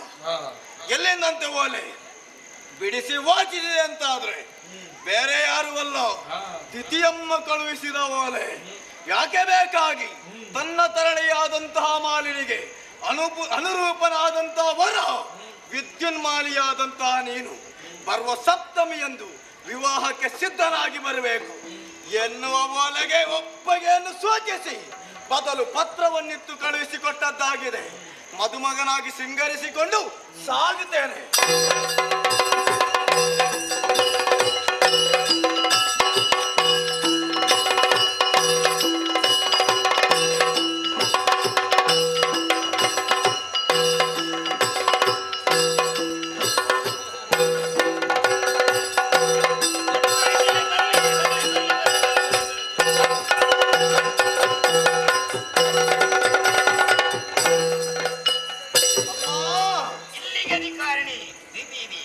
ವಂದಿಸಿಕೊಳ್ಳುತ್ತಾ ಇದ್ದೇನೆ. ಪೂಜ್ಯರು ನೀವು ನಮಗೆ. ನಿಂತು ದಣಿಬಾರದು. ಎತ್ತರವಾದ ಪೀಠ ಇದೆ, ಕುಳಿತುಕೊಳ್ಳಿ. ಬಹಳ ಸಂತೋಷ. ನಮ್ಮವರಿಗೆ ಸ್ವಲ್ಪ ಆಯಾಸ ಈಗ ನಿನ್ನವರು ಎಷ್ಟೋ ಜನ, ಸಾವಿರ ಗಟ್ಟಲೆ ಜನ ಬರ್ತಾ ಇದ್ದಾರೆ. ಮನಸ್ಸಿ ಬಹಳ ಸಂತೋಷ. ಎಲ್ಲರನ್ನು ಕರ್ಕೊಂಡು ಬರ್ಲಿಲ್ಲ, ಬಂದ ಸಾಕಾಗ್ಲಿಕ್ಕಿಲ್ಲ. ಅವುಗಳು ಕುಡಿನೇ ಮುಗಿಸ್ಲಿಕ್ಕಿಲ್ಲ. ಆದ್ರೆ ಇವರಿಗೆ ಉಪಚಾರ ಮಾಡ್ಬೇಕಲ್ಲ. ಸಾಕಮ್ಮ, ಅದೇ ಸಾಕು ಅವರಿಗೆ. ಕುಡಿಲಿಕ್ಕೆ ಏನ್ ಬೇಕು? ಕುಡಿಲಿಕ್ಕೆ ಬೇಕು. ಯಾವುದು ಸಾಕು? ನೀವು ಅದನ್ನು ಕೇಳಬೇಕು ಅಂತ ಉಂಟು. ಬರುವಾಗಲೇ ಸಿದ್ಧತೆ ಆಗಿದೆ. ಇಬ್ಬನ ಹೊರಡುವುದ ಅದು ಮೊದಲೇ ಸಿದ್ಧತೆ ಆಗಿದೆ. ಕುಡಿತಕ್ಕೊಂದು ಕೊರತೆ ಇಲ್ಲ. ಬರುವಾಗ ಕುಡಿದೇ ಬರೋದು ತಿನ್ಲಿಕ್ಕೆ ತಿಂಡಿ ಯಾವುದು ಆದಿತಮ್ಮ. ಆದ್ರೆ ಒಂದು ಬಹಳ ಸಂತೋಷ, ನಾನು ಹೇಳಿದ ಪ್ರಕಾರ ಎಲ್ಲ ಸಿದ್ಧತೆ ಮಾಡಿಕೊಂಡು ಬಂದಿದೆ. ಇದು ಮದುವೆ ಮಾಡಿಸುವವರು ಯಾರು? ಮಾಡಿಸುವರು ನಮ್ಮ ಪುರೋಹಿತರು. ಎಲ್ಲಿದ್ದಾರೆ? ಶಂಭೋ ಮಹಾದೇವ ವಿಶ್ವೇಶಾವರವಲ್ಲವ ಶಿವಶಂಕರ ಇಲೆಕಂಠ ನಮಸ್ತೆ ನಮೋ ನಮಃ. ಉತ್ತರೋತ್ತರ ದೀರ್ಘಾಶ ಮತ್ತು ಮಹಾರಾಣಿಯವರೇ, ಅವಸರದ ಕರೆ ಕಾರಣ ಏನು ಅಂತ ಗೊತ್ತಾಗಲಿಲ್ಲ. ಮದುವೆ ಮದುವೆ ಯಾರಿಗಮ್ಮ ಮದುವೆ? ನನ್ನ ಮಗಳಿಗೆ. ಓಹೋ, ಹಾಗಾದ್ರೆ ಇವರೆಲ್ಲ ದಿಬ್ಬಣಿಗರು. ಹೌದು, ಅಮ್ಮ ಅವರ ಕಟ್ಟಲು ಜನ ಬರ್ತಾ ಇದ್ದಾರೆ. ಓಯ್ ಮದ್ದು ಮಗನೇ, ನೀವ್ ಯಾಕೆ ಮಾರೆ ಅಲ್ಲಿ ಕೂತದ್ದು? ಇಲ್ಲಿ ಬನ್ನಿ ಅಯ್ಯ. ನೀವು ಹೋಗಿ ಹೋಗಿ ಹುಡುಗನನ್ನು ಸಭೆಯಲ್ಲಿ ಕೂರಿಸುವುದಾ? ಅಯ್ಯೋ, ತಿರುಗಿ ನೋಡಿ ಪುರೋಹಿತರೆ. ಮದುಮಗನಾಗಿ ಬರ್ತದ ಅಲ್ಲ, ಭೂತಗಟ್ಟಿಗೆ ಬಂದದ್ದು. ಮತ್ತೆಂತದಯ್ಯ ಇದು? ನಾನಲ್ಲ, ಮತ್ತೆ ಪುರೋಹಿತರೇ ವಂದಿಸಿಕೊಳ್ಳುತ್ತಾ ಇದ್ದೆ. ಉತ್ತರೋತ್ತರ ವಿಷಯ ಹೇಳಿದ ಹಾಗೆ ಮದುವೆ ಊರಲ್ಲೆಲ್ಲ ಕ್ಷೇಮವ? ಊರಿನವರಿಗೆ ಏನು ತೊಂದರೆ ಆಗಿದೆ? ಅಲ್ಲ, ಹೇಗಿದ್ದೀರಿ ಅಂತ. ಏನು ತೊಂದರೆ ಇಲ್ಲ. ಆ ಹುಡುಗಿಯನ್ನು ನೋಡಿದ್ದೀರಾ? ಹುಡುಗಿಯನ್ನೊಂದು ನೋಡಿಲ್ಲ ಸ್ವಾಮಿ. ತಾಳಿ ಕಟ್ಟು ಮೊದಲು ನೋಡಿ. ನೋಡುವ ಬೇಕು ಮತ್ತೆ ಮಹಾರಾಣಿ ಹುಡುಗಿಯನ್ನು ನೋಡ್ಬೇಕು ಅಂತ ಹೇಳ್ತಾ ಇದ್ದಾನೆ. ಕರೆಸಬೇಕಲ್ಲ, ಕರೆಸುವುದಕ್ಕೆ ಶೃಂಗಾರ ಆಗ್ಬೇಕು. ಅವರೆಲ್ಲ ಬರುದು ನೋಡಿ, ಯಾಕಂದ್ರೆ ದಿಬ್ಬಣದಲ್ಲಿ ಬಂದವರು. ನನ್ನ ಹೆಂಡತಿ ಬಂದಿದ್ದಾಳೆ, ಒಳಗಿದ್ದಾಳೆ. ಹೊರಗೆ ಕರಿಬೇಡಿ, ದೃಷ್ಟಿ ಆಗ್ತದೆ. ಅಲ್ಲಿಂದಲೇ ಸಿಂಗರಿಸಿ ಕಳುಹಿಸುವುದಕ್ಕೆ ಹೋಗಿ ಹುಡುಗಿ ಈ ಕಡೆಗೆ ಬಂದಿದೆ. ಹುಡುಗಿ ಸಭೆಗೆ ಬಂದಿದ್ದಾಳೆ, ಸ್ವಲ್ಪ ನೋಡಿ. ಈ ಸಭೆಯಲ್ಲಿ ಹುಡುಗಿ ಎಷ್ಟು ಮಂದಿ ಹುಡುಗಿಯರಿದ್ದಾರೆ ಸ್ವಾಮಿ? ಯಾರನ್ನಂತ ಮದುವೆಗಳು ಹುಡುಕು. ಈ ಸಭೆಯಲ್ಲಿ ಮದುಮಗಳಿದ್ದಾಳೆ ಅಂತ ಹೇಳಿದ. ನೀವಲ್ಲ ಹೇಳಿದ್ದು ಸಭೆಗೆ ಬಂದಿದ್ದಾಳೆ. ಅಯ್ಯೋ, ಸಭೆಗೆ ಎಂದರೆ ಮಂಟಪಕ್ಕೆ ಎಂದರ್ಥ ತಿರುಗಿ ನೋಡಿ. ಭಾಷೆ ನಂಗೆ ಅರ್ಥ ಆಗುದಿಲ್ಲ. ಎಂತದ್ದು? ಹಾಗೆ ಹೇಗೆ ನಿಮಗೆ? ಹೇಗೆ ನನಗೆ ಎಂತದಾಗಬಹುದು? ಅಲ್ಲ, ನಿಮಗೆ ಹುಡುಗಿ ಆಗಬಹುದೆಂಬ ಅಭಿಪ್ರಾಯ ನನ್ನ ಮನಸ್ಸಿಗಿದೆ. ನನಗೆ ಒಪ್ಪಿಗೆ ಅಂದ ಇದ್ದಾಳೆ. ಬೇಗ ಬೇಗ ಮದುವೆ. ಬೇಗ ಅಂದ್ರೆ ಅಷ್ಟು ಬೇಗ ಆಗುದಿಲ್ಲ. ಹುಡುಗಿ ಚಂದ ಇದ್ದಾಳಲ್ಲ. ಅಲ್ಲಿ ಕೂತ್ಕೊಳ್ಳಿ ಮಹಾರಾಣಿ. ಹುಡುಗನ ಒಪ್ಪಿಗೆ ಸಿಕ್ಕಿದೆ. ಆದ್ರೆ ಹುಡುಗಿಯಲ್ಲಿ ಒಂದು ಮಾತು ಕೇಳಿದ್ದೀರಾ? ಕೇಳಬೇಕಮ್ಮ. ಯಾಕಂದ್ರೆ ಮದುವೆ ಆದ ಮೇಲೆ ಅವರ ಜೀವನದಲ್ಲಿ ಏನಾದರೂ ವ್ಯತ್ಯಾಸವಾಗಿ ಹೋಯ್ತುಂಟಾದ್ರೆ ತಿಳಿದಂತ ಜ್ಞಾನಿಗಳು ಆಡಿದಂತ ಮಾತನ್ನು ನೀವು ಕೇಳಿಲ್ವಾ? ಬಳಿಕ ಆಳಲುವ ಸುತಿಯ ಶಾಪಂಗಳಿಗೆ ಗುರಿಯಾಗುವ ವರ ಪಿತ ಪುರೋಹಿತ ಸಹಿತ ಸಹಿತ ನಮಗೂ ಬಹಳ ಉಂಟ. ಒಂದು ಮಾತು ಕೇಳಿ ಅಮ್ಮ. ಹೇಗೆ ಅಮ್ಮನಿಗೆ ಆದ್ರೆ ನನಗಾದಿ. ನನಗೆ ಮದುವೆ ಬೇಡ, ಹೋಗುವ. ನಿಲ್ಲಿ ಬಂದದಕ್ಕೆ ಊಟ ಮಾಡಿ ಆದ್ರೂ ಹೋಗುವ. ಅದು ಮುಂದಕ್ಕೆ ನಿನಗೆ ತಿಥಿ ಊಟ ಸಹ ಉಂಟು. ಸುಮ್ಮನೆ ಗೊತ್ತು. ಯಾಕೆ ಅವಸರ ಏನು? ದಿತಿಯಮ್ಮ ನಮಗೆ ಮಾತೆಗೆ ಸಮಾನ ಆಳಿದ್ದಾಳೆ. ಅವಳ ಬಗ್ಗೆ ಆ ರೀತಿ ಮಾತುಗಳು. ಅಬ್ಬಬ್ಬಾ, ನನಗೆ ಮದುವೆ. ನಿಮ್ಮ ತಲೆ ಎಲ್ಲಿ ಉಂಟು? ಇಲ್ಲೇ ಉಂಟು. ಅಲ್ಲಿ ಉಂಟು, ಅದನ್ನೇ ಮೆದುಳು ಉಂಟು ಅಂತ ಹೇಳುದು. ಏನಿಲ್ಲದೆ ಮತ್ತೆಂತದ್ದು? ಆಲೋಚನೆ ಮಾಡಿ. ಅಮ್ಮನ ಅಭಿಪ್ರಾಯಕ್ಕೆ ತನ್ನ ಮಾತಿನ ಆಕ್ಷೇಪವಿಲ್ಲ ಎಂದು ಭಾವಾರ್ಥ. ಎಷ್ಟು ಗುಣ, ಎಷ್ಟು ಒಳ್ಳೆಯ ಗುಣ. ಅಪರಂಜಿ ಎಷ್ಟು ಪಕ್ಕ ಗುಣ ಬದಲಾಗ್ತದೆ. ಹೋಗಿ ಅಲ್ಲಿ ಕೂತ್ಕೊಳ್ಳಿ. ನೀವು ನನಗೆ ಬೈಲಿಕ್ಕಿಲ್ಲ, ನಾನು ಮದುವೆ. ಅಮ್ಮ, ಇದು ತರ ಮಾಡಬಾರ್ದು. ಇಲ್ಲಿ ಬನ್ನಿ. ಎಂತದ್ದು ತುಂಬಾ ಉಂಟು. ಹೌದು, ಏಸಿಗೆ ಮಾಡ್ಬೇಕು. ಅದ ಹಾಗಲ್ಲ, ಮುಹೂರ್ತಕ್ಕೆ ಸರಿಯಾಗಿ ಕೆಲಸ ಆಗಬೇಕು. ಅಂದರೆ ಉಳ್ಳಗ ಇದ್ದೀರಲ್ಲ, ದಾರೆಗಣ್ಣ ಗುರ್ತಲ್ಲಿ ನನ್ನ ಉರ್ತು ತುರ್ಕಲ ಕದ್ಬೋಸಿ ಎಲ್ಲ ಕಾಂಡೆ ಸಾಧ್ಯ ಪೋನಕ ಬಟ್ರೆ ಎನ್ನ ಕಾಸು ಕೊಡ್ಲೆ ಬಂಡ ನಮ್ಮದ ಹಾಲ ತಿಕ್ಕಂದು ದನಿಕುಲ್ಲ ಕೆಂತೂಡು ಅಕ್ಕಲೇ ಕೊಡ್ತಾ ಉಡಾತೆ. ಅಣ್ಣ ಕರ್ನಾಟಕ ಉಳ್ಳರ ಪಡಿ ತಾರಬಾರದ ಕಡೆ ಹೇಳಿದಾಗ ಹೂವರ ಅಂತರ್ಪಿಸಿ. ನೀವೇ ದೊಡ್ಡ ಪಿಶಾಚಿ. ಅಂತರ್ಪಟ ಹುಡುಗಿಯ ಕೈಯಲ್ಲಿ ಕೊಡಿ. ಈ ಕಡೆಗೆ ಬಂದಿದ್ದಾರೆ. ಇದು ಯಾಕೆ ಬರೋಯ್ತಾರೆ? ಕೊರಳಿಗೆ ಹಾಕ್ಲಿಕ್ಕೆ ಅದು ಹಾಕುವ. ಅವರದೇನು ತಲೆ ಕಾಡಿಲಿಕ್ಕೆ ಉಂಟ? ನನ್ನ ಯಾಕೆ? ನಿನ್ನ ಅಪ್ಪ ವೆಂಕಪ್ಪನನ್ನು ತಲೆ ಕಾಡಿಯಲ್ಲಿ ಭಾಷೆ ಕೆಟ್ಟವ ನನ್ನನ್ನೇ ಮದುವೆ ಆಗ್ತೀರಾ? ನಿಮ್ಮನ್ನು ಯಾವ ಕರ್ಮಕ್ಕೆ ಮದುವೆ ಆಗುದು? ಹುಡುಗಿಯನ್ನು ಮದುವೆ ಆಗುದು? ಹುಡುಗಿಯ ಕೊರಳಿಗೆ ಹಾಕುವುದಕ್ಕೆ ಇರುವುದು ನನಗೆ ಗೊತ್ತಿಲ್ಲ ಪುರೋಹಿತರೆ. ಆಮೇಲೆ ಅಂದರೆ ಹೊಸ ಅನುಭವ. ಅಂದರೆ ಶುರು ಮಾಡ್ಲಿ. ಮೊದಲೇ ದಾರೆಗೆ ಬೇಗ ಅವನು ಅದೇ ಬಲಂಕನಂ ಪ್ರತಿನಂತು ದೇವ ತಾರಾಬಲಂತು ಚಂದ್ರಬಲಂತು ದೇವ.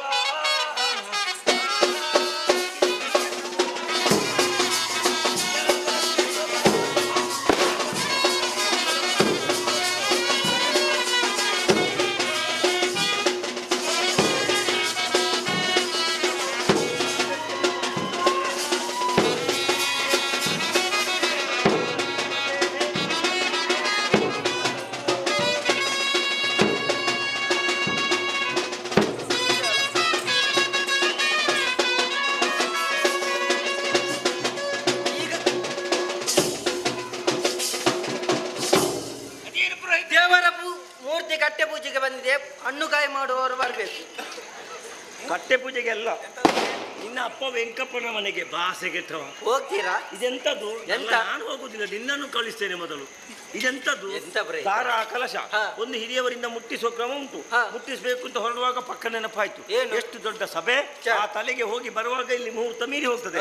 ಹಾಗೆ ಅಂತ ಮುಟ್ಟಿಸಿದ್ರೆ ಇನ್ನೊಬ್ಬರಿಗೆ ಬೇಸರ ಆಗ್ತದೆ. ಯಾಕೆ ನಾವು ಅಷ್ಟು ದೂರದಿಂದ ಕಷ್ಟಪಟ್ಟು ಬಂದು ನಮಗೊಂದು ಗೌರವ ಮರ್ಯಾದೆ ಕೊಡ್ಲಿಲ್ಲ ಅಂತ. ಒಟ್ಟು ಸಮಸ್ಯೆಗೆ ಪರಿಹಾರ ಸುಲಭ ಉಂಟು. ಹೀಗೆ ಮಾಡುವ, ಈಗ ಇಲ್ಲಿದ್ದವರು ನೀವೆಲ್ಲ ಮುಟ್ಟಿ, ನೀವು ಸಿಕ್ಕಿದ್ರೆ ಅವರು ನಿಮ್ಮನ್ನು ಮುಟ್ಟಲಿ, ಅವರು ಹಿಂದಿನವರು ಮುಟ್ಲಿ, ಮತ್ತೆ ಸಿಕ್ಕಿದವರೆಲ್ಲ ಮುಟ್ಟುತ್ತಾ ಇರಲಿ, ನಮ್ಮ ಕೆಲಸ ಆಗ್ತಾ ಇರಲಿ. ಅಮ್ಮ ಇಲ್ಲಿ ಬನ್ನಿ, ಹಾಗೆ ಬೇಗ.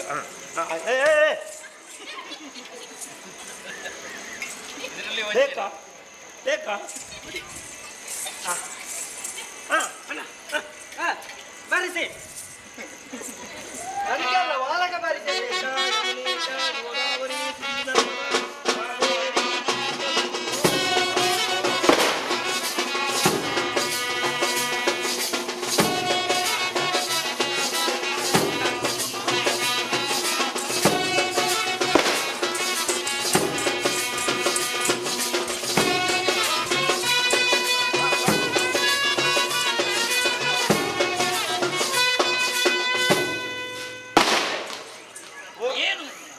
ದೀಪ ನಂದಿಸುವುದು ಸರಿಯೇ ಇದು? ಅಮ್ಮ ಅಪಶಕ್ನ ಅಲ್ವಾ? ಅಪಶಕ್ನ ಅಂತ ಸುಮ್ಮನೆ ಕೂತ್ಕೊಳ್ಳಿ. ಕಾರ್ಯಕ್ರಮ ಮುಗಿದ ಮೇಲೆ ನಾವು ಧರ್ಮಕ್ಕೆ ಎಣ್ಣೆ ಹಾಳು ಮಾಡುದು ಯಾಕಮ್ಮ? ಹಾಳು ಮಾಡುವಾಗ ಆಲೋಚನೆ ಮಾಡಬೇಕು. ಕಡಿಮೆ ಉಂಟಾ? ತಿಳಿದವರು ಏನು ಹೇಳಿದ್ದಾರೆ? ಉಳಿತಾಯ ಮಾಡಿ, ನಿಮಗಾಗಿ ನಿಮ್ಮ ಹೆಂಡತಿ ಮಕ್ಕಳಿಗಾಗಿ ಉಳಿತಾಯ ಮಾಡಿ. ಎಣ್ಣೆ ಹಾಳು ಮಾಡಬಾರ್ದು, ಉಳಿತಾಯ ಮಾಡಬೇಕು. ನೋಡಿ, ಎಣ್ಣೆಯ ಅನುಭವ ನೋಡಿ, ಅವರಲ್ಲಿ ಕೇಳಿ. ಎಣ್ಣೆ ಗುರುಗಳು, ಅಪ್ಪ ಗುರುಗಳು ಭಾಷೆ ಕೆಟ್ಟವ, ನನ್ನನ್ನು ಗುರುತೆ ಬಾಕಿದೆಲ್ಲ ಎಲ್ಲ ನಾನು ಗುರು ಹಾಕುದಿಲ್ಲ. ಎಣ್ಣೆಗೆ ಆಗುವಾಗ ನಾನು ಗುರುವಿಡಿ ಭಾಷೆ ಕೆಟ್ಟ. ಅದು ಹೇಗೆ ಪುರೋಹಿತರೆ ಅಂತದ್ದು ಎಣ್ಣೆ? ಅದು ಎಣ್ಣೆ ಗೊತ್ತಿಲ್ಲ, ಅದು ನೀವು ಅಭ್ಯಾಸ ಮಾಡಿದ್ರೆ ಅವುಗಳಿಗೆಲ್ಲ ಅಭ್ಯಾಸ ಆಗಿದೆ, ಚಂದ ಆಗುತ್ತೆ. ಇಟ್ಕೊಳ್ಳಿ, ನಾನು ಹೇಳ್ಬೇಕು. ನರಸಿ ಎಣ್ಣೆ ಹಚ್ಚೋ ಕ್ರಮ ಉಂಟು. ಏನು ನರಸಿ ಎಲ್ಲಿಂಟು? ಏನು ಮಸಿ ಉಂಟು ಅಂತ ಇದ್ದೀನಿ. ಮಸಿ ಇಲ್ಲಿ ಈ ಸಭೆ ಮತ್ತೆ ನಿಮಗೆ ಸ್ವರ ಬರುದು ಏನು ಸ್ವರ? ನೀವು ಊಟವಾಗಿಲ್ವ ಅಂತ ಕೇಳಿ ಮಾಡದೆ ನೀವು ಆಡುವ ಮಾತು ನನಗೆ ಕೇಳುವುದಿಲ್ಲ. ಅಷ್ಟು ದೊಡ್ಡ ಸಭೆಯಲ್ಲಿ ಅವರಿಗೆ ಕೇಳಬೇಕೋ ಬೇಡವೋ? ಕೇಳದಿದ್ದರೆ ಪರಿಣಾಮಗಳು ಏನಾಗ್ತದೆ? ಬಂದವರೆಲ್ಲ ಹೇಳ್ತಾರೆ ಕಾರ್ಯಕ್ರಮ ಒಳ್ಳೆದಾಗಿದೆ, ಮದುಮಗನಿಗೆ ಬಾಯಿ ಬರುದು ಬರ್ತದೆ ಬರ್ತದೆ. ಆಗಬಾರ್ದು ಗಟ್ಟಿ ಹೇಳಿ ಅಷ್ಟೇ. ಎನ್ನರಸಿ ಅಯ್ಯೋ ದೇವ, ಪುರೋಹಿತರು ಸತ್ತು ಹೋದ್ರು. ಶಿವನೇ ಚೆಮ್ಮುಲಿಂಗ. ಚೆಮ್ಮುಲಿಂಗ, ನಾನು ಸತ್ತರೆ ಅಳುವುದಕ್ಕೆ ಮನೆಯಲ್ಲಿ ಜನ ಉಂಟು, ನಿನಗೆ ತಲೆ ಬಿಸಿಬೇಡ. ಏನು ಕೊಡ್ತೀರಾ? ಅದಾ ಸಾಕು. ಅಷ್ಟೇ ಅಲ್ವಾ? ನಿಮಗೆ ಯಾಕೆ ತಲೆ ಬಿಸಿ? ನೀವು ಸತ್ತರೆ? ನಾನು ಸತ್ತರೆ ನನ್ನ ಹೆಂಡತಿ ಮಕ್ಕಳಿಗೆ ಯಾರು? ನಾನಿಲ್ವ? ನಿಮ್ಮ ಹೆಂಡತಿ ಮಕ್ಕಳಿಗೆ ನಾನಿಲ್ವ?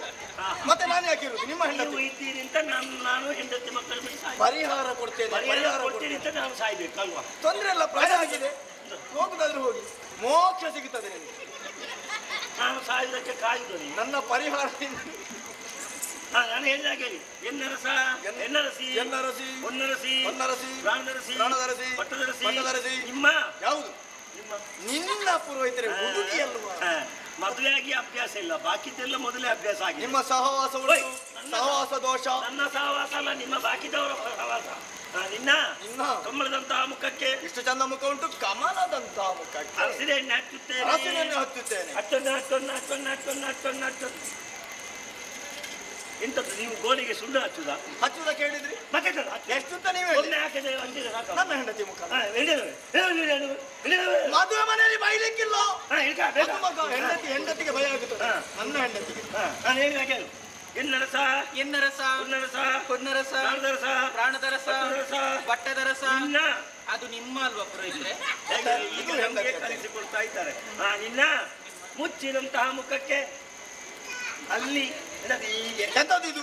ಮುಚ್ಚಿದಂತಹ ಮುಖಕ್ಕೆ ಹಸಿರು ಎಣ್ಣೆ ಹಚ್ಚುತ್ತೇನೆ, ಅರಸಿನ ಎಣ್ಣೆ ಹಚ್ಚುತ್ತೇನೆ. ಅಚ್ಚಮ್ಮ ಅಚ್ಚಮ್ಮ ಅಚ್ಚಮ್ಮ ಅಚ್ಚಮ್ಮ ಅಚ್ಚಮ್ಮ.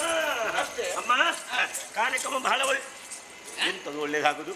ಎಲ್ಲ ಕೂತ್ಕೊಂಡು ನೋಡ್ತಾ ಇದ್ದಾರೆ. ಆಯ್ತಲ್ಲ, ಬೇಗ ಎದ್ದು ಸಾಲಾಗಿ ಬಂದು ಕೊಟ್ಟು ಹೋಗಿ ಮತ್ತೆ ಊಟಕ್ಕೆ ಹೊತ್ತಾಗ್ತದೆ. ಏನು ಪುರೋಹಿತರೆ? ಉಡುಗೊರೆ ತಂದು ಕಾಯ್ತಾ ಇದ್ದಾರೆ. ಎಷ್ಟು ಉಡುಗೊರೆ ಯಾರು ಮಾಡುದು? ಊರಿನವರು. ಮತ್ತೆ ಸರಿಯಲ್ಲ, ಉಡುಗೊರೆ ಆಗುದಿದ್ರೆ ನಿಮ್ಮಿಂದ ಆಗ್ಲಿ. ನನ್ನ ಕೈ ಬೀಳ್ಬೇಕು ಅಲ್ವಾ? ಆಲೋಚನೆ ಮಾಡಿ ಅಮ್ಮ, ನಿಮಗೆ ಇರುವವ ನಾನೊಬ್ಬ ರಕ್ಕಸ ಪುರೋಹಿತ. ನನ್ನ ಕೈ ಬಿದ್ದರೆ ಮತ್ತೆ ನಿಮ್ಮವರಿಗೆ ಮದುವೆ ಇಲ್ಲ, ಮತ್ತೆ ಕೈ ಬೀಳುವುದೆಂತದು? ಆಶೀರ್ವಾದ ಮಾಡಿ ಅಂತ. ಸೋಮಜಾಡೇನ ಸೋಮಜಾಡೇ. ಇಲ್ಲಿ ಬಂದ ಕುಟುಂಬದವನ ಸೋಮಜಾಡ ಅನ್ನುವ ಕೊಟ್ಟಂತಹ ಪಟ್ಟೆ ಇದು ಹೇಳಿದ್ದಾರೆ ಬಟ್ಟರೆ ನಿಮ್ಮ ಜೀವನ ಪರ್ಯಂತರ ನನ್ನ ಹೆಸರು ಹೇಳ್ತಾ ಇರಬೇಕು ಅಂತ. ಆದ್ದರಿಂದ ಕೊಟ್ಟವರನ್ನು ಕೊಡದೇ ಇದ್ದವರ ಅವನ ಹೆಸರು ಹೇಳ್ತಾ ಇರೋದು. ಸೋಮಜಾಡೇನ ಓ ಪಟ್ಟೆ ನಿನ್ನಲ್ಲಿ 108 ಹೊಟ್ಟೆ ಕೊಟ್ಟೆ ನಾನು ಕೆಟ್ಟೆ ಕೊಡುವುದು ಮಾತ್ರ ಲೊಟ್ಟೆ ಪುರೋಹಿತ ಕಡೆಯಿಂದ ಉಡುಗೊರೆ ಮಧುಮಗನ ಕೊರಳಿಗೆ ಮಧುಮಗನ ಕೊರಳಿಂದ ಮಧುಮಗಳ ಹೆಗಲಿಗೆ ಮತ್ತೆ ಬಂದಲ್ಲಿಗೆ ಪಟ್ಟೆ ಓದಲೆಲ್ಲ ಪಟ್ಟೆ ಕೊಡ್ತಾ ಹೋದ್ರೆ ವರ್ಷಕ್ಕೆ ಪಟ್ಟೆ ಎಷ್ಟು ಬೇಕು ಶಾಸ್ತ್ರಕ್ಕೊಂದು ಕೊಟ್ಟು ಮುಗಿಸುವುದು. ಜೊತೆಗೆ ಭಗವಂತ ನಿಮಗೆ ಬೇಕಾದಷ್ಟು ಕೊಟ್ಟಿದ್ದಾನೆ, ಉಳಿತಾಯ ಆಗ್ತಾ ಉಂಟು. ಆದ್ದರಿಂದ ನೀವು ನಮಗೆ ಕೊಡಬೇಕು ಹೊತ್ತು ನಾವು ನಿಮಗೆ ಕೊಡುವಷ್ಟು ಆದ್ರೆ ಸಾಕು. ಆಗಲಿ ಆಗಲಿ ಅಮ್ಮ, ಇದು ಕಾರ್ಯಕ್ರಮದ ಕೊನೆಯ ಅಂಗವಾಗಿ ಒಂದು ಹುಡುಗಿ ಇಳಿದು ಹೋಗು, ಯಾಕಂದ್ರೆ ನನಗೆ ಇನ್ನೊಂದು ಕಡೆಗೆ ಹೋಗ್ಲಿಕ್ಕೆ ಆದಷ್ಟು ಬೇಗ ಈ ಕಾರ್ಯಕ್ರಮ ಮುಗಿದ್ರೆ ನನ್ನ ತಂದು ಪಡ್ಕೊಂಡು ನಾನು ಹೋಗುದು.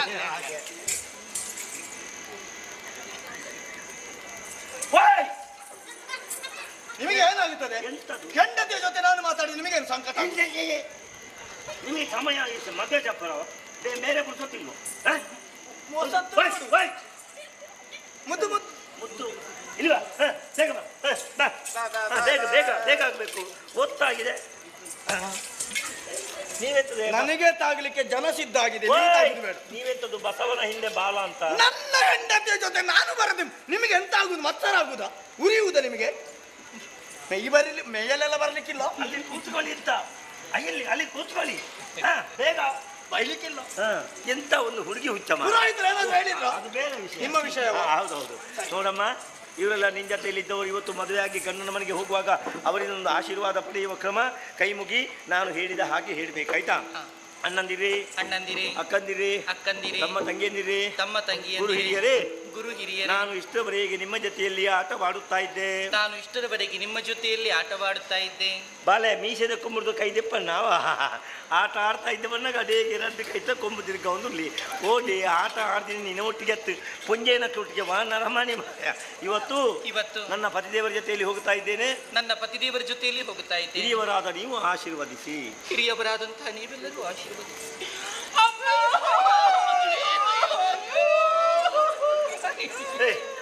ಈಗ ಸುದ್ದಿ ಬಂದದ್ದ ಏನು? ನಿನ್ನ ಅಪ್ಪ ಸತ್ತ ಜೀವ ಇದ್ದಾರೆ. ಮತ್ತೆಂತದ್ದು? ಅಮ್ಮ ಇಲ್ಲಿ ಬನ್ನಿ. ಅವಳ ಅಭಿಪ್ರಾಯ ಹಾಗಿಲ್ಲ, ನೀವೇ ಯಾಕಮ್ಮ ಆಳುವುದು? ಸಣ್ಣವಳಲ್ವಾ? ಸಣ್ಣದಾರಂಭ್ಯದಿಂದ ಸಾಕಿ ಸಲಹಿದವಳಲ್ವ? ಹೌದು ಹೌದು ಹೌದು. ಮತ್ತೆಲ್ಲ ಹಲವಿಲ್ಲದ ಪ್ರೇಮದ ಸುಕುಮಾರಿಯನ್ನು ಈ ರೀತಿಯಾಗಿ ಇವತ್ತು ಮದುವೆ ಮಾಡಿ ಕೊಡುವಾಗ ಗಂಡನ ಮನೆಗೆ ಹೋಗ್ತಾಳೆ. ಹೌದು. ಏನ್ ಕಷ್ಟ ಬರ್ತದೋ ಏನೆಂಬುದನ್ನ ಅಲ್ಲಿ ಏನು ಮಾಡ್ತಾನೋ ಮಾಡುವುದೆಂತದಮ್ಮ, ಎಲ್ಲರೂ ಕರ್ಕೊಂಡು ಹೋಗಿ ಏನು ಮಾಡ್ತಾನೋ ಅಷ್ಟನ್ನೇ ಮಾಡ್ತಾನೆ.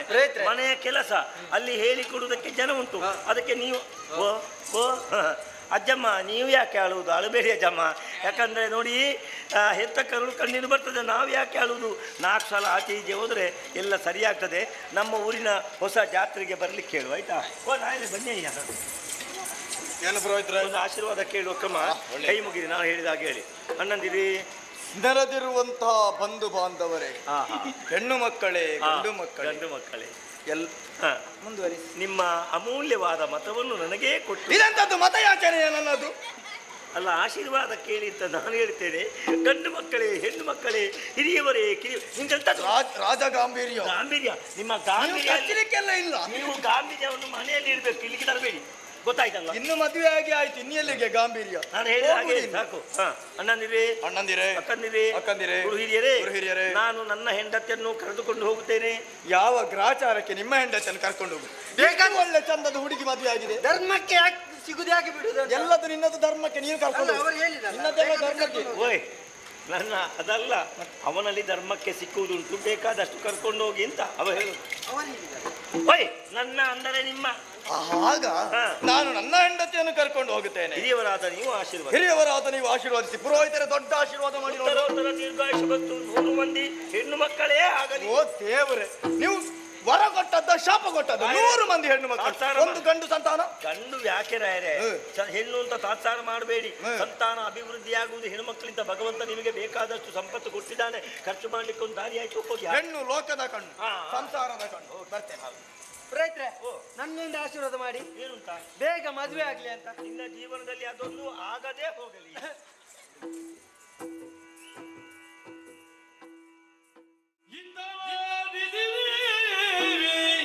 ವೃತ್ರಾರಿಯ ತ್ರಿಮಾದಿಂದಾಗಿ ತನ್ನ ಪುತ್ರರೆಲ್ಲರೂ ದುರದಿ ಮೃತ್ಯುವಪ್ಪಿದರಿಳಿದು ಚಿತ್ತದೇವತೆಯ ನಾತಿರಲು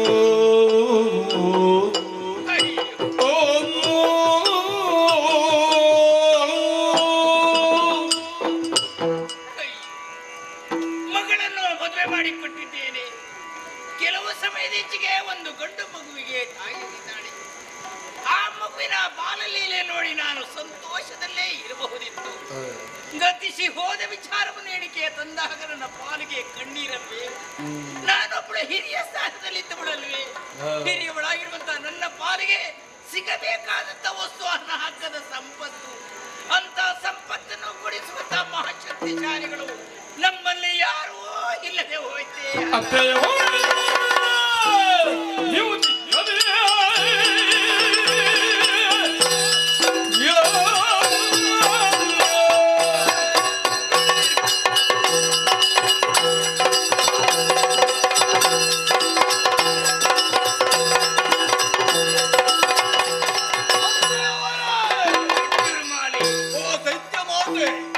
ದಿಗಂತ ವಿಶ್ರಾಂತವಾದ ಕಾಲಕೇಯ ಕುಲಕ್ಕೆ ತಮ್ಮ ಮಗಳನ್ನು ಇತ್ತು ಉಭಯ ಕುಲದ ಹಿತವನ್ನು ಕಂಡವರು ತಾವು.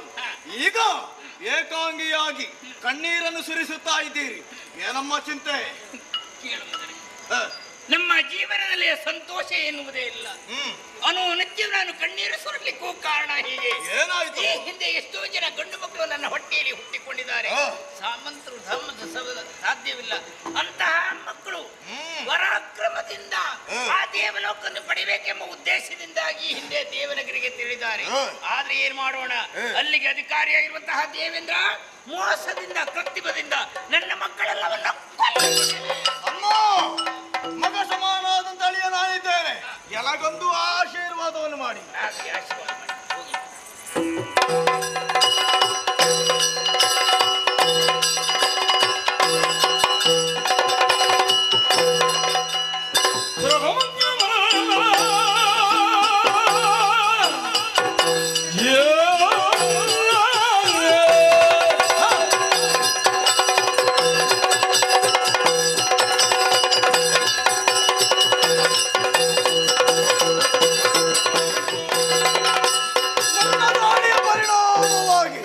ದೇವತೆಗಳು ದಿಕ್ಕಾಪಾಲಾಗಿ ಓಡಿ ಹೋಗಿದ್ದಾರೆ.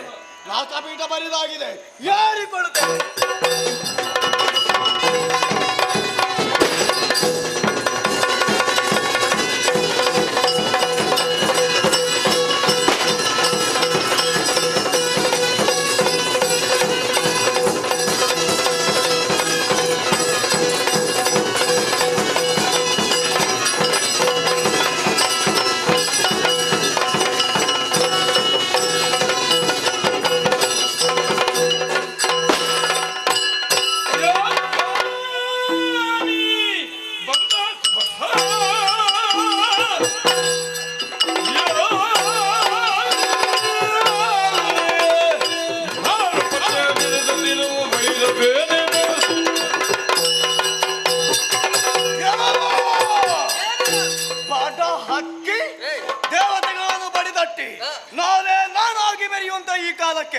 ಸಭಾ ಪ್ರವೇಶವನ್ನು ಮಾಡಿದೆ.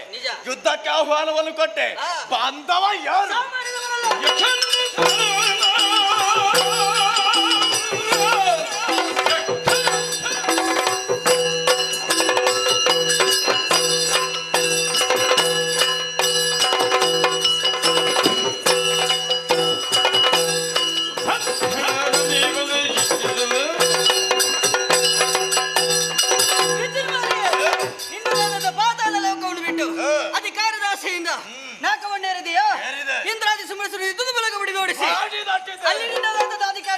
ಮಾತ್ರಕ್ಕೆ ನೀನೊಬ್ಬ ಪರಾಕ್ರಮಿ ಎಂದೆನಿಸಿಕೊಳ್ಳುವುದಿಲ್ಲ. ನಿನ್ನನ್ನು ವಿಚಾರಿಸಿ ಬಂದವ ಸಾಮಾನ್ಯದ ಬಿಡುವ ಯಕ್ಷರಾಜ ಪಿಂಗಲಾಕ್ಷ.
ಬರುವಾಗ ಅಲ್ಲಿ ಕಂಡದ್ದು. ಏಯ್ ಹೇಮಾ ಮಾಲಿನಿ, ಅದು ನಿನ್ನ ಅಜ್ಜಿ.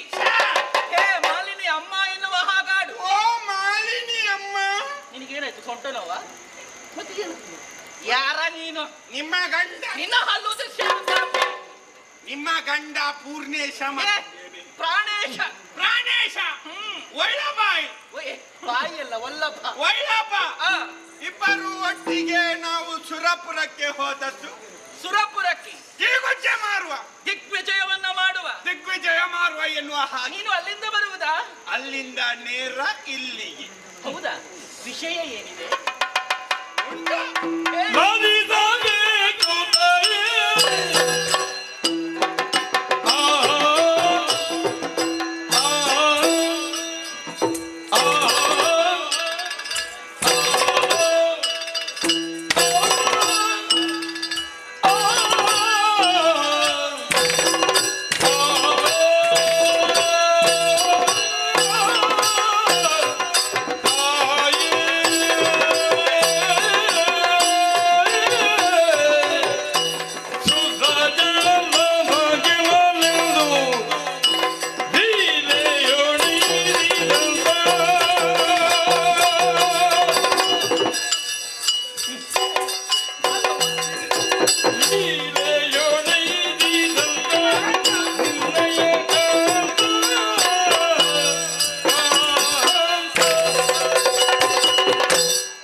ನಿನ್ನದೇನಿಲ್ಲಿ ನಾಟ್ಯ ವೈಭವ ಆಗುತ್ತಾ ಉಂಟಾ?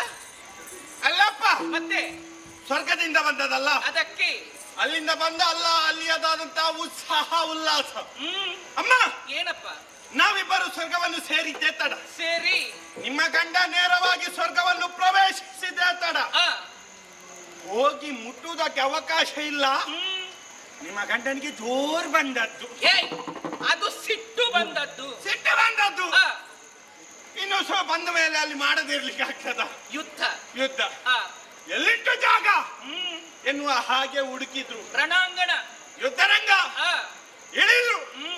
ಬರ್ಲಿ, ಸ್ವರ್ಗವನ್ನು ಕಾಯುವಂತಹ ಯೋಧರಿದ್ದರೆ ಬಂದು ಜಯಿಸಲಿ ಎನ್ನುವ ಹಾಗೆ. ಅಷ್ಟದಿಕ್ಪಾಲಕರು. ಅಷ್ಟದಿಕ್ಪಾಲಕ. ಅಷ್ಟದಿಕ್ಪಾಲಕ ಬರ್ಲಿ ಎನ್ನುವ ಹಾಗೆ ಆಜ್ಞೆಯನ್ನು ಕೊಟ್ಟದ್ದೇ ತಡ.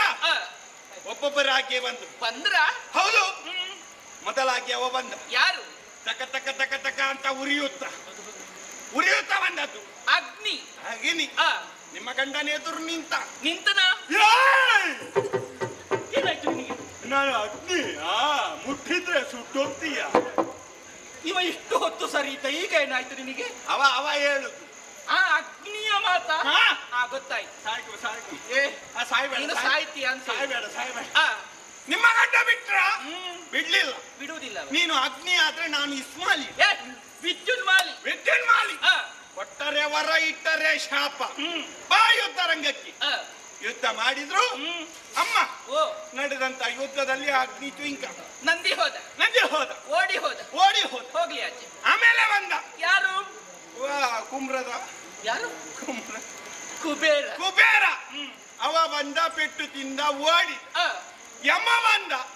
ಅವನೊಂದಿಗೆ ನಾನು ಯುದ್ಧ ಮಾಡಿದೆ. ನನ್ನ ಅಜ್ಜಿಯನ್ನು ಕೊಂಡೋಗಿದ್ದಾನೆ ಪಾಪಿ ಮಗ. ಅಜ್ಜಿ ಅಂದ್ರೆ ಪ್ರಾಯ ಆಗಿರ್ಬೋದು. ಆಗಿದ್ದೆ, 99 ಆಗಿದೆ. ಒಂದು ಬಿಟ್ಟಿದ್ರೆ ಸತಕ್ಕ ಆಗ್ತಿತ್ತು. ಪಾಪ ಬಿಡ್ಲಿಲ್ಲ. ಹೋಗುವ ಪ್ರಾಯ ಅಲ್ವಾ ಅವರ? ಹೋಗುವ ಪ್ರಾಯ. ಅಜ್ಜಿಗೊಂದು ಎಷ್ಟು ಆಸೆ ಇತ್ತು. ಅಜ್ಜಿಗಿಂತ ನಿನಗೆ ಆಸೆ.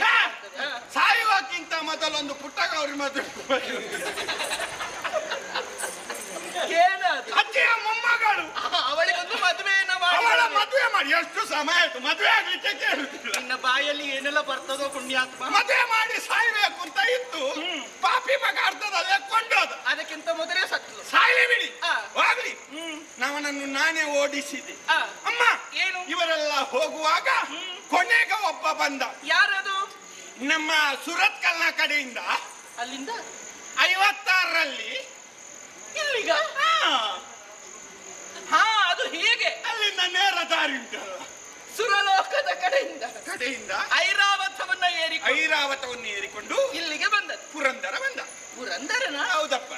ಬಂದ, ನಿಂತು ನಿಮ್ಮ ಗಂಡ ಹೀಗೆ ನೋಡಿ ಓ ಪಾಪಿ ಮಗನೇ, ನಿನ್ನ ನಿರೀಕ್ಷೆಯಲ್ಲಿದ್ದದ್ದು ಬಂದಿಯಲ್ಲ, ಕಾಂಬೇನು ನಿನ್ನ ಪೌರುಷವಪ್ಪ. ಉಂಟೇನು ಸುರಪ್ಪ? ಯಾವುದು? ಬಲ್ಬು ಪಲುಹು ಬಲುಹು ಉಂಟೇನು? ಬಾಯುದ್ಧ ರಂಗಕ್ಕೆ ಹೇಳಿದ್ದೆ ತಡ. ಅವ ಆಚೆ ನೋಡ್ಲಿಲ್ಲ, ಬುದುಕತ್ತ ಯುದ್ಧ ರಂಗಕ್ಕೆ ಧುಮುಕಿದ. ನಿಮ್ಮ ಗಂಡ ಕೂಟ ಯುದ್ಧ ರಂಗಕ್ಕೆ. ಅಮ್ಮ ಕಾಮುಕಿ, ಮುಖಾಮುಖಿ. ಅಮ್ಮ ಮುಖಾಮುಖಿ. ಇಬ್ಬರು ಇದಿರು ಬಾದ್ರು ಆದ್ರು. ನಡೆದಂತ ಭೀಕರ ಭಯಂಕರ ಭಯಾನಕ ಯುದ್ಧದಲ್ಲಿ ಎಂತದ್ದನ್ನಮ್ಮ ಹೇಳುವುದು? ಏನಾದ್ರೂ ಒಂದು ಹೇಳು. ನಿಮ್ಮ ಗಂಡ ನಿನ್ನೆಲ್ಲ ಸುಡ್ಲಿಕ್ಕೆ ಗಂಡ ಅಂತ ಹೇಳು. ನಿಮ್ಮ ಗಂಡ ಸುರಪ್ಪನಿಗೆ 2 ಬಾರಿಸಿದ್ದು, ಸುರಪ್ಪನನ್ನು ಓಡಿಸಿದ್ದು. ದೇವೇಂದ್ರ ದೇವಲೋಕವನ್ನು ಬಿಟ್ಟು ಓಡಿದನಲ್ಲ. ನಿನಗೇನಾಗುತ್ತ? ಅವ ಪಾಪ ದೇವಲೋಕವನ್ನು ಬಿಟ್ಟು ಅವನು ಹಾಳಾಗಿ ಹೋಗ್ಲಿ ಪಾಪಿ ಮಗ. ಅವನಿಗೆ ಯಾವಾಗ ನೋಡಿದ್ರು ಪೆಟ್ಟು ತಿನ್ನುವುದೇ ಆಯ್ತು. ಪೆಟ್ಟು ತಿಂದವರೆಲ್ಲ ಪಾಪಿ ಮಕ್ಕಳ? ಹೌದೌದು, ಸರಿಯಲ್ಲ. ಹೌದೌದು. ವಿಷಯ, ಆ ವಿಷಯವನ್ನು ಹೇಳುವಾಗ ನಗತಾ ಹೇಳಬೇಕಾ? ಯಪ್ಪ ಸಾಕು. ಆಮೇಲಿನ ವಿಷಯಕ್ಕೆ ಕೈ ತೆಗಿಯ. ಆಮೇಲಿನ ವಿಷಯಕ್ಕೆ ಹೇಳ್ಬೇಕು. ಏನು? ಇವ ಸುರಪ್ಪ ದೇವಲೋಕವನ್ನು ಬಿಟ್ಟು ಓಡಿದ. ಇನ್ನು ನಿಮ್ಮ ಗಂಡ ಆಚೆ ನೋಡಿ ಸ್ವರ್ಗದಲ್ಲಿ ನಮ್ಮ ಕಾರ್ಯಭಾರ ಪ್ರಾರಂಭಿಸೋಣ. ಆಗಲೇಬೇಕು. ಎಲ್ಲಿಂಟು? ಯಾವುದು? ಸಿಂಹಾಸನ. ಕುಳಿತು ಹಿಂದಿನಿಂದ ಜಯಘೋಷ ಮಾಡಿದ್ರು, ಮುಂದಿನಿಂದ ಭಾಷಮಾಂಜಲಿ. ದೇವತೆಗಳು ಕೈ ಬಿಟ್ಟು ಹೋಯ್ತು. ಸ್ವರ್ಗ ಕೈ ತಪ್ಪಿತಲ್ಲ, ಆದ್ರೂ ಚಿಂತೆ ಇಲ್ಲ. ಮತ್ತೆ ಸ್ವರ್ಗ ನಮ್ಮ ಪಾಲಿಗೆ ಆಯ್ತಲ್ಲ. ಸಂಭ್ರಮದ ವಾತಾವರಣವನ್ನು ಹೀಗೆ ಸಂಭ್ರಮಿಸುವುದಲ್ಲ. ಮತ್ತೆ ಹೇಗೆ? ನಡೀರಿ. ಯಾವುದು? ಯಾರು? ಸಾಂಸ್ಕೃತಿಕ ಕಾರ್ಯಕ್ರಮ ನಡಿ. ಮೊದಲಾಗಿ ಗಾನ ವೈಭವ. ಅದು ಬೇಕು. ಶಂಭೂರು ನಾರದರು ಬಂದು ಹಾಡುವುದಕ್ಕೆ. ಶಂಭೂರು ನಾರದ ಅಲ್ಲಪ್ಪ, ತುಂಬೂರು ನಾರದ. ಬ್ರಹ್ಮ ಮಾನಸಿಕ ಪುತ್ರ. ಮಾನಸಿಕ ನಿನಗೆ ಬ್ರಹ್ಮ ಮಾನಸ ಪುತ್ರ. ಆಮೇಲೆ ಬಡಿಯುವುದಕ್ಕೆ ಚಿತ್ರಸೇನ. ಆಮೇಲೆ ಕುಣಿಯುವುದಕ್ಕೆ ಬಂದ್ರಲ್ಲ. ಯಾರು ಬಂದಾಯ್ತಾ? ಮೊದಲಿಗೆ ಬಂದದ್ದು ಅವಳೇ. ಯಾರು? ರಂಬೆ. ರಂಬೆ ಬಂದು ಆಚೆ ನೋಡಿದ್ಲು, ಕುಣಿದ್ಲು, ಕೂತ್ಲು. ಅವಳ ನಾಟ್ಯ ವೈಭವ ಆಯ್ತು. ಮತ್ತೊಬ್ಬಳು ಬಂದು ಹೀಗೆ ನಿಂತಿದ್ದಾಳೆ. ಯಾರು ಅಂತ ಹೀಗೆ ನೋಡ್ತೇನೆ, ಪರಿಚಯ ಇದ್ದಾಳೆ. ಉಮಾಶ್ರೀ. ಊರ್ವಶಿ. ಅವಳ ನಾಟ್ಯ ವೈಭವ ಆಯ್ತು. ಮತ್ತೊಬ್ಬಳು ಬಂದು ಅದೇನು ಕೈಯಲ್ಲಿ ಇಟ್ಕೊಂಡು ಆಲಂಬೂಸೆ. ಅವಳು ಒಬ್ಬಳು ನಾಟ್ಯಗಾರ್ತಿ. ಅವಳದ್ದು ಭಾರಿ ಒಳ್ಳೆ ನಾಟ್ಯ. ಎಲ್ಲ ಸಂತೋಷವಾಗುವಾಗ ಅಮ್ಮ ಏನು ಒಂದು ಸ್ವರ ಮೇಲಿಂದ ಕೇಳಿ ಬಂದದ್ದು. ಮೇಲಿಂದವ? ಹೌದು. ಯಾವುದು? ಗರ್ರನೆ ಗರ್ರನೆ ತಿರುಗುತ್ತಾಕ್ಷಣನೆ. ಗರನೆ ಗರನೆ ತಿರುಗುತ್ತಾಕ್ಷಣನೆ ಬಂದು ನಿಂತ ಮೈರಿ. ನೀನು ನನ್ನೇನು ತಿನ್ನುವುದಕ್ಕೆ ಬರುವುದ? ನೀನು ಪಾಪಿ ಬಾಯಿ ಹಾ ಮಾಡಿಕೊಂಡು. ಯಾರು ಕಾಣುವುದಿಲ್ಲ? ಅಲ್ಲೇ ಸ್ವರ್ಗದಲ್ಲಿ ಅಲ್ಲಿ ಬಂದದ. ಇಷ್ಟೇ ಸಣ್ಣ ಇದ್ದಾನೆ, ಸಣ್ಣವನು. ಹೀಗೆ ರೆಕ್ಕೆ ಅಗಲ ಮಾಡಿ ನಿಂತಿದ್ದಾನೆ. ಯಾರು ಅಂತ ಹೀಗೆ ನೋಡ್ತೇನೆ. ಮೊನ್ನೆಯಿಂದ ಭಾರಿ ಪ್ರಚಾರದಲ್ಲಿದ್ದಾನೆ. ಪ್ರಚಾರದಲ್ಲಿರುವವನು ಯಾರು? ಯಶ್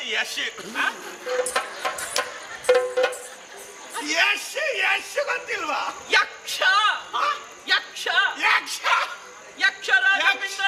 ಯಕ್ಷರಾಜ ಪಿಂಗಳಾಕ್ಷ. ಮಾತಿಲ್ಲ, ಕತೆ ಇಲ್ಲ. ಮತ್ತೆ ಅಲ್ಲಿಂದಲೇ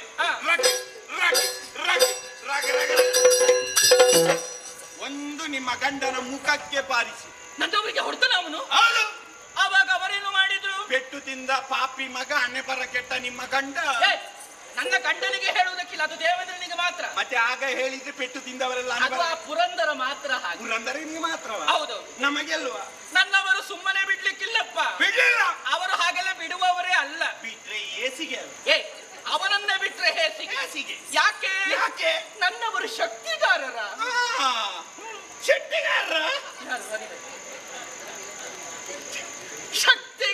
ಶಕ್ತಿಗಾರ ಕುಳಿತಿದ್ರ ತಿರ್ಕಂತ ಎದ್ದು ನಿಂತು.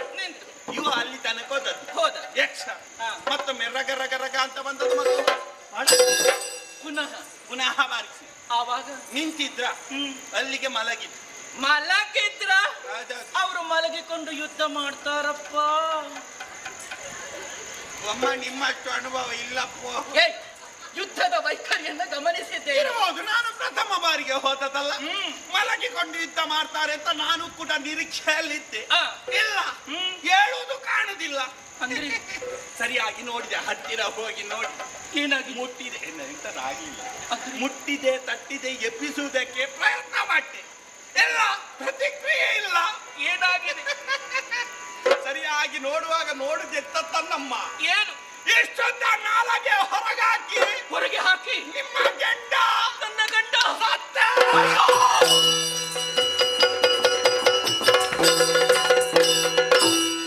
ಪತಿಯೇ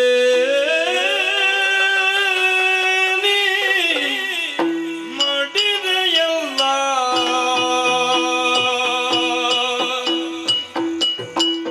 ಪತಿಯೇ ಮಡಿದೆಯಲ್ಲ ಈ ಪರಿಯಲ್ಲ ಜತೆಯಗಲು ಕ್ಷಿತಿಯೊಳು ನಿನ್ನ ಗದಿಗೆ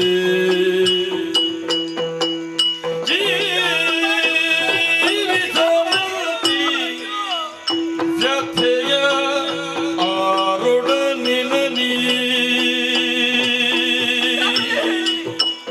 ಪತಿಯೇ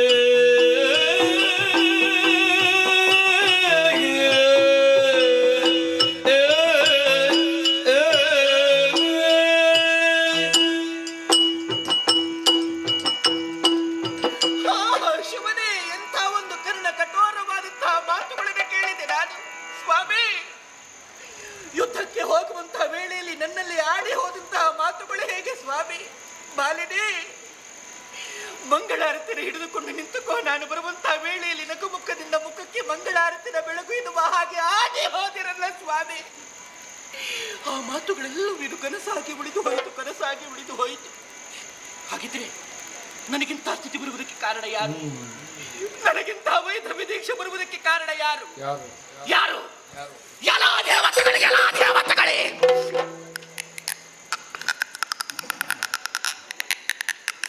ನನಗಿಂತ ಸ್ಥಿತಿ ಬರುವುದಕ್ಕೆ ನೀವೇ ಕಾರಣ, ನೀವೇ ಕಾರಣ. ನನ್ನ ಕಣ್ಣಿನಲ್ಲಿ ನೀರು ಬರುವ ಹಾಗೆ ಮಾಡಿದಂತ ನಿಮ್ಮ ಕಣ್ಣಿನಲ್ಲಿ ರಕ್ತವನ್ನು ಭರಿಸದೇ ಇದ್ದಾರೆ. ದಿಟ್ಟಿಸುತ್ತೆಯಾದಂತಹ ಮಾಲಿನಿ ನಾನಲ್ಲ, ಮಾಲಿನಿ ನಾನಲ್ಲ. ನನ್ನ ಈ ವಿಚಾರವನ್ನು ಯಾರಲ್ಲಿ ಹೇಳಿಕೊಳ್ಳುವುದನ್ನ?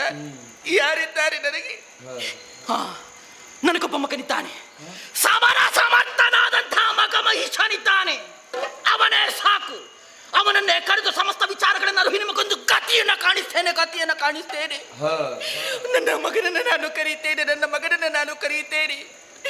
ಮಗನೇ ಮಹಿಷ, ಮಗನೇ ಮಹಿಷ, ಮಗನೇ ಮಹಿಷ.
ತಾಯೇ, ಮಗನೇ ಮಹೇಶ ಎಂಬ ದೀರ್ಘ ಸ್ವರವನ್ನಾಲಿಸಿ ಇತ್ತ ಕಡೆ ಓಡೋಡಿ ಬಂದಿದ್ದೇನೆ.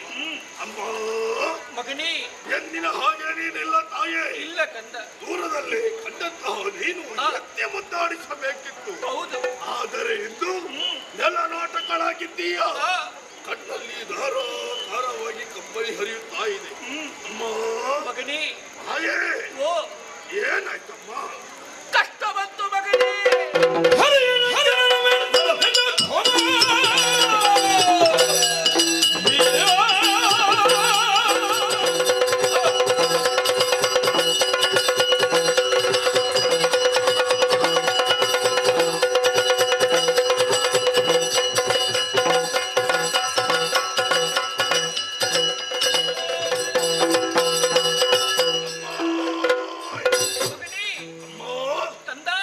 ನಿನ್ನ ಎದೆ ಎತ್ತರಕ್ಕೆ ಬೆಳೆದಂತಹ ನಿನ್ನ ಮಗ ಮಹೇಶನಿರುವಾಗಲೂ ಕಷ್ಟವೇ ತಾಯಿ. ಹೌದು ಮಗನೇ. ಅಮ್ಮ ಕಂದ, ನಮ್ಮದಾದಂತಹ ಬೆಳವಣಿಗೆಯನ್ನ ಕಂಡರೆ ಬಹಳ ಮಂದಿ ಮತ್ಸರಿಗಳಿದ್ದಾರೆ ತಾಯಿ. ಹೌದು. ಅವರಲ್ಲಿ ಹರಿಯೋ, ಶಂಕರನೋ, ಅಲ್ಲ ಮೇಲೂ ಸಾರ ಸೀಜೋದ್ಭವನು ತಾಯಿ. ಮಗನೇ, ಅವರೆಲ್ಲರ ವಿಚಾರ ಬಿಡಮ್ಮ. ಬಿಡೋಣ. ನಮ್ಮ ಊರಿಂದ ಏನಾದ್ರೂ ಬೇಸರ ಉಂಟಾ ನಿನಗೆ? ನನಗ ಹೇಳಮ್ಮ. ನನಯ್ಯೋ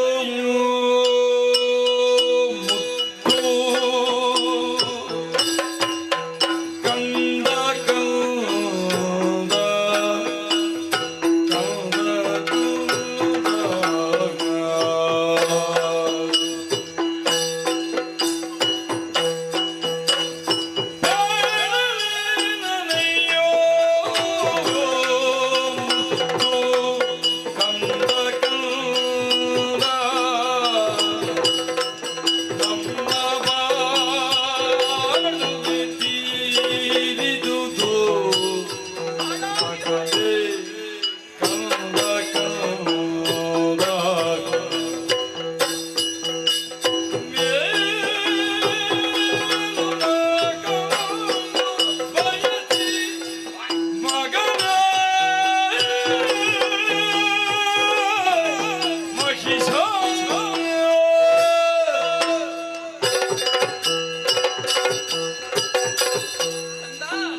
ಏನೆಂದು ಬೇಡಲಿ ಕಂದ ನಮಗೊದಗಿದಂತಹ ಪರಿಭವವನ್ನ. ಏನಾಯ್ತಮ್ಮ? ನಿನ್ನ ತಂದೆಯವರು ನಾಲ್ಕು ಲೋಕವನ್ನು ತನ್ನ ಅಂಕಿತಕ್ಕೆ ತೆಗೆದುಕೊಳ್ಳಬೇಕೆನ್ನುವಂತಹ ಸಲುವಾಗಿ ಸೈನ್ಯವನ್ನ ಕೂಡಿಕೊಂಡು ಯುದ್ಧಕ್ಕೆ ಹೋದಂತಹ ವಿಚಾರ ಗೊತ್ತಿದೆಯಲ್ಲ ಮಗನೇ? ಹೌದಮ್ಮ. ಬಂದಂತಹ ಸುಮನಸರೆಲ್ಲರನ್ನೂ ಕೂಡ ಹಿಮ್ಮೆಟ್ಟಿಸಿದರಂತೆ. ಬರಿದಾದಂತಹ ಸಿಂಹವಿಷ್ಠರವನ್ನ ಏರಿ ಕುಳಿತಾರಂತೆ ಮಗನೇ. ಕಂದ, ಸಂತೋಷದ ವಿಚಾರ. ಯಾಕಮ್ಮ ಕಣ್ಣೀರು? ಸಂತಸವನ್ನು ಅನುಭವಿಸುವಂತಹ ಭಾಗ್ಯದಿಂದ ವಂಚಿತರಾಗಿದ್ದೇವೆ ಮಗನೇ. ಹೇಗಮ್ಮ? ಸೋತಂತಹ ಸುಮನಸರೆಲ್ಲರೂ ಕೂಡ ಒಟ್ಟಾಗಿ ನಿನ್ನ ತಂದೆಯನ್ನ ಮೋಸದಿಂದ ಕೊಲ್ಲಿಸಿದರು.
ಏನಾಗಿ ಹೋಯ್ತಮ್ಮ?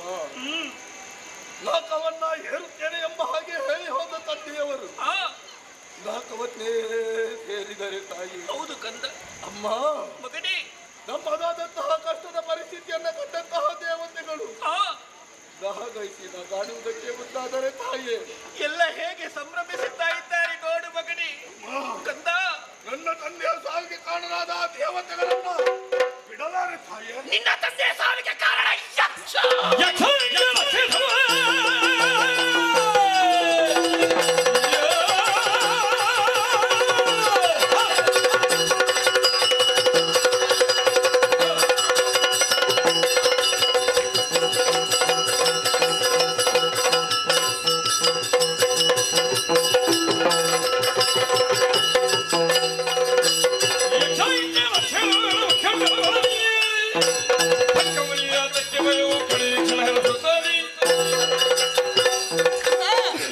ನಿನ್ನ ತಂದೆ ಸಾವಿಗೆ ಕಾರಣ ಯಕ್ಷ. ಅಮ್ಮಾಯ್, ನನ್ನ ತಂದೆಯ ಸಾವಿಗೆ ಕಾರಣ ಯಕ್ಷ, ನನ್ನ ಪಾಲಿಗೆ ನಿರ್ಲಕ್ಷ್ಯ. ಒಂದು ವೇಳೆ ಹೋರಾಟಕ್ಕೆ ಬಂದರೆ ರೆಕ್ಕೆಯನ್ನೇ ಮುರಿದು ಮಾರಿ ದೇವತೆಗಳಿಗೆ ಔತಾಣ. ಹೋಗ್ತೇನಮ್ಮ. ನುಡಿಗೆ ಮಾಲಿನಿ ಮನದಿ ಹರುಷವನಂತ ನುಡಿದಳು, ಹರುಷವನಂತ ನುಡಿದಳು. ಅನಿಮಿಷನ ಗೆಲ್ಲಬಹುದು ಸಮರದಿ ನಿನಗೆ ಘನವಲ್ಲ ಮಗನೇ.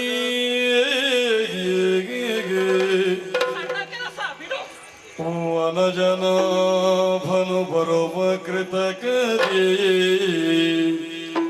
ಅನವರತ ಸುಮನಸರ ಪಕ್ಷದಿ ನಿನಗೆ ಬೇಡುವೆನುವುದು ವಿಧಿಗಲಿ ಪಡೆದು ವರಗಳನ್ನು ಮಗದೇ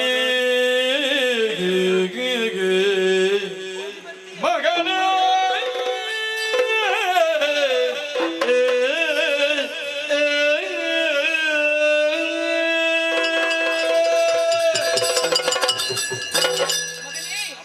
ನಿನ್ನ ಮಾತುಗಳನ್ನು ಕೇಳುವಂತಹ ಸಮಯದಲ್ಲಿ ಆತ್ಮಾನಂದವಾಗುತ್ತಾ ಇದೆ. ನನ್ನ ಮಗನ ವೀರೋಚಿತವಾದಂತಹ ನುಡಿಯನ್ನಾಲಿಸುವಂತಹ ವೇಳೆಯಲ್ಲಿ ಇನ್ನು ಮುಂದಕ್ಕೆ ನನ್ನ ಕಣ್ಣುಗಳಿಂದ ಕಣ್ಪನಿಗಳು ಜಾರುವುದಕ್ಕೆ ಸಾಧ್ಯ ಉಂಟೋ ಮಗನೇ? ಖಂಡಿತವಾಗಿ ಇಲ್ಲ. ಆದರೂ ಕೂಡ ಹಿರಿಯರಾಡಿರುವಂತಹ ಒಂದು ಮಾತನ್ನು ನಾವು ಸರಿಯಾಗಿ ನೆನಪಿನಲ್ಲಿಟ್ಟುಕೊಳ್ಬೇಕು ಮಗನೇ.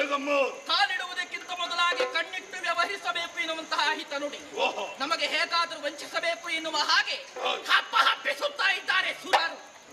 ಅವರ ಕಪಡ ಕೃತ್ಯಗಳಿಗೆ ನಾವು ಯಾವ ಕಾರಣಕ್ಕೂ ಬಲಿಯಾಗಕೂಡದು ಮಗನೇ. ಅದಕ್ಕಾಗಿ ಈ ಕೂಡಲೇ ಕಾನನವನ್ನ ಹೋಗಿ ಸೇರಿಕೋ. ಕಾನನವನ್ನ ಸೇರುವುದಕ್ಕೆ ಸಿದ್ಧನಿದ್ದೇನೆ ತಾಯಿ. ಹೊತ್ತಿಗೆ ಆಹಾರ ಯಾರಿಂದ ತಾಯಿ? ಕಂದ, ಅನ್ನ ಆಹಾರಾದಿಗಳನ್ನ ಬಿಡಬೇಕು. ಕಠಿಣವಾದಂತಹ ತಪಸ್ಸನ್ನಾಚರಿಸಬೇಕು. ದೇಹವನ್ನ ದಂಡಿಸಿಕೊಳ್ಬೇಕು. ಬ್ರಹ್ಮದೇವನನ್ನ ಒಲಿಸಿಕೊಳ್ಬೇಕು. ಬಂದಂತಹ ಬ್ರಹ್ಮನಲ್ಲಿ ಬೇಕಾದಂತಹ ವರವನ್ನ ಅವನಿಂದಲೇ ಕೇಳಿ ಪಡೆದುಕೊಂಡು ಬರಬೇಕು. ಕಾನನವನ್ನ ಸೇರಿಕೊಳ್ಳುವಂತಹ ಸಮಯದಲ್ಲಿ ನಿನ್ನ ದೇಹ ರಕ್ಷಣೆಗೆ ಒಂದು ಆಯುಧದ ಅವಶ್ಯಕತೆ ಇದೆ. ಅದನ್ನ ಈ ಮಾತೆ ಕೊಡ್ತೇನೆ ಕಂದ. ಇದು ನಿನ್ನ ತಂದೆಯ ಪಟ್ಟದ ಕತ್ತಿ. ಸೇರಬೇಕಾದಂತಹ ಜಾಗಕ್ಕೆ ಸೇರಿಸುವ ಹೊಣೆಗಾರಿಕೆ ಇದೆ. ತೆಗೆದುಕೋ ಮಗನೇ. ಆಶೀರ್ವಾದಿಸಮ್ಮ. ಶುಭವಾಗಲಿ ಕುಮಾರ. ಹೋಗಿ ಬಾ.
ಕಾರಣವನ್ನ ಸೇರಿ ವಿಧಿಯ ಕುರಿತಾಗಿ ತಪಸ್ಸಾಚರಿಸಿದೆ.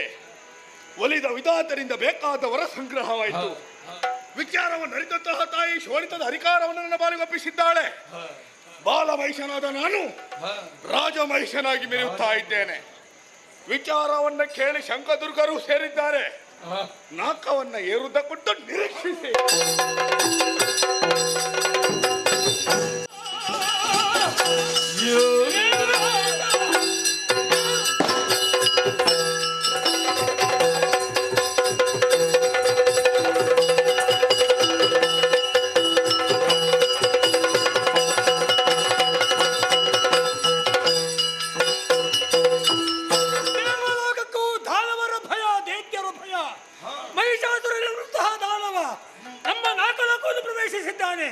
ಅನಿವಾರ್ಯವಾದ ಹೋರಾಟದ ಬಗ್ಗೆ ದೇವಸೇನೆಯಲ್ಲಿ ನಡೆಯುವುದು.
ಸೂರಪ್ಪ ಐರಾವತವನ್ನ ಏರಿ ವಜ್ರಾಯುಧ ಜಳಪಿಸುವಾಗ ಅರಿತೆ ಸೂರಪ್ಪನೆಂಬವ ನೀನೇ ಇರಬೇಕೆಂಬ ಹಾಗೆ. ವಿಚಾರಣೆಗೆ ಬಂದವನು ಸಾಮಾನ್ಯನಲ್ಲ. ಯಾರೋ ನೀನು? ಜೋಳಿದ ಅಧಿಕಾರಿ ಮಹೇಶ. ಏನು ಉದ್ದೇಶ? ನಾಕವನ್ನ ಪಡೆಯುವುದು. ಸ್ವರ್ಗವನ್ನ ಬಿಟ್ಟು ಕೊಡ್ತೀಯಾ ಅಲ್ಲ ಕೈಯ ಪೆಟ್ಟಿನ ರುಚಿ ನೋಡ್ತೀಯಾ?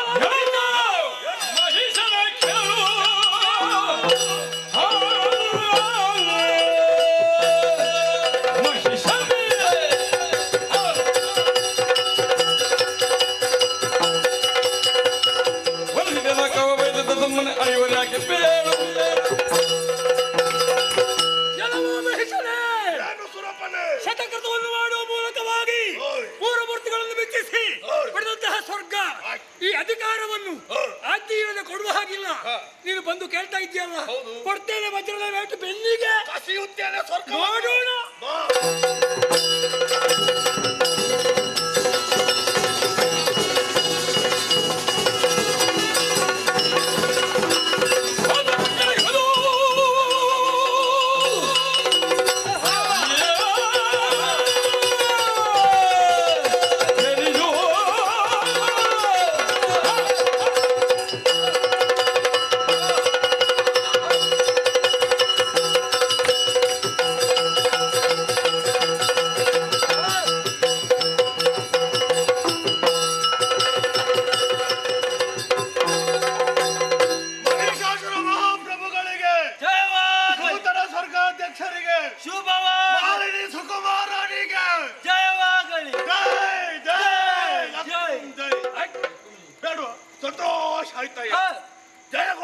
ಮನಸ್ಸಿಗೆ ಸಂತೋಷ, ನನ್ನ ನಿರ್ದೇಶನ, ನಿಮ್ಮ ಸಹಕಾರ, ಇಂದಿನ ದಿನ ನಾಕ ನಮ್ಮ ಸ್ವಾಧೀನ. ಯಾರದು ಓಡುವುದು? ಅವರ ನಡೆಗೆ ಒಳ್ಳೆದಾಗಿದೆ. ಹೋರಾಟದಿಂದ ಓಡಿದಂತಹ ಸುರಪ್ಪ ಸುದ್ದಿ ಇಲ್ಲದಾಗಿದೆ. ಇಲ್ಲ, ಇಲ್ಲಿ ಸುರಪ್ಪನ ಕ್ರಮ ಉಂಟಂತೆ. ಅರ್ಪಣ ತರ್ಪಣ ಅಷ್ಟೇ ಅಲ್ಲ, ದೇವತೆಗಳೊಂದಿಗೆ ಹೋರಾಡಿ ದೇಹಕ್ಕೆ ಆಯಾಸವಾಗಿದೆ. ಆಯಾಸ ಪರಿಹರಿಸಿ ವಿಶೇಷತೆಯನ್ನ ಕಾಣುವುದಕ್ಕುಂಟು. ಮೊದಲಾಗಿ ಹಿಂಬಾಲಿಸಿ.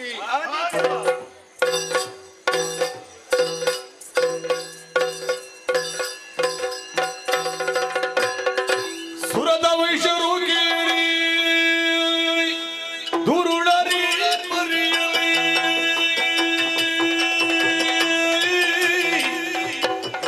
ಮೆರೆಯುತ್ತಲಿರಲು ನಾಗದರಿ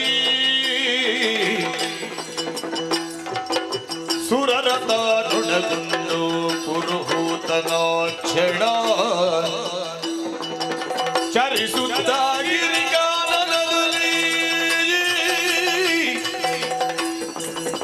ಅರಿತಂದನಾಚಣ ಮರುಗಿ ಮಾಡುವುದೇನೋ ಸರಸಿಜೋದ್ಭವನ ಪಾದದಲ್ಲಿ ಅರಿಕೆಗೈದರೆ ಹೋಗಿ ಕರುಣ ಸಾಗರ ಹೊರೆಯದೆ ಬಿಡನು ಕೃಪೆಯಲಿ ಮರುಗಿ ಮಾಡುವುದೇನೋ ಅಕಟ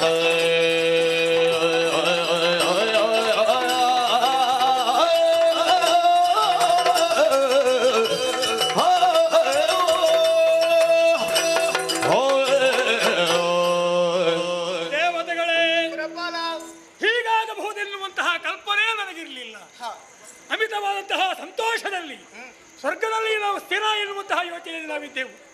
ಆದರೆ ಏನು ಮಾಡೋಣ, ಮಹೇಶ ಶಂಕದುರ್ಗಾದ್ಯರ ಸಹಕಾರದಿಂದ ದಾಳಿ ಇಟ್ಟ ಪರಿಣಾಮವಾಗಿ ಹೋರಾಟ ಅನಿವಾರ್ಯ. ಪರಾಭವವನ್ನು ಅನುಭವಿಸಿದೆವು. ಗಿರಿ ಗುಹೆ ಗಹ್ವರಗಳಲ್ಲಿ ಅಲೆದಾಡುತ್ತಾ ಇದ್ದೇವೆ. ಆದರೆ ಮರುಗಿ ಮಾಡುವುದೇನು? ಯಾವತ್ತೂ ಕೂಡ ಪೊರೆಯುವನು ವಿಧಿ, ವರವನ್ನು ಕೊಟ್ಟವನು ವಿಧಿ. ಅವನು ಕರುಣಾಸಾಗರ, ಅವನಲ್ಲಿ ಹೇಳಿಕೊಳ್ಳೋಣ ಬಂದು.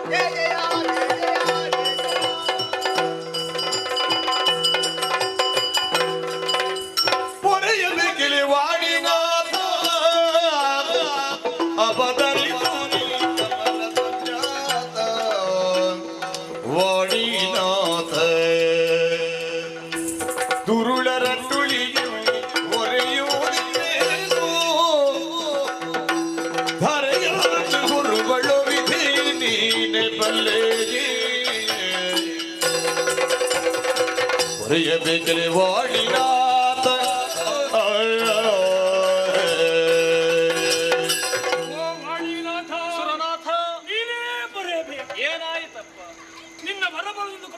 ಮಹಿಷದಾನವನು ಹೋರಾಟದ ಪರಿಣಾಮವಾಗಿ ನಮ್ಮನ್ನೆಲ್ಲ ದೆಸೆಗಡಿಸಿದ್ದಾನೆ. ವರವನ್ನಿತ್ತವನು ನೀನೇ, ನಮ್ಮನ್ನು ನೀನೇ ಪಡೆಯಬೇಕು. ಗುರುಡನ ಬಾಧೆಯ ಮುರಿಯುವ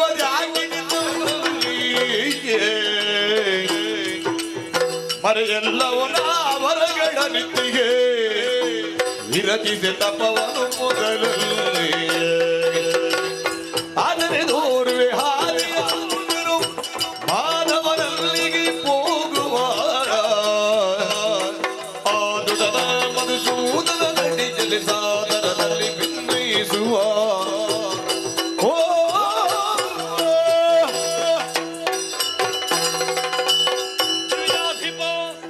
ಮೂರು ಲೋಕದ ಆಗುಹೋಗುಗಳ ಬಗ್ಗೆ ಚಿಂತಿಸುವಂತಹ ಗುಣಸಿಂಧು ನೀನು. ಹೌದು, ಸಕಲರನ್ನು ಆನಂದಗೊಳಿಸುವ ಆನನವೆಂದು ಕಂದಿ ಹೋಗುವುದಕ್ಕೆ ಪರೋಕ್ಷವಾಗಿ ನಾ ಕಾರಣ.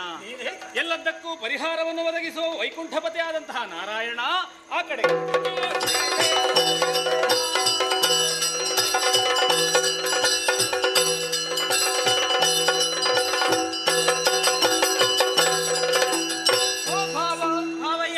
ಸಂಹಾರದ ಬಗ್ಗೆ ಚಿಂತಿಸುವುದಕ್ಕಾಗಿ ಬಂದು ಸೇರಿದ್ದೇ ಮಣಿದ್ವೀಪ. ಸತ್ಯ.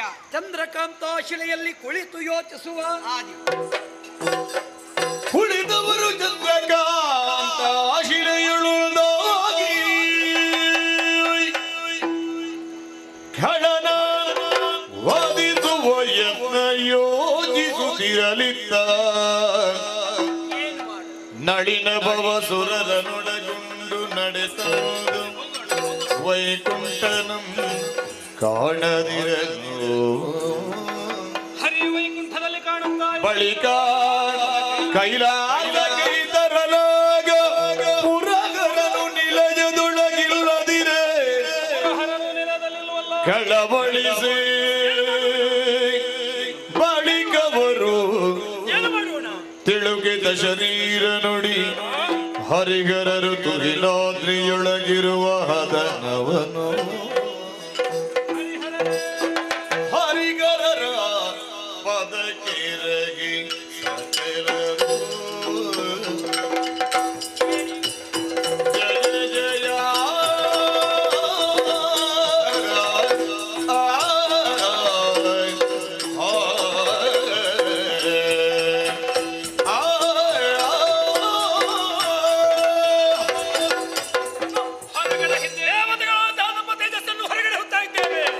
ಮೂರ್ತಿಗಳ ಮುಖದಿಂದ ಪುರಟಿಗ ಚಾರು ದಿಕ್ಪಾಲಕರ ಬೀಜ ಒಂದಾಗುತ್ತಲಿಯೇ ನಾರಿಯ ಆಕೃತಿ ತಳೆದು ಹರಿಗಿಳಿಯದರು ಜೀವಿರು ತನ್ನು ತೀಸಿದರು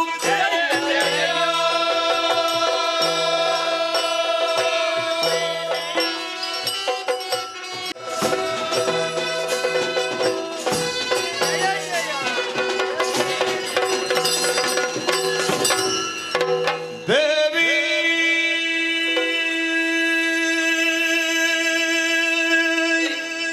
ಹೇ ಪಾವನ ಚರಿತೆ ನೀನೇ ಕಾವುದು ಕರುಣದಿ ನಮ್ಮನು ಮಾತಿ ಪಾವನ ಚರಿತೆ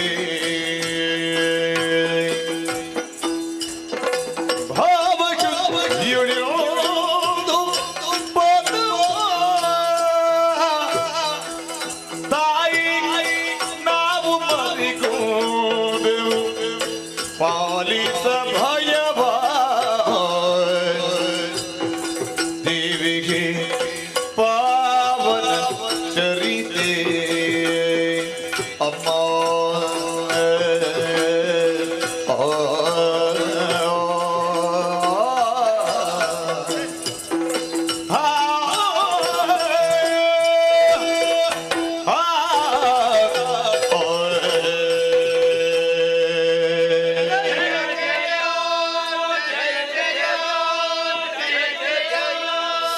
ಸರ್ವಮಂಗಲ ಮಾಂಗಲ್ಯೇ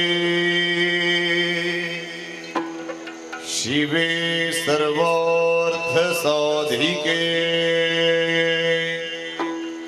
ಶರಣ್ಯೇ ತ್ರ್ಯಂಬಕೆ ದೇವಿಯೇ ನಾರಾಯಣಿ ನಮೋಸ್ತುತೇ ನಾರಾಯಣಿ ನಮೋಸ್ತುತೇ ನಾರಾಯಣಿ ನಮೋಸ್ತುತೇ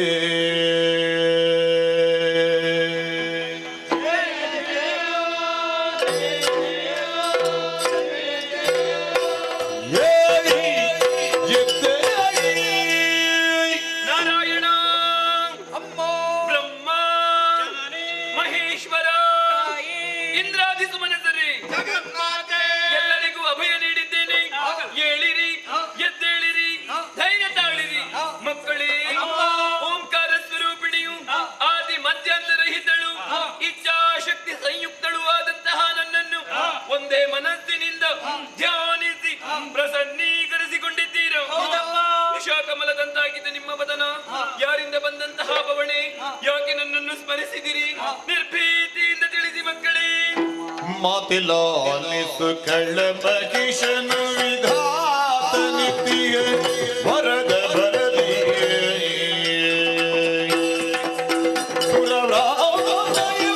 ಸುರವೃಂದಗಿಡಿಸಿ ನಿರ್ಭೀತಿಯಿಂದ ಸುರವೃಂದ ಎಲ್ಲವ ಕಿಡಿಸಿ ನಿರ್ಭೀತಿಯಿಂದ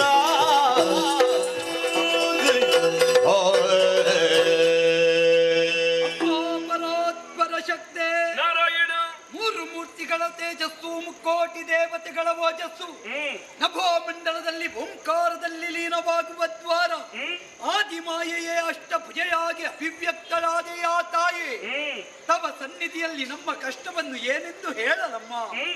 ಅದು ಧಾತ್ರಿಯಲ್ಲಿ ಹುಟ್ಟಿಕೊಂಡ ದೈತ್ಯ ಮಹಿಷಾಸುರ ವಿಧಾತನ ಬರಬಲತ ಪ್ರಮತ್ತತೆಯಿಂದ ದೇವಲೋಕವನ್ನು ಸೇರಿದ ಸುಮನ ಸಂಭ್ರಾತವನ್ನು ಸಮರ ಮುಖದಲ್ಲಿ ಜಯಿಸಿದ ಮೂರು ಲೋಕವನ್ನು ಕೈವರ್ತಿಸಿಕೊಂಡು ಕಂಟಕ ಸದೃಶನಾಗಿ ಮೆರೆಯುತ್ತಾ ಇದ್ದಾನೆ. ಮೂರ್ತಿತ್ರಯರಿಂದ ವಧಿಸಲು ಸಾಧ್ಯವಾದ ಬರಬಲವುಳ್ಳ ಕೂಳ ಮಹಿಷನೊಂದು ಧರ್ಮದ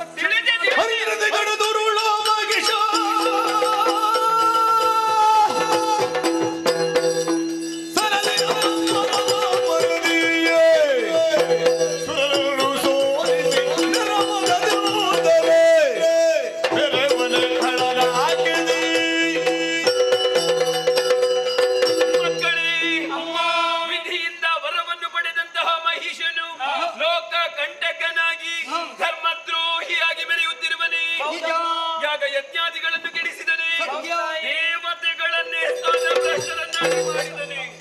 ಬಿಡಿರಿ ಭೀತಿಯ ಶೀಘ್ರದಲ್ಲಿ ಆತನನ್ನು ವಂದಿಸಿ ನಿಮಗೆಲ್ಲರಿಗೂ ಸುಖವನ್ನು ತೆಗೆಸಿಕೊಡುತ್ತೇನೆ. ಧೈರ್ಯ ತಾಳಿರಿ.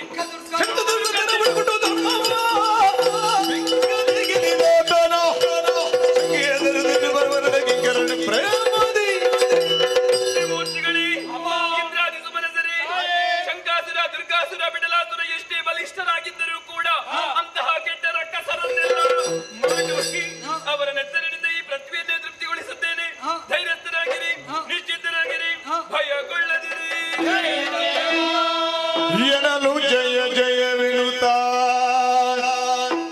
ಸಕಲರು ಮಣಿಯಲಾಗಿ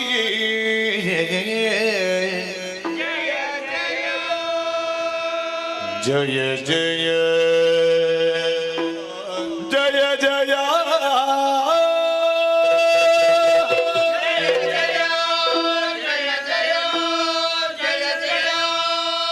ಹರ ಬ್ರಹ್ಮ ಇಂದ್ರಾದಿ ಸುಮನಸರೇ, ಮಹಾಮಾತೆಯ ಅಭಯವಾಕ್ಕನ್ನು ಕೇಳಿ ನಾವೆಲ್ಲರೂ ಅನಂತ ತುನ್ನಿಲರಾದೆವು. ಇದೇ ಸಂದರ್ಭದಲ್ಲಿ ನಮ್ಮಿಂದ ಹೊರಟಂತಹ ಉದ್ಘೋಷ ಜಯ ಜಯ ಎನ್ನುವ ನಾದ ನಮ್ಮ ಸ್ವರಕ್ಕೆ ಸ್ವರ ಕೂಡಿಸುವವರು ಯಾರು ಎಂಬ ಹಾಗೆ ಮುಂದೆ ನೋಡಿದರೆ ಅದು ವಿಶ್ವಕರ್ಮರೇ ಶಿಷ್ಯವಾರದ ಜೊತೆಯಲ್ಲಿ ಸಕಲ ವಸನ ಭೂಷಣಾದಿಗಳನ್ನು ತಂದು ಮಾತೆಯ ಪಾದ ಮೂಲದಲ್ಲಿ ಇರಿಸಿದವರಿದ್ದಾರೆ. ನಿರಾಭರಣೆಯಾಗಿ ನಿಶಿಚರರ ಸಂಹಾರಕ್ಕೆ ಶ್ರೀದೇವಿ ಗಮಿಸಬಾರದು ಎನ್ನುವುದೇ ಅವರ ಸತ್ಸಂಕಲ್ಪ. ಸಾಕಾರಗೊಳ್ಳುವುದಕ್ಕೋ ಎಂಬಂತೆ ಸುರನಾರಿಯರು ಒಂದಾಗಿ ಬಂದು ಶ್ರೀದೇವಿಯನ್ನು ಶೃಂಗರಿಸುತ್ತಾ ಇದ್ದಾರಲ್ಲ. ಈ ವೇಳೆಯಲ್ಲಿ ಮಾತೆಗೆ ಮಕ್ಕಳಾಗಿ ದೇವಿಯ ಭಕ್ತರಾಗಿ ನಾವು ಸೇವೆ ಮಾಡುವುದು ಬೇಡವೇ?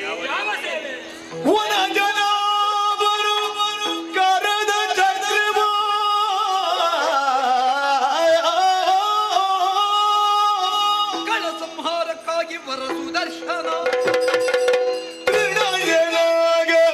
ತ್ರಿಶೂಲವನು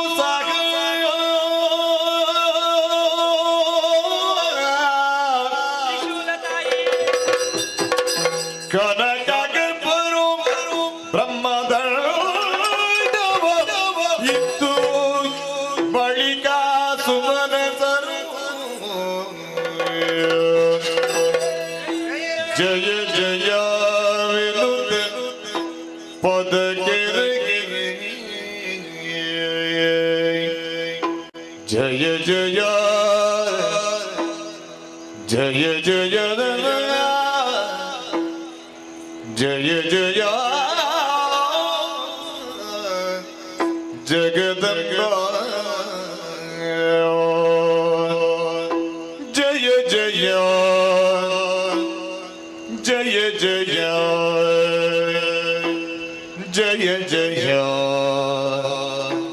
ಜಯ ಜಯ ಜಯ ಜಯ ಜಯ ಜಯ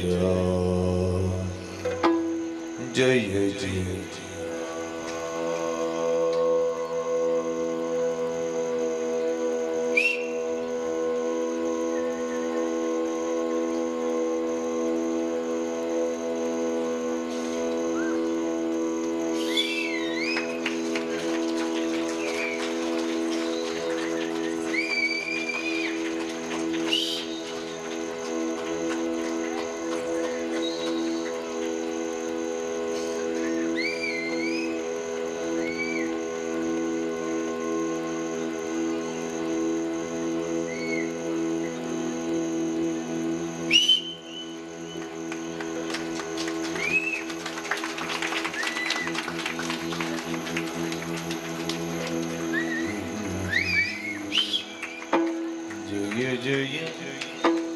ಜಯ ಜಯ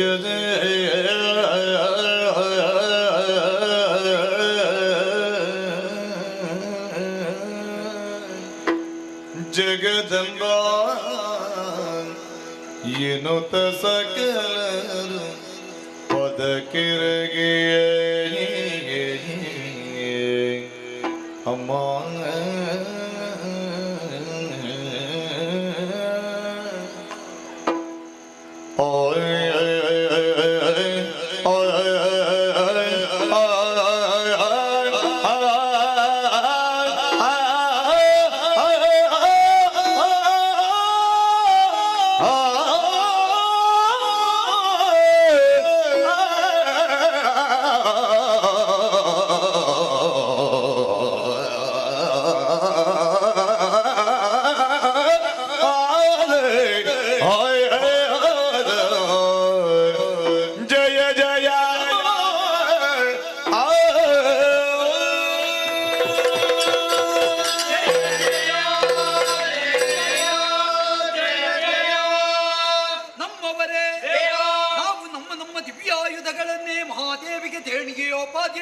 ಸಮರ್ಪಣೆಗೈದವರಿದ್ದೇವೆ.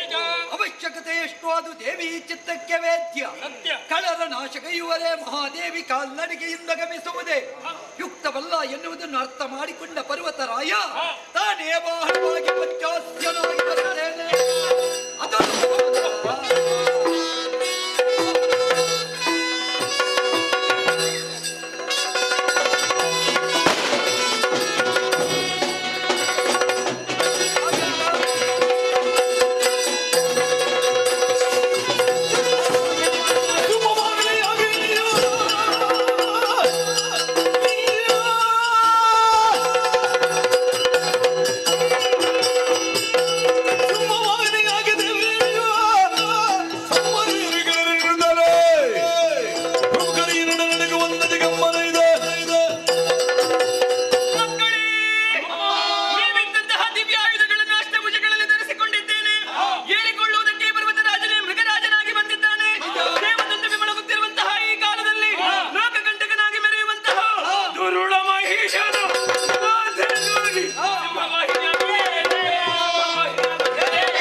ನನ್ನವರದು ಶಂಕದುರ್ಗನ ಮರದ ವಾರ್ತೆ. ಯಾರೋ ಒಬ್ಬ ಕೆಂಡು ಮೃಗವಾಯಿನಾಗಿ ಬಂದಿದ್ದಾಳೆ, ವಿಚಾರಿಸು.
ನಾನಲ್ಲ. ಏನು ಮಹಾ?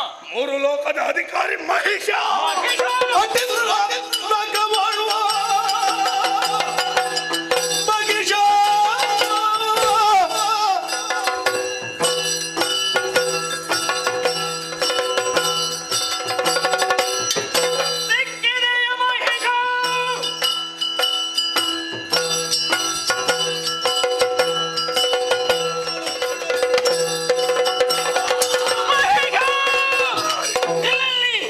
ಒಂದು ಹೆಜ್ಜೆ ಮುಂದಿರಿಸಿದೆಯಾದರೆ ಜಾಗ್ರತೆ.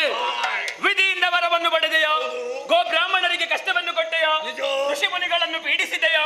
ಸ್ವರ್ಗಕ್ಕೆ ದಾಳಿ ಮಾಡಿದೆಯಾ ಕೆಟ್ಟವನೇ? ಇದು ಸಜ್ಜನದ ಕಣ್ಣೀರನ್ನು ಬೆರೆಸುವುದಕ್ಕೆ ಬೇಕು. ಬ್ರಹ್ಮಾಂಡ ನಾಯಕಿಯಾದಂತಹ ನಾನು ಮೃಗವಾಹಿನಿಯಾಗಿ ನಿನ್ನ ಕಣ್ಣ ದೃಷ್ಟಿಯಲ್ಲಿ ಬಂದು ನಿಂತಿದ್ದೇನೆ. ಸಾರಿ ಹೇಳುತ್ತಾ ಇದ್ದೇನೆ, ಕ್ಷೇಮದಲ್ಲಿ ಬಾಳಿ ಬದುಕುವಂತಹ ಆಸೆ ನಿನಗಿದ್ದಲ್ಲಿ ದೇವತೆಗಳ ಪಾದಕ್ಕೊಪ್ಪಿ ಶರಣಾಗು. ಮಲೆತು ಮುಂದೆ ಬಂದೆ ಎಂದಾದರೆ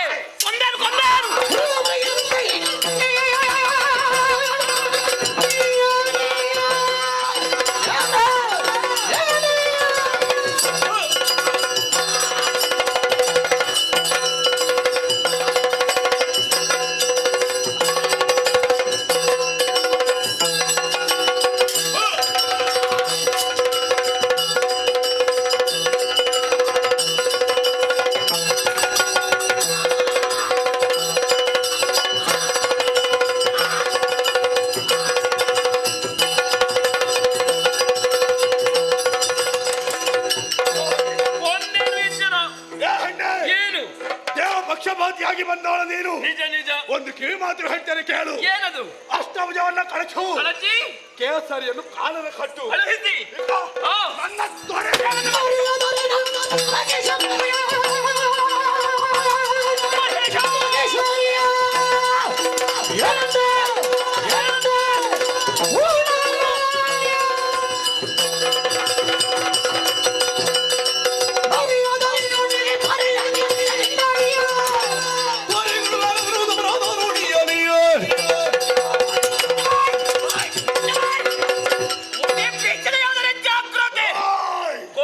ಕೋಣವೇ ಸಾಮಾನ್ಯ ಹೆಣ್ಣೆಂಬುದಾಗಿ ತಿಳಿದಿಯಾ ಭ್ರಷ್ಟ?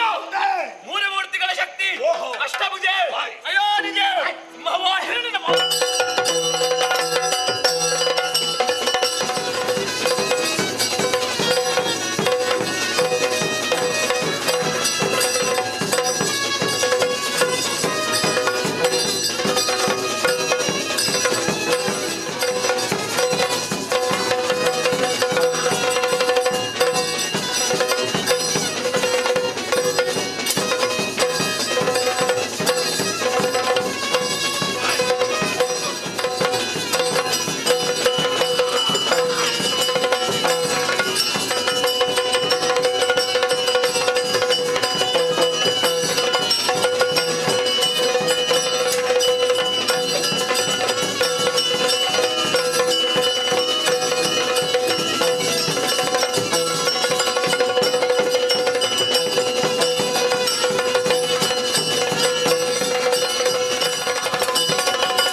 विनोदिनि नंदित मेदिनि विश्व विनोदिनि नादनुते जय जय हे महिषासुरमर्दिनि रम्यकपर्दिनि शीलसुते भगवति कुटुम्बिनि भूरि कुते जय जय हे महिषासुरमर्दिनि रम्यकपर्दिनि शीलसुते भयगिरिनोदिनि नोदित मेदिनि विश्व विनोदिनि जय जय हे महिषासुरमर्दिनि रम्यकपर्दिनि शीलसुते रम्यकपर्दिनि शीलसुते रम्यकपर्दिनि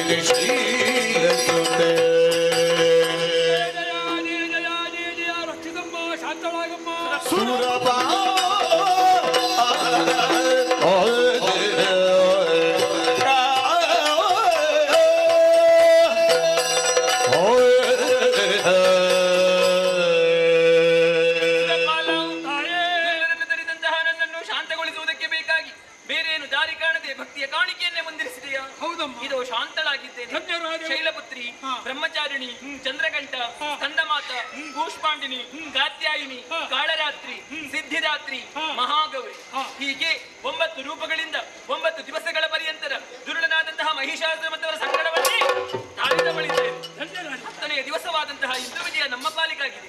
ಈ 9 ದಿವಸಗಳನ್ನು ನವರಾತ್ರಿ ಅಂತಲೂ 10ನೇ ಈ ದಿವಸವನ್ನು ವಿಜಯದಶಮಿ ಎಂದುಕೊಂಡು ಯಾರು ಶ್ರದ್ಧಾಭಕ್ತಿಯಿಂದ ಆಚರಿಸಿಕೊಂಡು ಬರುತ್ತಾರೋ ಅವರ ಇಷ್ಟಾರ್ಥವನ್ನೆಲ್ಲ ನೆರವೇರಿಸುತ್ತೇನೆ.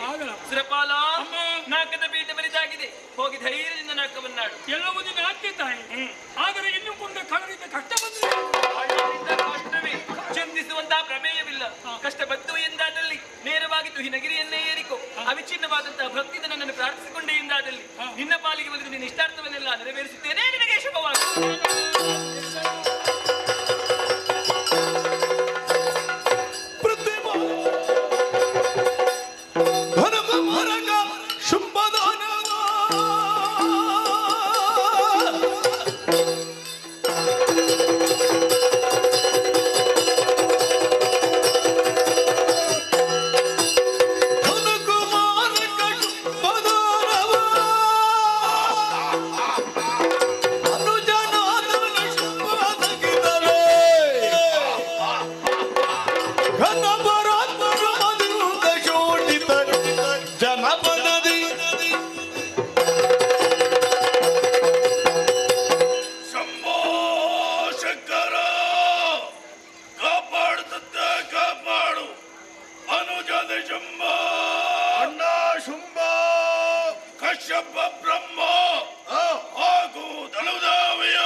ಈ ಲೋಕದ ಬೆಳಕನ್ನು ಕಂಡವರು ನಾವಿರುವರು.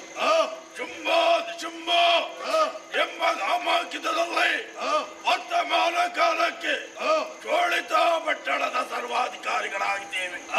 ಗುರುಗಳಾಗಿರುವಂತಹ ಶುಕ್ರಾಚಾರ್ಯರಿದ್ದ ಬೇಕಾಗಿರುವಂತಹ ವಿದ್ಯಾಭ್ಯಾಸವನ್ನು ಕಲಿತುಕೊಂಡವರು ನಾವು. ಹುಟ್ಟಿದರೆ ಸಾಲದು, ಸಾಧನೆಯನ್ನು ಮಾಡಬೇಕೆಂಬುದಾಗಿ ನಾವು ಮಾಡ್ತೀವಿ. ಏನು ತಮ್ಮ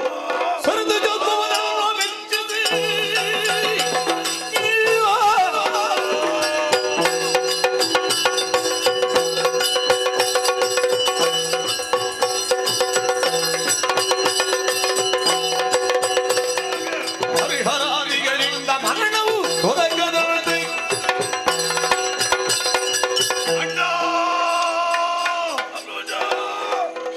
ಶುಂಭರ ಜೀವನವೆನ್ನುವುದು ಸಾಮಾನ್ಯರಂತಾಗಬಾರದು. ಸಾಧನೆಯನ್ನು ಮಾಡಬೇಕು ಎನ್ನುವಂತಹ ಸದುದ್ದೇಶವನ್ನಿರಿಸಿದೆವು. ಸೇರಿದೆವು ಅರಣ್ಯ ಗರ್ಭವನ್ನು, ಹಿರಣ್ಯ ಗರ್ಭವನ್ನು ಶರಣ್ಯ ಭಾವದಿಂದ ಭಜಿಸಿದೆವು. ತರೆಯ ಯೋನಿಜರಿಂದ ಮರಣವಿಲ್ಲ ಎನ್ನುವಂತಹ ವರಪ್ರಸಾದವನ್ನು ಪಡೆದು ಆ ಬಳಿಕ ನಾವು ಮಾಡಿದಂತಹ ಸಾಧನೆ ಅಪಾರವಾದದ್ದು. ಪಾತಾಳ ಕೇಳಿದೆವು, ರಾಗಾದಿಗಳ ಕಡೆಯನ್ನೇ ಬೆಟ್ಟಿದೆವು. ಭೂಭುಜನ ದರ್ಪವನ್ನು ಅಳಿಸಿದ್ದಾಗಿದೆ. ಉಳಿದಿರುವುದು ನಾಕಲೋಕ.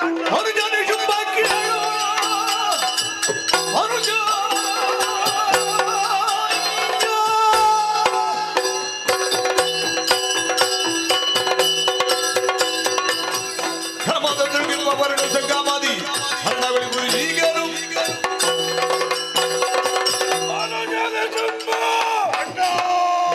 ಕಾಲಕ್ಕೆ 2 ಲೋಕದಮ್ಮದಾಗಿದೆ. ಹೌದಣ್ಣ, ಉಳಿದಂತ ಲೋಕ ಇನ್ನು ತಡ ಮಾಡುವ ಹಾಗಿಲ್ಲ.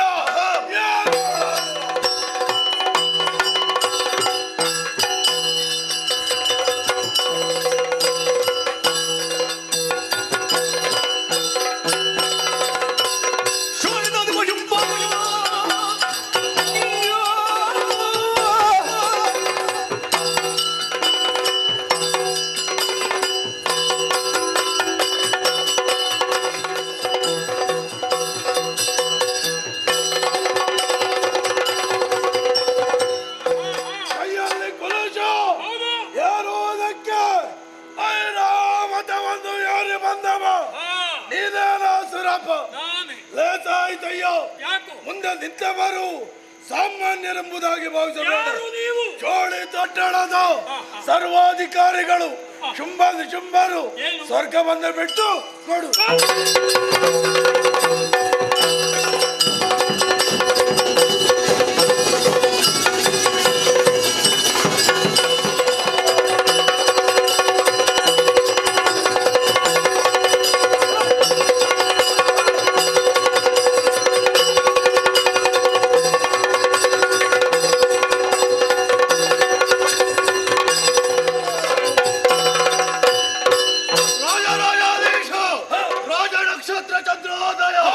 ಅಖಿಲಾಟ ಕ್ರೋಟಿ ಬ್ರಹ್ಮಾಂಡ ನಾಯಕ ಶುಂಭಾಸುರನಿಗೆ ಜಯವಾಗಲಿ.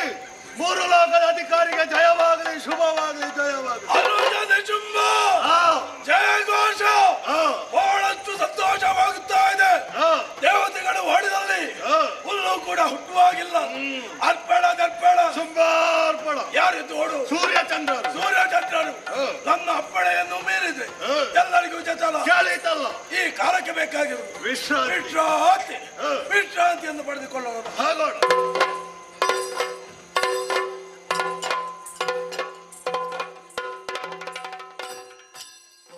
ಸುರಪಾರ ಅನಿಮಿಷರ ಕರೆದಿಂದ ಧನಜರು ಪಟಣವು ದಿನ ದಿನಕ್ಕೆ ಹೆಚ್ಚಾಗಿದೆ. ಧನುಜರ ತಗಿ ದೇವಿಗಿರದೆ ಬೀಳುವ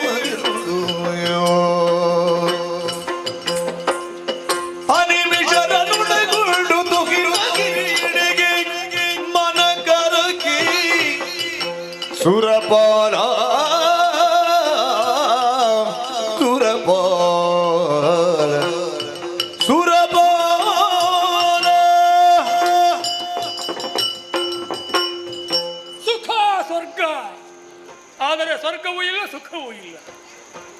ದಾನವರಾದ ಶುಂಭ ಹಾಗೂ ನಿಶುಂಭ ಕಳ್ಳರನ್ನು ಕೂಡಿಕೊಂಡು ನಗಕ್ಕೆ ಅಭಿಯೋಗ ಮಾಡಿದ. ಸೋತೆವು. ಈ ಅಡವಿಯಲ್ಲಿ ತಿರುಗಾಡುತ್ತಾ ಇದ್ದೇವೆ. ಆದರೆ ಕರುಣಾಸಾಗರೆಯಾದ ಮಹಾದೇವಿ ಪರ್ವತಾಳ ಎನ್ನುವಂಥ ವಿಶ್ವಾಸವಿದೆ. ತುಯಿನಗಿರಿಯನ್ನು ಪ್ರವೇಶ ಮಾಡಿದ್ದೇನೆ. ಆ ಮಹಾದೇವಿಯನ್ನು ಪೂಜಿಸುತ್ತೇನೆ. ಜಯ ಜಯ.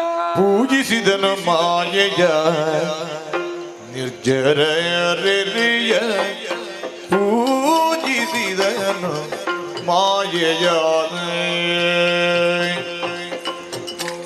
ಪೂಜಕ ಪಾಲಿಸುವ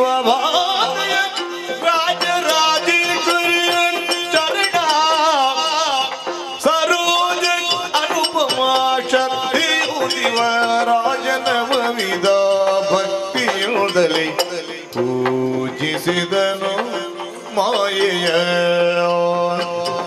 ಜಯ ಜಯ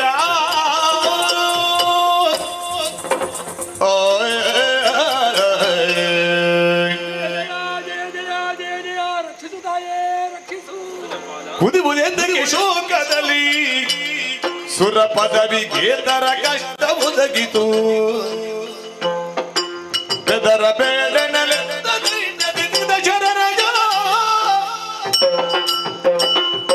ಸುರಪಾಲ, ನಾನೇ ಒಲಿಸಿಕೊಟ್ಟಂತಹ ದೇವಲೋಕದಲ್ಲಿ ದೇವತೆಗಳ ಸಂದೋಹದೊಂದಿಗೆ ಸಂತೋಷದಿಂದ ಕಾಲವನ್ನು ಕಳೆಯಬೇಕಾಗಿದ್ದವ.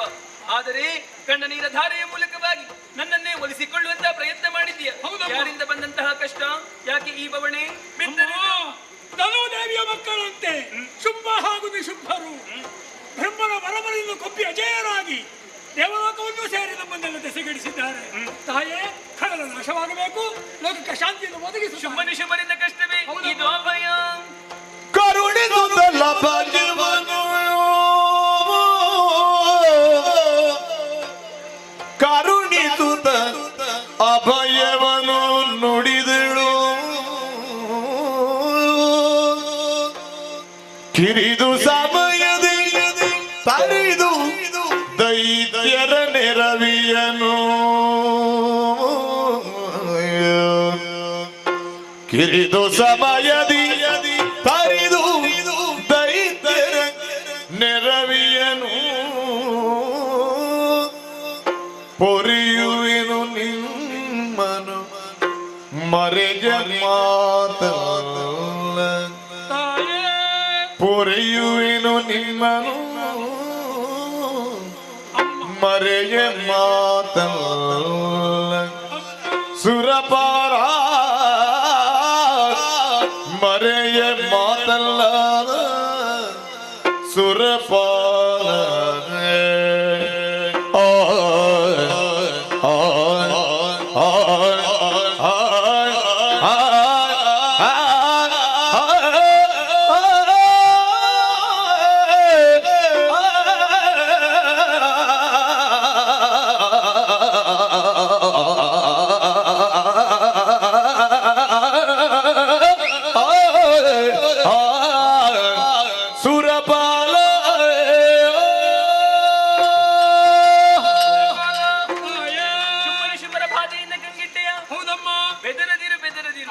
ಇನ್ನು ಕಿರಿದ ದಿನದೊಳಗಾಗಿ ಶುಂಭನಿ ಶುಂಭಾದಿ ದೈತ್ಯರನ್ನೆಲ್ಲ ಸಂಹರಿಸಿ ನಾಕದ ಪಟ್ಟವನ್ನು ನಿನ್ನ ಪಾಲಿಗೆ ಸ್ಥಿರಗೊಳಿಸುತ್ತೇನೆ, ಇದು ಸತ್ಯ.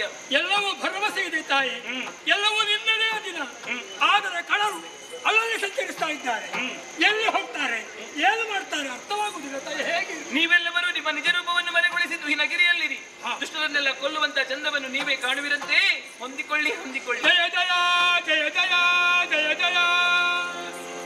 ತಿಳಿದಳ ಕ್ಷಣದೊಳಗೆ, ತಿಳಿದಳ ಕ್ಷಣದೊಳಗೆ ಮೋಹದ ಬಲೆಗೆ ಸಿಲುಕಿಸಿ, ಮೋಹದ ಬಲೆಗೆ ಸಿಲುಕಿಸಿ ಧನುಜರೆಲ್ಲರ ಕೊಲ್ಲುವ ಕಾರ್ಯವು ಸುಲಭ, ಧನುಜರೆಲ್ಲರ ಕೊಲ್ಲುವ ಕಾರ್ಯವು ಸುಲಭ ಎನ್ನುತ್ತಲೇ ತನ್ನ ಮನದೊಳಗೆ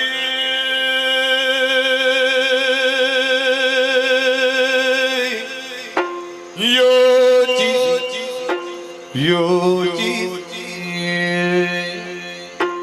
ಎಂದು ಯೋಚಿಸಿ ಮಗಮ್ಮಾಯಿ ಮಗಮ್ಮಾಯಿ ಮಗಮ್ಮಾಯಿ ಯೋಚಿಸಿ ಮಗಮ್ಮಾಯಿ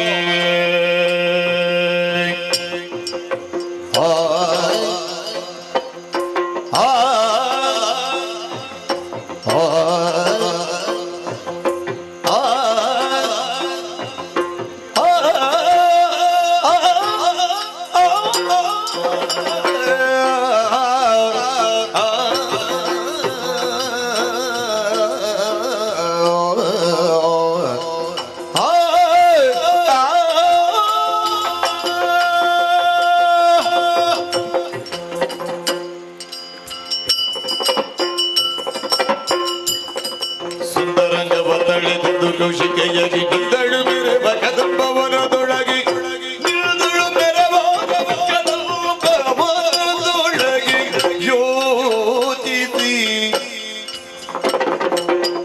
ಎಂದು ಯೋಚಿಸಿ ಮಹಮ್ಮಾಯಿ ದೈತ್ಯ ವೃಂದವ ಮೋಹಿಸಿ ತರಿಯೇ, ದೈತ್ಯ ವೃಂದವ ಮೋಹಿಸಿ ತರಿಯೇ, ಮಗಮ್ಮಾಯೇ ಮೋಹಿಸಿ ತರಿಯೇ.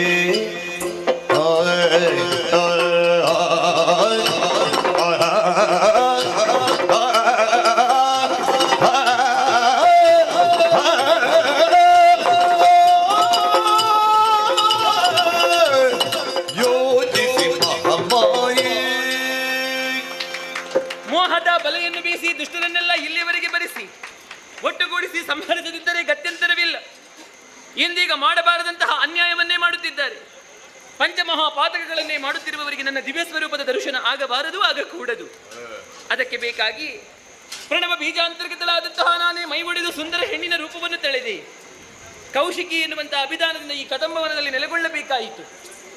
ದುರುಳದ ವಧಾ ಪ್ರಕರಣದಲ್ಲಿ ಸಾಧು ಸಜ್ಜನರಿಗೆ ಯಾವ ರೀತಿಯ ಕೊರತೆಯು ಉಂಟಾಗಬಾರದೆನ್ನುವಂತಹ ಉದ್ದೇಶದಿಂದ ಸುಹಿನಗಿರಿಯ ತಪ್ಪಲನ್ನೇ ಇಳಿದು ಬಂದಂತಹ ಸ್ಥಳ. ಸೂರ್ಯರಶ್ಮಿ ಪ್ರವೇಶಿಸುವುದಕ್ಕೆ ಅಸಾಧ್ಯವಾದಂತಹ ದಟ್ಟಾರಣ್ಯವಿದು. ಗಗನ ಚುಂಬಿತವಾಗಿ ಬೆಳೆದು ನಿಂತಿವೆ ಕದಂಬ ವೃಕ್ಷಗಳು. ಇದಲ್ಲವೇ ಕದಂಬವನ? ಈ ವನದಲ್ಲಿದ್ದುಕೊಂಡೇ ದುಷ್ಟ ಸಂಹಾರ ನಡೆಯಬೇಕು. ಆದರೆ ಇಂತಹ ದುರ್ಗಮವಾದಂತಹ ಪ್ರದೇಶದಲ್ಲಿ ಹೆಣ್ಣಾದಂತಹ ನಾನಿದ್ದೇನೆ ಎನ್ನುವ ಹಾಗೆ ನನ್ನ ಇರವನ್ನು ಅರಿತವರಲ್ಲ ಆ ದುಷ್ಟರು. ಆದರೂ ಅವರಿಗೆ ಕೃತಿಯ ಮುಖೇನವಾಗಿ ನಾನು ತೋರ್ಪಡಿಸಬೇಕಾಗುತ್ತದೆ. ಈ ವನವನ್ನೇನೋ ಪ್ರವೇಶ ಮಾಡಿದ್ದೇನೆ, ಆದರೆ ಜಗನ್ಮಾತೆ ಕುಳಿತುಕೊಳ್ಳೋದಕ್ಕೆ ಒಂದು ಯೋಗ್ಯವಾದಂತಹ ಸ್ಥಳ ಬೇಡವೇ? ಹಾಗೆಂದು ಮನದಲ್ಲಿ ಆಲೋಚಿಸುತ್ತಿದ್ದಂತೆ ಏನದು ಅಂಬಲಿನ ಹಿಡಿದು ಬರ್ತಾ ಇದೆ. ಕನಕ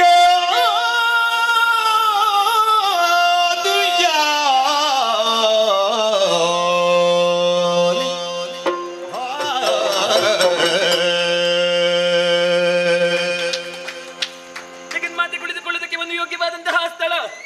ಸಂಕಲ್ಪ ಮಾತ್ರದಲ್ಲಿ ಒಂದು ಉಯ್ಯಾಲೆಯನ್ನು ಸೃಷ್ಟಿ ಮಾಡಿದ್ದೇನೆ. ಈ ಉಯ್ಯಾಲೆಯನ್ನು ಏರುವುದು ಮಾತ್ರವಲ್ಲ, ಕೈಯಲ್ಲಿ ವೀಣೆಯನ್ನು ಹಿಡಿದು ನಾನು ಇಂಪಾಗಿ ಗಾಯನವನ್ನು ಹಾಡಿದೆನು ಎಂದಾದರೆ, ನನ್ನದಾದಂತಹ ತನುಗಂಧವನ್ನು ಮಾರುತನಿಗೆ ಪಾಸರಿಸಿದನು ಎಂದಾದರೆ, ತನುಗಂಧವನ್ನು ಆಘ್ರಾಣಿಸಿಯೋ, ನನ್ನ ಗಾಯನವನ್ನು ಆಲಿಸಿಯೋ, ಇಲ್ಲ ಬೆಳಕಿನ ಜಾಡನ್ನು ಹಿಡಿದು ಕಳಲು ಇತ್ತ ಕಡೆಗೆ ಬರಲೇಬೇಕು. ಒಂದು ಬೆಳಗ್ಗೆ ನನ್ನ ಈ ಮೋಹಕವಾದಂತಹ ರೂಪವನ್ನು ಕಾಣದೇ ಇರ್ತಾರೆ. ಎಂತಹ ಗಂಟೆ ಆದರೂ ಮರುಳಾಗಲೇಬೇಕು. ಇಲ್ಲಿಯವರೆಗೆ ಬಂದ ಬಳಿಕ ನನ್ನನ್ನು ನೋಡಿದ ತಕ್ಷಣ ಬೇಕೆಂದು ಆಸೆ ಪಟ್ಟಾಗ ಬಂದಂತಹ ಕಳರನ್ನು ಹಿಡಿದಂತಹ ಚಕ್ರದಿಂದ ಸಂಹರಿಸಿ ಲೋಕ ಕಲ್ಯಾಣವನ್ನು ಧರ್ಮ ಸ್ಥಾಪನೆಯನ್ನು ಮಾಡಬೇಕಾದ ಜಗನ್ಮಾತೆಯಾದಂಥ ನನ್ನ ಅತಿ ಕರ್ತವ್ಯ. ತಡ ಮಾಡದೆ ಏರಿಕೊಳ್ಳುತ್ತಿರುವ ಕರ್ತವ್ಯ.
ನಾನು ವ್ಯಾಪ್ತಿ ಪ್ರದೇಶದಿಂದ ಹೊರಗಿದ್ದೇನೆ ತಮ್ಮ. ಸ್ವಲ್ಪ ಮೇಲೆ ಬಾರಂತೆ.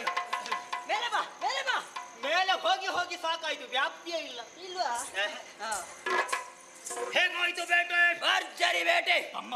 ಅಣ್ಣ, ನಾವೀರುವರ ಜೊತೆಯಾಗಿ ಹೋದ್ರೆ ಬೇಟೆ ಸಿಗುದಿಲ್ಲ ಎನ್ನುವ ಕಾರಣಕ್ಕಾಗಿ ಬೇರೆ ಬೇರೆ ಪಥವನ್ನು ಹಿಡಿದು ಮುಂದುವರಿದು ಹೋದವರು ನಾವು. ನಿಜ. ಯಾವ ದಾರಿಯಲ್ಲಿ ಮುಂದುವರಿದು ಏನಿದೆ ಏನು ಗೊಂದು ಹೇಳಿ ಈ ದಾರಿಯಾಗಿ ಹಿಡಿದು ಹೋದ ಹೋಗುತ್ತಿರುವ ಸಂದರ್ಭ ಹಂದಿಗಳ ಹಿಂಡು. ಒಂದು ಹಿಂಡಿನಲ್ಲಿ ಒಂದು 500 ಇರ್ಬೋದು. ಹಿಂದೆ ಮುಂದೆ ನೋಡ್ಲಿಲ್ಲ, ರಭಸವಾಗಿ ಹಬ್ಬಿದೆ. ನಳಕ್ಕೆ ದಪ್ಪಣೆ ಮಾಡಿದೆ. ಮಾಡಿದಂತ ಸ್ಥಳ ಅದು ಬಂಡೆಕಲ್ಲು. ರಕ್ತ ಬೇರೆ, ಮಾಂಸ ಬೇರೆ, ಎಲುಬು ಬೇರೆ. ರಕ್ತವನ್ನು ಗಟ್ಟ ಗಟ್ಟ ಕುಡಿದೆ, ಎಲುಬನ್ನು ಕಟ್ಟ ಕಟ್ಟಿ ಎಂಬ ಜಾಗಿದೆ. ಮಾಂಸವನ್ನು ಞಮ ಞಮ ಞಮ ಎಂದು ತಿಂದೆ. ಹೊಟ್ಟೆ ತುಂಬಾ ಆಯ್ತು. ಅಣ್ಣ, ನಿನ್ನೆ ಬೇಟೆ ಕ್ರಮ. ಬೇಟೆ ಮಾಡಿದ ಮುಂದುವರೆದು ಹೋದೆ.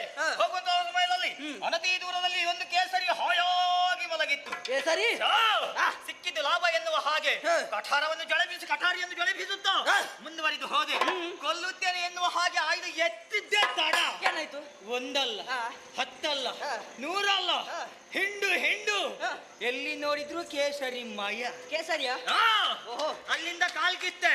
ಯಾಕೆ ಯಾಕೆ? ಒಂದು ವಿಷಯ ಸ್ಪಷ್ಟವಾಗಿ ತಿಳ್ಕೊಂಡೆ. ಹೇಗಣ್ಣ? ಯಾವ ವಿಷಯವಾದ್ರೂ ಆದಿತು, ಈ ಕೇಸರಿಗಳ ವಿಷಯಕ್ಕೆ ಹೋದ್ರೆ ಉಳಿಗಾಲ ಇಲ್ಲ ಅಂತ ಗೊತ್ತಾಯ್ತು. ಇನ್ನು ಕೆಲವರಿಗೆ ಗೊತ್ತಾಗ್ಬೇಕು. ಬಿಟ್ಟು ಹೋದೆ. ಕಾಡುಕೋಣ ಗರ್ಜಿಸುತ್ತಾ ಮುಂದುವರಿತಾಯ್ತು. ಬಡಿಸಿಕೊಂಡು ಹೋದೆ. ಹಿಡಿದಂತಹ ಆಯುಧದ ಒಂದೇ ಬೆಟ್ಟು ಕಟ್ಟೆ, 4 ತುಂಡು ಮಾಂಸವನ್ನು ತಿಂದೆ, ರಕ್ತವನ್ನು ಕುಡಿದೆ. ಎಲ್ಲಿ ಮಾಡಿ ಕಟ್ಟುವ ನೋಡಿ. ಕಟ್ಟು. ಯಾಕೆ? ಎಮ್ಮೊಡೆಯನಾದ ಶುಂಭಗಿ ಒಡೆ ವಾಟೆ ತಮ್ಮ. ಅಣ್ಣ, ತಿಂದರೂ ಕಷ್ಟ, ತಿನ್ನದಿದ್ದರೂ ಕಷ್ಟ ಎನ್ನುವಂತಹ ಪರಿಸ್ಥಿತಿಗೆ ಒಳಗಾಗಿದೆ. ಶ್ರಮ ಜಲ ನಮ್ಮ ತನವನ್ನು ನೋಡಿದೆಯಾ? ಏನು ಸೆಕೆ, ಏನು ಸೆಕೆ. ಗಾಳಿಯ ಸಂತಾನ ಇಲ್ಲ. ಗಾಳಿ ಬರುವುದಿಲ್ಲಿ. ನಾವಿಗೆ ಎಷ್ಟು ಕೆಳಗಿದ್ದೇವೆ. ಗಾಳಿ ಬೀಸುವುದು ಎತ್ತರದಲ್ಲಿ, ಅದು ಕಾಣುತ್ತಾ ಇದೆ.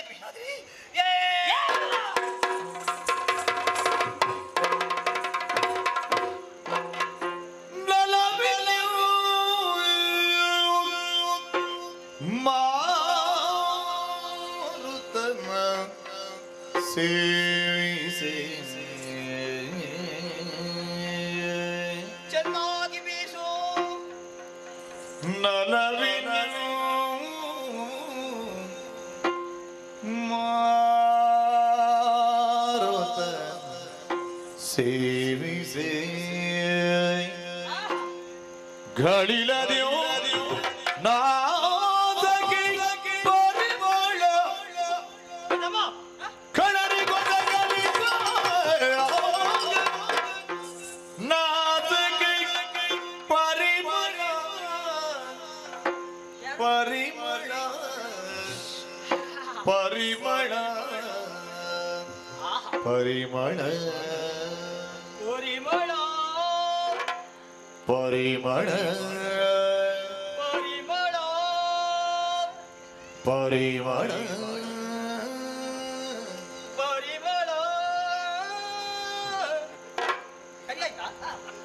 ಪರಿಮಳ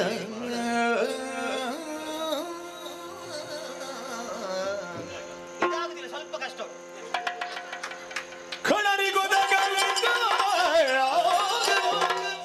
ವನದೊಳಗೆ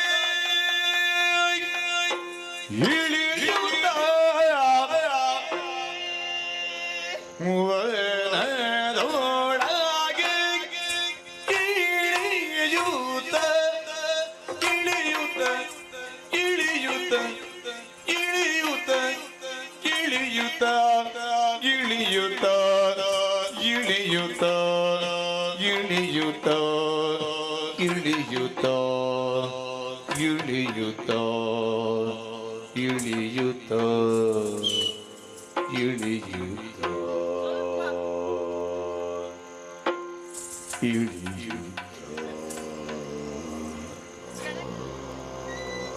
ನಿಸರಿ ಮ ಪನಿ ಸ ಪನಿ ಸ ಪನಿ ಸರಿ ಪನಿ ಸರಿ ಮ ಪನಿ ಸರಿ ಮ ಪ ಮ ರಿ ಮ ಪ ಮ ರಿ ಮ ಪನಿ ಪ ಮ ರಿ ಮ ಪನಿ ಸ ಪ ಮ ರಿ ಸ ನಿ ಸುತ ಗಾಯನವ ಖಡರ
ಅಣ್ಣ, ನಾವೀಗ ಎಲ್ಲಿದ್ದೇವೆ?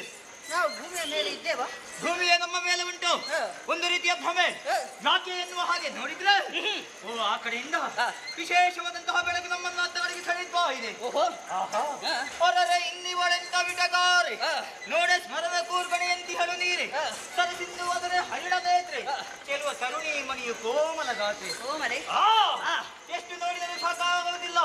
ಅಡಿಯೇನು ಮುಡಿಯೇನು ಕಟಿಯೇನು ತುಟಿಯೇನು ಉಪ್ಪೇನು ಹೊಪ್ಪೇನು ಚರಿತೆ ಚೈತನ್ಯ ಪರಿಮಳದ ಪುತ್ತಳಿಯ ಲಕ್ಷ್ಮಿಗೆ ಸುಳಿವೋ ಲಾವಣ್ಯಕರ ವಿಭ್ರಮವೋ ಲಲಿತ ಶೃಂಗಾರದಿ ಮೆರೆವ ಮಥನೋ ಚಲಿತ ಸುದೇವ ಎಂತಹ ಸುಂದರಿ ಎಂತಹ ರೂಪ ಅಣ್ಣ ಅಣ್ಣ ನೋಡಂತೆ ಏನು ಅರ್ಧ ಬಿಲ್ಲು ಕಾಮನ ಬಿಲ್ಲು ಮೂಗು ನೋಡಂತೆ ಕಿರೀಟ ಅಂತ ತೊಂಡೆ ಹಣ್ಣು ಕಣ್ಣು ದ್ರಾಕ್ಷಿ ಹಣ್ಣು ಸಿಂಹ ಕಾಟಿ ನೋಡಂತೆ ಪಾದ ಹಂಸಪಾದ ಮರಿಯಾನೆಯ ಸೊಂಡಿಲು ಅಣ್ಣ ಬ್ರಹ್ಮದೇವನ ಸೃಷ್ಟಿಯಾಕಾರದ ಮೆಚ್ಚಲೇಬೇಕು ಎತ್ತುವಲ್ಲಿ ಕೆತ್ತಿ ಎತ್ತುವಲ್ಲಿ ಮೆತ್ತಿ ತಟ್ಟುವಲ್ಲಿ ತಟ್ಟೆ ಈ ಭೂಮಿಯ ಮೇಲೆ ಬಿಟ್ಟಿದ್ದಾನೆ ನಮಗಾಗಿಯೇ ಸೃಷ್ಟಿ ಮಾಡಿ ಬಿಟ್ಟಿದ್ದಾದೋ ಏನು ಮೇಲಿನಿಂದ ಇಳಿದಳು ಕೆಳಗಿನಿಂದ ಎದ್ದಳು ಯಾರಿಗೆ ಗೊತ್ತು ಯಾರೇ ಆಗಲಿ ಎಷ್ಟೋ ಕಡೆ ತಿರುಗಾಟವನ್ನು ಮಾಡಿದವರು ನಾವಿದ್ದೇವೆ ಆದ್ರೆ ಇಂತಹ ಹುಡುಗಿಯನ್ನು ನೋಡಿದವರು ನಾವಲ್ಲ ಇಂದು ಪ್ರಪ್ರಥಮವಾಗಿ ಸುಂದರಿಯನ್ನು ನೋಡುತ್ತಾ ಇದ್ದೇವೆ ವಿಶ್ವ ಸುಂದರಿಯೇ ಸರಿ ತಮ್ಮ ಇವಳು ಯಾರು ಎಲ್ಲಿಂದ ಬಂದವಳು ಯಾಕಾಗಿ ಬಂದಿದ್ದಾಳೆ ಎನ್ನುವುದನ್ನು ತಿಳಿಬೇಕೋ ಬೇಡ ಒಂದು ಕೆಲಸ ಮಾಡುವ ಓ ಇಲ್ಲಿ ಕೂತ್ಕೋ ಈಗ ಬರ್ತೇನೆ ಲಾಭ ಆದ್ರೆ ಕರಿ ಆಯ್ತಾ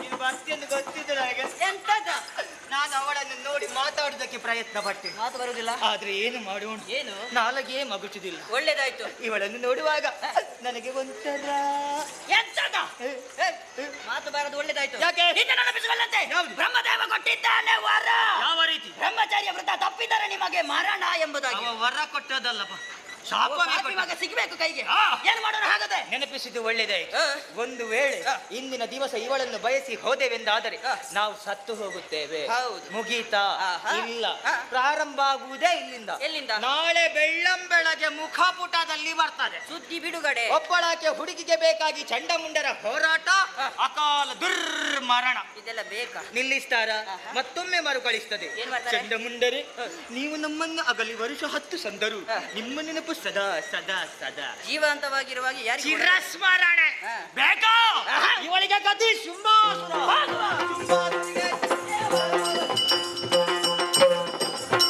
ಶುಂಭನಾದ್ಯೊಳೈದಿ ಮೆರವಗದ ಪವನವನಿ ಪಗುದ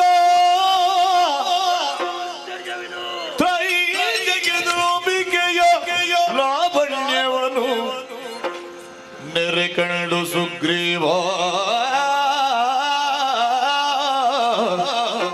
ಹಂಬಲಿಸಿದನು ಶಿವ ಶಿವ ಸ್ಮರಣ ಬಿಗುರಿಸಿಲು ಕೂದಲೆ ನಮ್ಮ ಯಶು ಕೆಟ್ಟ ತಿಳಿದು ನೋಡಲು ಈಕೆ ಮಾನಿನಿಯೇ ಶಿವ ಶಿವ ಶಿವ ಶಿವ ಕಾಂತಾರದಲ್ಲಿ ಕುಳಿತಿರುವಂತಹ ಕಾಮಿನಿಯನ್ನು ಕರೆದರುವುದಕ್ಕಾಗಿ ಚುಂಬನ ಆಜ್ಞಾಧಾರಕನಾಗಿ ನಾನು ಈ ವನವನ್ನು ಪ್ರವೇಶ ಮಾಡಿದ್ದೇನೆ. ಬಂದು ನೋಡ್ತೇನೆ, ಆಶ್ಚರ್ಯವ ಪರಮಾಶ್ಚರ್ಯ. ಅದು ಕಳಮೂಲಕ್ಕೆ ಬಂಗಾರದ ಉಯ್ಯಾಲೆಯನ್ನು ಕಟ್ಟಿ ಹಾಡುತ್ತಿರುವವಳು ಇವಳು ಹೆಣ್ಣೆ ಖಂಡಿತವಾಗಿಯೂ ಅಲ್ಲ. ತ್ರೈಭೋರವನ್ನು ತನ್ನ ಕುಕ್ಷಿಯೊಳಗೆ ಇರಿಸಿ ರಕ್ಷಿಸಬಹುದಾದಂತಹ ಮಹಾಮಾತೆ ಈಕೆ ಎನ್ನುವುದರಲ್ಲಿ ಸಂದೇಹವೇ ಇಲ್ಲ. ಹಾಗಾದರೆ ಈಕೆಯನ್ನು ನಮ್ಮೊಡೆಯ ಶುಂಭ ಬಯಸಿದನಲ್ಲ, ಅವನೇನು ಸಾಮಾನ್ಯದವನೇ. ಬ್ರಹ್ಮಚರ್ಯ ವ್ರತಪಾಲನೆಯಿಂದ ದೇಹದಾಢ್ಯತೆಯನ್ನು 10 ವರ್ಷವನ್ನು ಹೆಚ್ಚಿಸಿಕೊಂಡಂತಹ ಒಬ್ಬ ವ್ಯಕ್ತಿ, 3 ಲೋಕದ ಅಧಿಕಾರವನ್ನು ಪಡೆದಂತಹ ಮಹಾನ್ ವ್ಯಕ್ತಿ. ಚಂಡಮುಂಡರು ಹೇಳಿದರು ಎನ್ನುವ ಕಾರಣಕ್ಕಾಗಿ ಈಕೆಯ ಹಿಂದೆ ಮುಂದೆ ತಿಳಿಯದೆ ಇವಳನ್ನು ಬಯಸಿ ನಮ್ಮೊಡೆಯ ಶುಂಭ ಕೆಟ್ಟ. ಅಯ್ಯೋ, ಇವಳು ಸಿಕ್ಕುವಳೆ, ಸಿಕ್ಕಿದರೂ ದಕ್ಕುವಳೆ. ರಕ್ತ ಸಾನ್ವಯವೇ ಅಳಿಯುವಂತಹ ಕಾಲ ಬಹಳ ಹತ್ತಿರವಾಗಿದೆ. ಏನೇ ಇರಲಿ, ಶುಂಭನ ಆಜ್ಞೆ ನಮಗೆ ಶಿರೋಧಾರ್ಯ. ಆ ಮಹಾತಾಯಿಯನ್ನು ಮಾತನಾಡಿಸುತ್ತೇನೆ. ಅಮ್ಮ ಜಯ ಜಯ. ಜನನಿಕೆ ಭಿನ್ನಕವನು ಕರುಣದೊಳಿದು ವನದಲ್ಲಿ ಕುಳಿತಿಹುದ್ಯಾಕೆ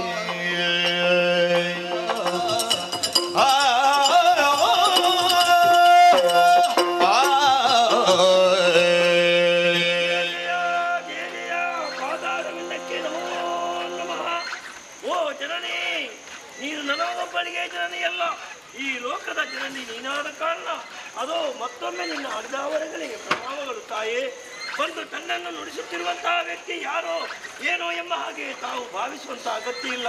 ಮೂರು ಲೋಕವನ್ನು ಆಳುವ ಅಧಿಕಾರವನ್ನು ಪಡೆದ ಶುಂಭಾಖ್ಯರ ಅಷ್ಟ ಮಂತ್ರಗಳಲ್ಲಿ ಓರ್ವರಾದಂಥ ಸುಗ್ರೀವನೇ ನಾನು ತಮ್ಮ ಪಾದದ ಬಳಿಗೆ ಬರುವುದಕ್ಕೆ ಬಲವಾದ ಕಾರಣ ಇದೆ ತಾಯಿ. ತಾವಿಲ್ಲಿ ಏಕಾಂಗಿಣಿಯಾಗಿದ್ದೀರಿ ಎನ್ನುವಂಥ ವಿಚಾರವನ್ನು ಚಂಡಮುಂಡನ ಮುಖೇನ ತಿಳಿದಂಥ ನಮ್ಮನೆಯ ಶುಂಭ ನಿಮ್ಮನ್ನು ಬಯಸಿದ್ದಾನೆ. ನನ್ನ ಜೊತೆಯಲ್ಲಿ ಬಂದ ಮದುವೆಯ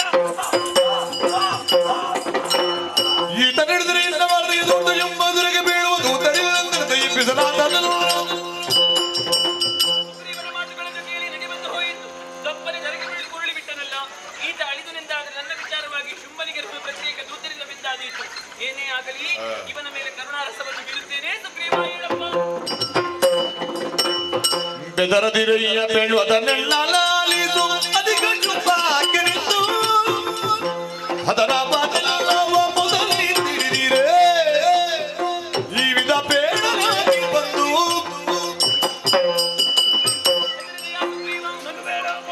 ಅರಣ್ಯದಲ್ಲಿ ಕುಳಿತಂತಹ ನಾರಿ ಅಬಲೆ ಎಂದು ಅರ್ಥೈಸಿಕೊಂಡನೇ ಶುಂಭ.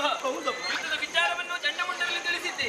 ಯುದ್ಧಕ್ಕಾಗಿ ಶುಂಭನೆ ಬರಬಹುದು ಎನ್ನುವಂತಹ ನಿರೀಕ್ಷೆಯಲ್ಲಿದ್ದವಳು ನಾನು. ಸಂಧಾನಕ್ಕಾಗಿ ನಿನ್ನನ್ನು ಕಳುಹಿಸಿದ್ದಾನೆ. ಸಂಧಾನವನ್ನೇ ಮುರಿದಿದ್ದೇನೆ. ಯುದ್ಧವೇ ಬದ್ಧ ಎನ್ನುವಂತಹ ತೀರ್ಮಾನದಲ್ಲಿ ನಾನಿದ್ದೇನೆ.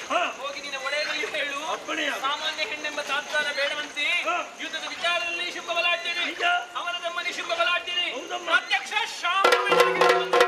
ಕಣ್ಣುವುದಿಲ್ಲವಂತೆ ಸ್ಪಷ್ಟವಾಗಿ ಹೋಗಿ ತಿಳಿಸು. ಶುಂಭನ ಹಾಳಾಗಿ ನಿನ್ನ ಪಾದದ ಬಳಿಗೆ ಬಂದಿದ್ದೇನೆ. ನಿನ್ನ ದಾಸನಾಗಿ ಮುಂದುವರಿದ್ದೇನೆ.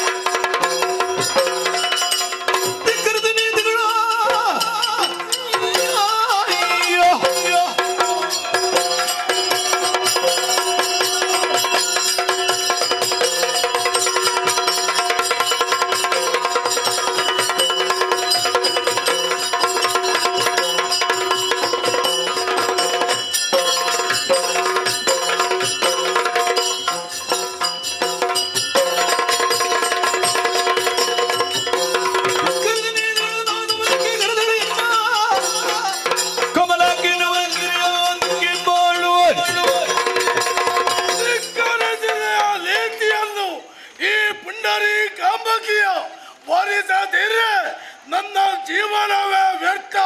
ಯಾರಲ್ಲಿ ದುಂಬನ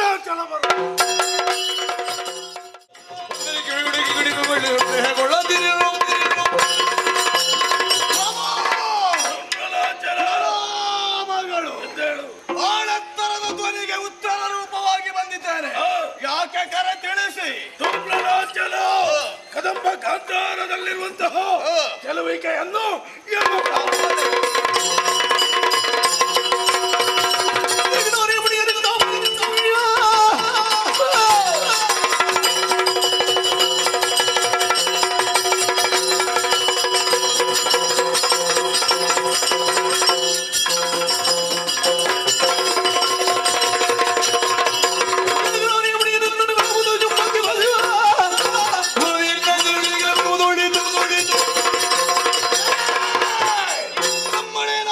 ಶುಂಭನಿಂದಲೂ ಬಯಸಿದ್ದಾರೆ. ಯಾರಿಗೂ ಮಾಡಿರತ್ತ ಬರುವುದಿಲ್ಲ.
ವಂಶದಲ್ಲಿ ಅದೆಷ್ಟೋ ಧೀರೋದಾತರೆಲ್ಲ ಆಗಿ ಹೋಗಿದ್ದಾರೆ ಪ್ರಭು.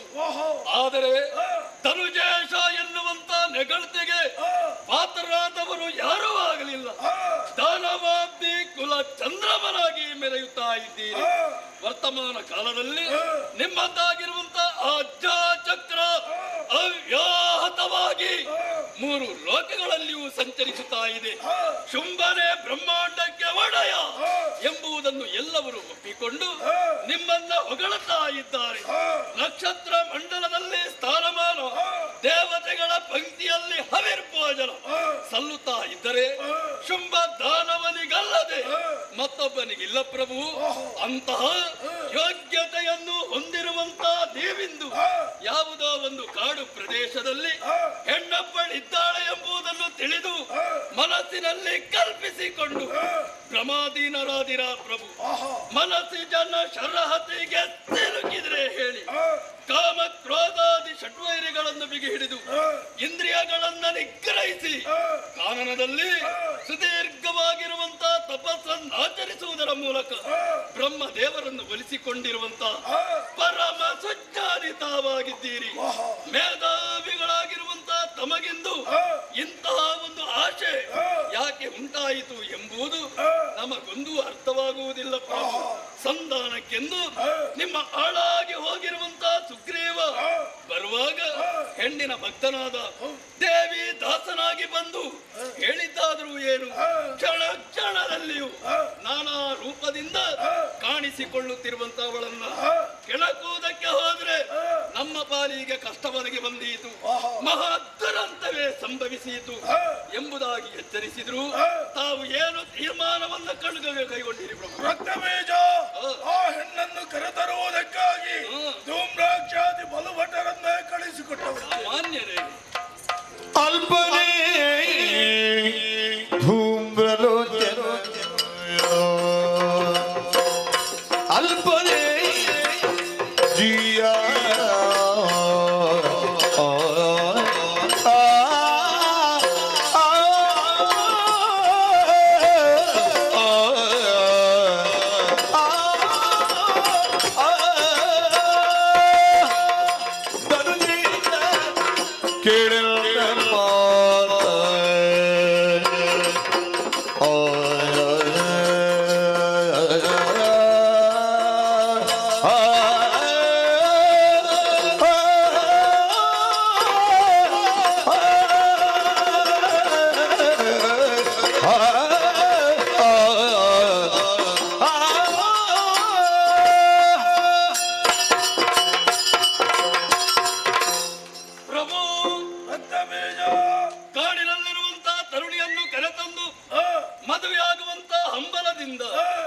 ಎಂತೆಂತಹ ಅನರ್ಘ್ಯ ರತ್ನಗಳನ್ನ ಕಳೆದುಕೊಂಡಿರುವಿರಿ ಪ್ರಭು. ಅಲ್ಪನೆ ತಾಮ್ರಲೋಚನ ತನ್ನ ಕ್ಷಿಪ್ರವಾಗಿರುವಂತಹ ನೇತ್ರಜ್ವಾಲ ಪ್ರಭಾವದಿಂದ ಪ್ರಪಂಚವನ್ನೇ ತಲ್ಲಣಿಸಬಲ್ಲ ಪರಾಕ್ರಮದ ಪರದೈವ ಪ್ರತ್ಯಕ್ಷ ಪ್ರಭು ಪರಮೇಶ್ವರ ದೇವರೇ ಸಮರಾಂಗಣಕ್ಕೆ ಬಂದು ನಿಲ್ಲುತ್ತಾರೆ ಅಂತಾದ್ರೆ ಸಮದಂಡಿಯಾಗಿ ಹೋರಾಟವನ್ನು ಮಾಡುವುದರ ಮೂಲಕ ಸಮರ ಕ್ಷೇತ್ರದಿಂದ ಹಿಮ್ಮೆಟ್ಟಿಸಬಲ್ಲ ಸಮರ ವಿಕ್ರಮಿಯ ಗತಿ ಏನಾಯಿತು ಪ್ರಭು? ಅವಳ ಕೈಯಲ್ಲಿರುವಂತಹ ಆಯುಧದಿಂದ ಕೊಂದು ಕಳೆದದ್ದಲ್ಲವಲ್ಲ, ತನ್ನ ನೇತ್ರಾಗ್ನಿಯಿಂದಲೇ ಸುಟ್ಟುರುಹುತ್ತಾಳೆ ಅಂತಾದ್ರೆ ನೀವು ಕಾಮಿಸುತ್ತಿರುವಂತಹ ಕಾಮಿನಿಯ ಕಣ್ಣಿನಲ್ಲಿ ಅಗ್ನಿಯ ಕಿಡಿ ಇದೆ ಪ್ರಭು, ಅಗ್ನಿಯ ಕಿಡಿ ಇದೆ. ಸರ್ವ ಸಂಘ ಪರಿತ್ಯಾಗಿಗಳಾಗಿರುವಂತಹ ಚಂಡಮುಂಡರನ್ನು ಜಯಿಸುವಂತ ವೀರ ವಿಕ್ರಮಿಗಳು ಪ್ರಪಂಚ ಮೂರರಲ್ಲಿದ್ದರೆ ಹೇಳಿ ಅಂತವರ ಚಿತ್ತವನ್ನು ತನ್ನತ್ತ ಆಕರ್ಷಿಸಿ ಅವರ ವೃತವನ್ನು ಕಡಿಸಿ ಕಾಳಿಯಾಗಿಯೋ ಕರಾಳಿಯಾಗಿಯೋ ಶಿರವನ್ನು ಕಡಿದು ಚೆಂಡಾಟವನ್ನಾಡುತ್ತಾಳೆ ಅಂತಾದ್ರೆ ವರ ಕೊಟ್ಟಿರುವ ಬ್ರಹ್ಮನಿಗೆ ನಾನು ತಾಯಿ ಎಂಬುದನ್ನು ತೋರಿಸಿಕೊಟ್ಟಿದ್ದಾಳೆ. ಪ್ರಾಜ್ಞನಾಗಿರುವಂತಹ ಸುಗ್ರೀವ ಅವಳ ಕಿರುನಗೆಗೆ ಸತ್ತು ಬೀಳುತ್ತಾರೆ. ಅವಳ ಅನುಗ್ರಹದಿಂದ ಮತ್ತೊಮ್ಮೆ ಬದುಕಿ ಎದ್ದು ಬರ್ತಾರೆ ಅಂತಾದ್ರೆ ನಿಗ್ರಹ ಅನುಗ್ರಹ ಶಕ್ತಿ ಸಂಯುಕ್ತ ಅವಳು ಎಂಬುದನ್ನು ತಿಳಿದುಕೊಳ್ಳುವುದಕ್ಕೆ ಸಾಧ್ಯ. ದೊರೆಯೇ, ಇನ್ನೊಬ್ಬರನ್ನ ಗೆಲ್ಲುವುದಕ್ಕೆ ಅಲ್ಲ ಕೊಲ್ಲುವುದಕ್ಕೆ ನಮ್ಮ ನಮ್ಮಲ್ಲಿ ಶಕ್ತಿ ಇದೆ, ಪರಾಕ್ರಮ ಇದೆ, ಹೌದು. ಬದುಕಿಸುವುದಕ್ಕೆ ನಮಗಾಗುತ್ತದೆ, ಅನುಗ್ರಹ ಮಾಡುವುದಕ್ಕೆ ನಮಗಾಗುತ್ತದೆ ಹೇಳಿ ಅವಳಿಗಾಗುತ್ತದೆ ಅಂತಾದ್ರೆ ಅವಳು ಸಾಮಾನ್ಯ ಹೆಣ್ಣೆ. ರಕ್ತಬೀಜ ಹಿರೇಳು ಲೋಕದಾಗ ವೀರನಾಗಿರುವಂತ ನಾನು ಏಕಸ್ಥಿತಿ ಹೆಣ್ಣನ್ನು ಬಯಸಿದ್ರಲ್ಲಿ ತಪ್ಪೇನಿದೆ? ಅಲ್ಲ ಪ್ರಭು, ತರುಣಿ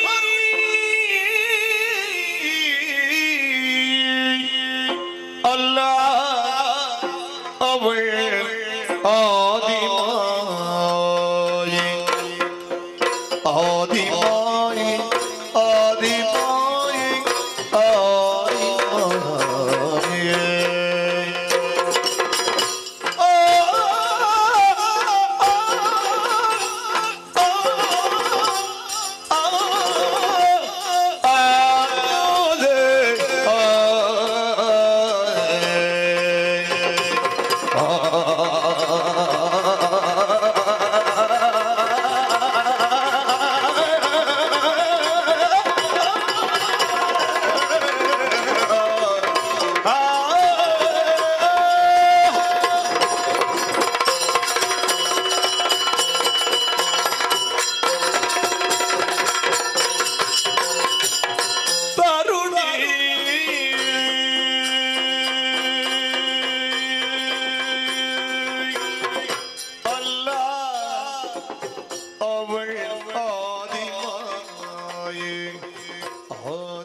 ತರುಗೇಶ,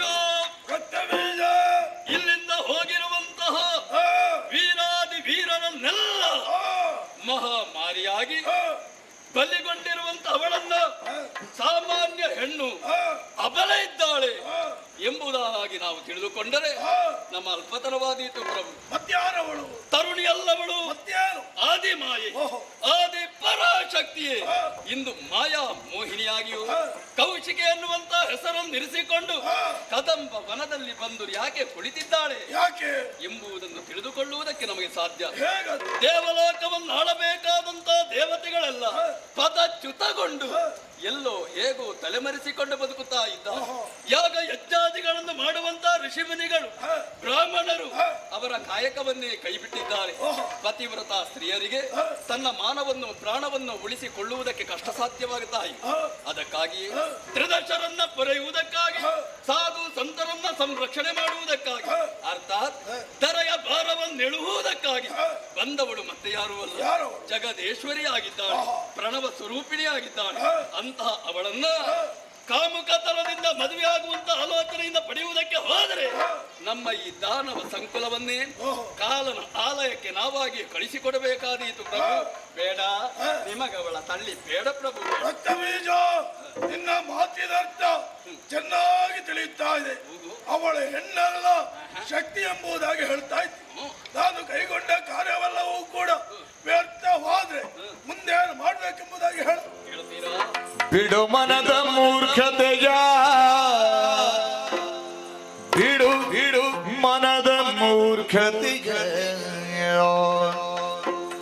ತ್ರೈ ಜಗದುಡತಿ ಚರಣಕ್ಕೆ ಭಕ್ತಿಯೋದಲಿ ಪೊಡಮಡುತ್ತ,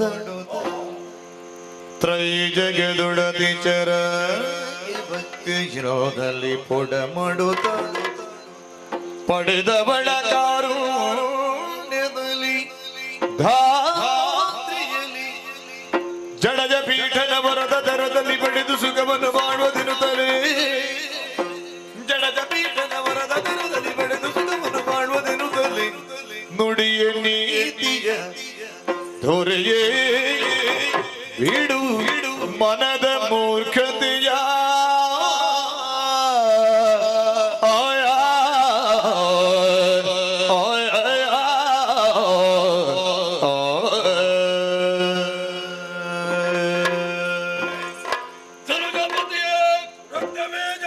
ನಮಗಿಂತ ದೊಡ್ಡದಾಗಿರುವಂತ ವ್ಯಕ್ತಿ ಅಲ್ಲ, ಒಂದು ಮಹಾಶಕ್ತಿ ಪ್ರಪಂಚದಲ್ಲಿದೆ ಅಂತಾದ್ರೆ ಪ್ರಾಮಾಣಿಕವಾಗಿ ನಮಗೆ ಒಪ್ಪಿಕೊಳ್ಳುವುದಕ್ಕೆ ಯಾಕೆ ಪ್ರಭು ಸಂಕೋಚ? ಕೆಟ್ಟ ವೃಕ್ಷವಾದರೂ ನೆಟ್ಟ ಕೈಯಿಂದ ಕಿತ್ತೆಸೆಯುವುದಕ್ಕೆ ಮನಸ್ಸು ಮನಸ್ಸು ಬರುವುದಿಲ್ಲವಂತೆ. ದಾನವ ಎನ್ನುವಂತಹ ಮಹಾವೃಕ್ಷವನ್ನು ನೆತ್ತರಕ್ಕೆ ಬೆಳೆಸಿ ನಿಲ್ಲಿಸಿದಂತಹ ತಾವಿಂದು ಅಂತ ವಂಶದ ಘನತೆಯನ್ನೇ ಕತ್ತರಿಸಿ ಹಾಕುವಂತಹ ಪ್ರಯತ್ನ ಮಾಡುವುದು ಬೇಡ ಪ್ರಭು. ನಿಮ್ಮ ಮನಸ್ಸಿನಲ್ಲಿ ಹುಟ್ಟಿರುವಂತಹ ಮೂರ್ಖತನವನ್ನು ಬಿಟ್ಟು ಬಿಡಿ. ಜಗದೊಡತಿಯಾಗಿರುವಂತಹ ಸರ್ವೇಶ್ವರಿಯ ಪಾದ ಮೂಲದಲ್ಲಿ ಹೋಗಿ ಭಕ್ತಿಯಿಂದ ನಾವು ಕೊಡ ಮಟ್ಟೆವು ಅಂತಾದ್ರೆ ಅವಳ ಅನುಗ್ರಹದಿಂದ ನಮಗೆ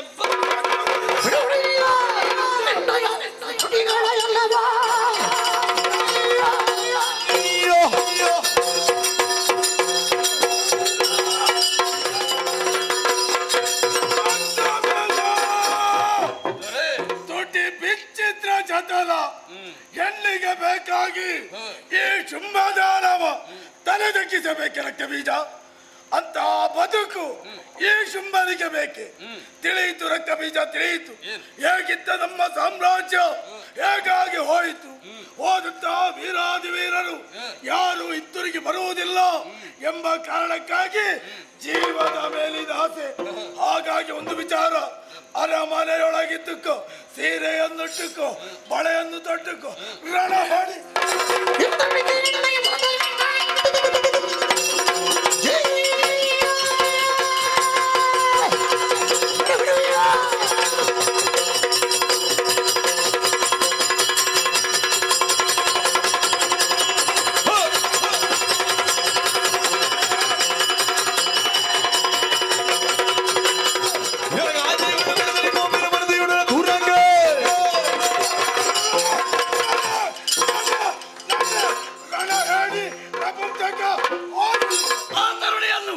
ಕರೆತರುವುದಕ್ಕಾಗದ ಹೋದರೆ ನಮ್ಮ ಕರೋಡುವುದಿಲ್ಲ ಪ್ರತಿಜ್ಞೆ.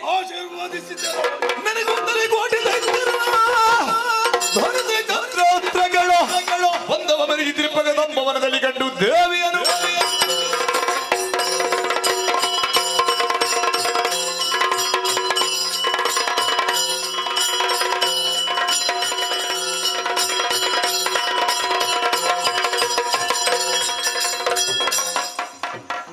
ಅತಿಶೀಘ್ರವಾಗಿ ಹೊರಟು ಬಂದಿದ್ದೇನೆ.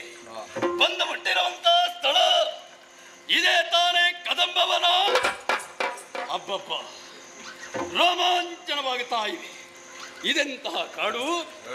ಈ ಪ್ರಪಂಚದಲ್ಲಿರುವಂತಹ ಕಾಡು ಮೇಡುಗಳನ್ನು ನೋಡದೇ ಇರುವವನೇನು ರಕ್ತ ಬೀಜನಲ್ಲ. ಆದರೆ ಇಂಥ ಭಯಾನಕವಾಗಿರುವಂತಹ ಗುಂಡಾರಣ್ಯವನ್ನು ಸ್ವಪ್ನದಲ್ಲಿಯೂ ಕೂಡ ಕಲ್ಪಿಸಿಕೊಳ್ಳಿಲ್ಲ. ಇದು ಕಾಡಲ್ಲ, ಇದೊಂದು ಚಕ್ರವ್ಯೂಹ. ನಡು ಮಧ್ಯಾಹ್ನದ ಕಾಲದಲ್ಲಿಯೂ ಕೂಡ ಸೂರ್ಯನ ರಶ್ಮಿಸೋಕುವುದಿಲ್ಲ. ಕತ್ತಲಾವೃತವಾಗಿರುವಂತಹ ವನವೆಂದು ರತ್ನ ತೇಜದಿಂದ ವಿಕಸಿತವಾಗಿದೆ. ವನ ವನಿತೆ ವಸಂತಿಯಾಗಿ ರಂಜಿಸುತ್ತಾ ಇದ್ದಾಳೆ. ಬೀಸುತ್ತಿರುವ ತಂಗಾಳಿಯಲ್ಲಿ ತುಂಬಿದ ಮಧುವನ್ನು ಆಘ್ರಾಣಿಸಿದಾಗ ಮೈ ಮನ ಪುಳಕಗೊಳ್ಳುತ್ತಾ ಇದೆ. ಇಂತಹ ಬದಲಾವಣೆ ಯಾಕಾಯಿತು, ಯಾರಿಂದ ಆಯಿತು? ಯಾಕೆ ತರ್ಕಿಸಿಕೊಳ್ಳಬೇಕು? ಶ್ರೀ ದೇವಿ ಲೀಲಾ ದೇವಿ ಮಹಾತ್ಮೆ ಏನದು ಯಾವುದು ಸುಸ್ವರ ಕೇಳಿ ಬರುತ್ತಾ ಇದೆ. ಹಾಗಾದ್ರೆ ಆ ಹೆಣ್ಣು ಇಲ್ಲಿ ಸೆಳೆದಲ್ಲಿರಬೇಕು. ಅತ್ತ ಕಡೆ ಗಮನಿಸ್ತೇನೆ.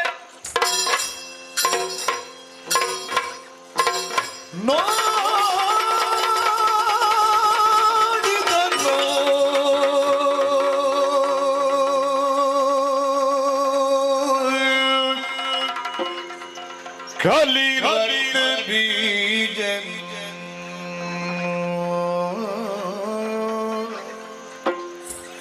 ನೋಡಿದನು ಕಲಿ ರಕ್ತ ಬೀಜನು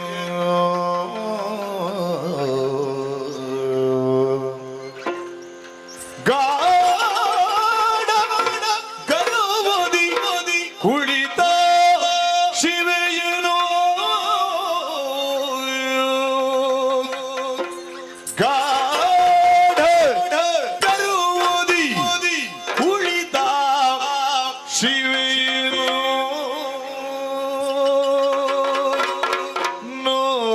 ನೋಡಿದನು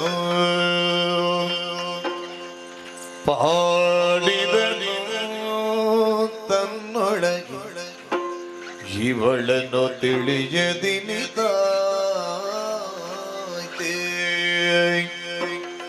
ಇವಳನ್ನು ತಿಳಿಯದಿನಿತ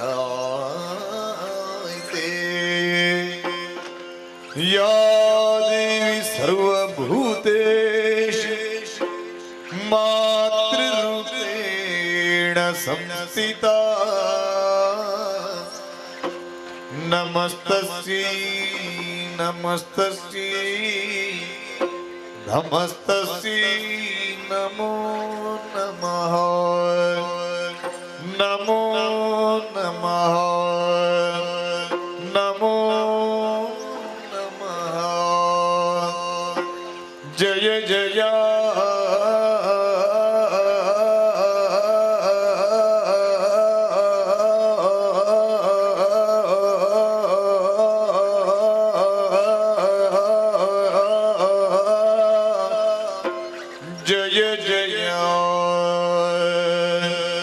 जगदम्बा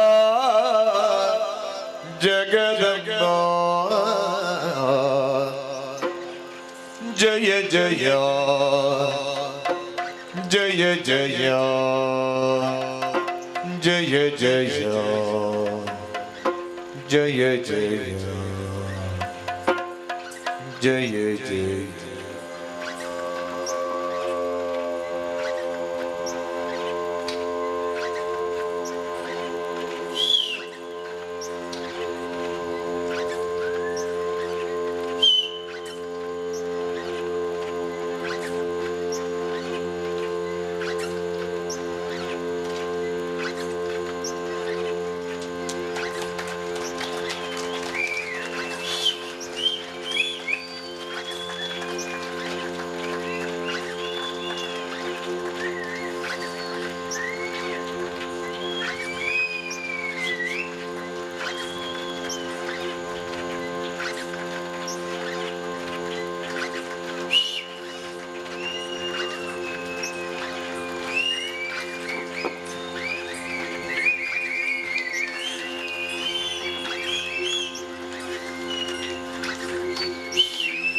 जय जय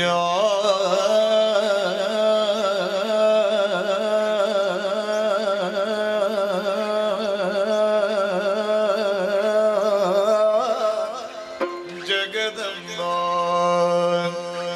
ಏನೋ ನೋಡಿದನು ಪಾಡಿದನು ಕಲಿ ರಕ್ತ ಬೀಜ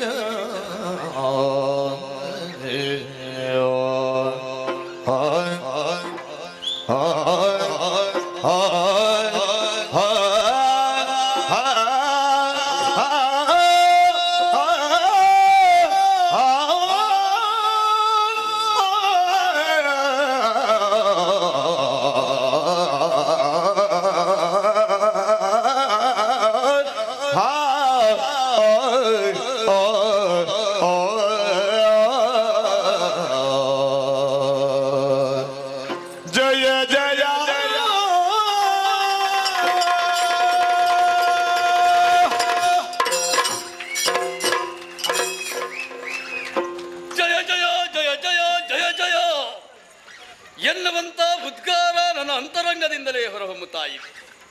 ನೋಡಿದೆ, ನೋಡಿದನು ಕಲಿ ರಕ್ತ ಬೀಜ ದಿವ್ಯವಾಗಿ ಮಂಗಳಾಕಾರದಿಂದ ಕಂಗೊಳಿಸುತ್ತಿರುವಂತ ಜಗದೇಶ್ವರಿ ಎಂದು ನೋಡುತ್ತಾ ಇದ್ದೆ. ಅಂಬರ ಪಥದಿಂದ ಇಳಿ ಬಿಟ್ಟಿರುವಂತಹ ಸ್ವರ್ಣದ ಉಯ್ಯಾಲೆಯಲ್ಲಿ ಗಾಢ ಗರ್ವದಿಂದ ಕುಳಿತಿರುವಂತಹ ಮಹಾಶಿವೆಯನ್ನು ಕಾಣುತ್ತಾ ಇದ್ದೆ. ಅತ್ತಿಂದಿತ್ತ ಇತ್ತಿಂದತ್ತ ಜೋಕಾಲಿ ಆಟ ಆಡುತ್ತಾ ಇದ್ದಾಳೆ. ಭೂತ ಭವಿಷ್ಯತ್ ವರ್ತಮಾನವನ್ನು ತಿಳಿದು ವ್ಯವಹರಿಸಬಲ್ಲವಳು ನಾನು ಎಂಬುದನ್ನು ತೋರ್ಪಡಿಸುತ್ತಾ ಇದ್ದಾಳೆ. ಕೈಯಲ್ಲಿ ತ್ರಿಶೂಲ, ಹಣೆಯಲ್ಲಿ ಹೆಚ್ಚಿನದಾಗಿರುವಂತಹ ಕಣ್ಣನ್ನು ಹೊಂದಿ ಯಾರು ದುಷ್ಟರಿದ್ದಾರೋ, ಕಾಮುಕರಿದ್ದಾರೋ ಅಂಥವರನ್ನು ನಿಗ್ರಹಿಸುವಲ್ಲಿ ಪ್ರಳಯ ಕಾಲದ ರುದ್ರರಂತೆ ವ್ಯವಹರಿಸಬಲ್ಲವಳು ನಾನು. ಮಗುಳ್ನಗು ಸದಾ ಆಚಾರ ಸಂಪನ್ನರಾಗಿ ಸತ್ಕರ್ಮಗಳನ್ನು ಮಾಡುತ್ತಾ ಸಜ್ಜನರಾದ ಸಾತ್ವಿಕ ಸದ್ಭಕ್ತರನ್ನು ಅನುಗ್ರಹಿಸುವುದಕ್ಕಾಗಿ ಅಭಯಪ್ರದಾಯಿನಿಯಾಗಿದ್ದಾರೆ. ಇಂಪಾದ ಗಾಯನ ಬ್ರಹ್ಮಾಂಡೋದರ ಭರಿತೆಯಾಗಿರುವಂತಹ ಈಕೆಯನ್ನು ಸರಿಯಾಗಿ ತಿಳಿಯದೆ ಇಷ್ಟೆಲ್ಲ ಅನಾಹುತ ನಡೆದು ಹೋಯಿತಲ್ಲ. ನನ್ನ ದೊರೆ ಪುಂಡರೀಕಾಂಬಕಿಯಾಗಿರುವಂತಹ ಈಕೆಯನ್ನು ಮದುವೆಯಾಗುತ್ತೇನೆ ಎನ್ನುವ ಹಾಗೆ ಮುಂದುವರಿಯುತ್ತಾನೆ ಅಂತ ಆದರೆ ಅವನ ಸಮಾಧಿಯನ್ನೇ ನಿರ್ಮಿಸಿಕೊಂಡ ಎಂಬ ಪರಮ ಸತ್ಯ ನನಗೆ ಈಗ ಅರ್ಥವಾಗ್ತಾ ಇದೆ. ಏನು ಮಾಡಲಿ ಶಿವನೇ, ಏನು ಮಾಡಲಿ? ನಾನು ಶುಂಭ ದೊರೆಯಲ್ಲಿ ಭಾಷೆಯನ್ನು ಒರೆದು ಬಂದಿದ್ದೇನೆ, ತರುಣಿಯನ್ನು ಕರೆತಿರ್ತೇನೆ ಎನ್ನುವ ಹಾಗೆ ನನ್ನಲ್ಲಿರುವಂತಹ ಪರಾಕ್ರಮದಿಂದ ಅವಳನ್ನು ಕೆಣಕುವುದಕ್ಕೆ ಹೋದರೆ ನಮ್ಮ ಪಾಲಿಗೆ ಮಹಾ ದುರಂತ ಸಂಭವಿಸಿತು. ಹಾಗಾದರೆ ಏನು ಮಾಡೋಣ? ಭಕ್ತಿಗೆ ಒಲಿಯುತ್ತಾಳಂತೆ ದೇವಿ, ಭಕ್ತಿಗೆ ಒಲಿಯುತ್ತಾಳಂತೆ ತಾಯಿ, ಭಕ್ತಿಯಿಂದಲೇ ಆರಾಧಿಸ್ತೇನೆ. ಕನಿಭವಂತೆ ನೀನೇ ನನಗೆ ಅಮ್ಮ, ನೀನೇ ನನಗೆ ಶುಂಭದಾನವ ಬಯಸಿದರೆ, ಶುಂಭದಾನವ ಬಯಸಿದರೆ ಸಾನುರಾಗದಿ ವರಿಸದೆ ಶೌರ್ಯದಿಂದಲೇ, ಸಾನುರಾಗದಿ ವರಿಸದೆ ಶೌರ್ಯದಿಂದಲೇ ಶುಂಠಿಯ ಬಯಸಿದರೆ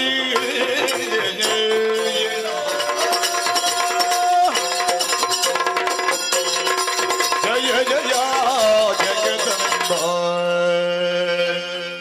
ಜಯ ದೇವಿ ವಿರೂಪಾಕ್ಷಿ, ಜಯ ಭಕ್ತ ವರಪ್ರದೆ, ಜಯ ಶಂಕರ ವಾಮಾಂಗಿ, ಮಂಗಳೇ ಸರ್ವಮಂಗಳೇ, ಜಗಜ್ಜನನಿ ಪುಣ್ಯ ಪಾದಾರವಿಂದಗಳಲ್ಲಿ ದೀರ್ಘದಂಡ ಪ್ರಣಾಮವನ್ನು ಸಮರ್ಪಿಸುತ್ತಾ ಇದ್ದೀನಿ. ಶುಭವಾಗಲಿ ತಾಯೇ.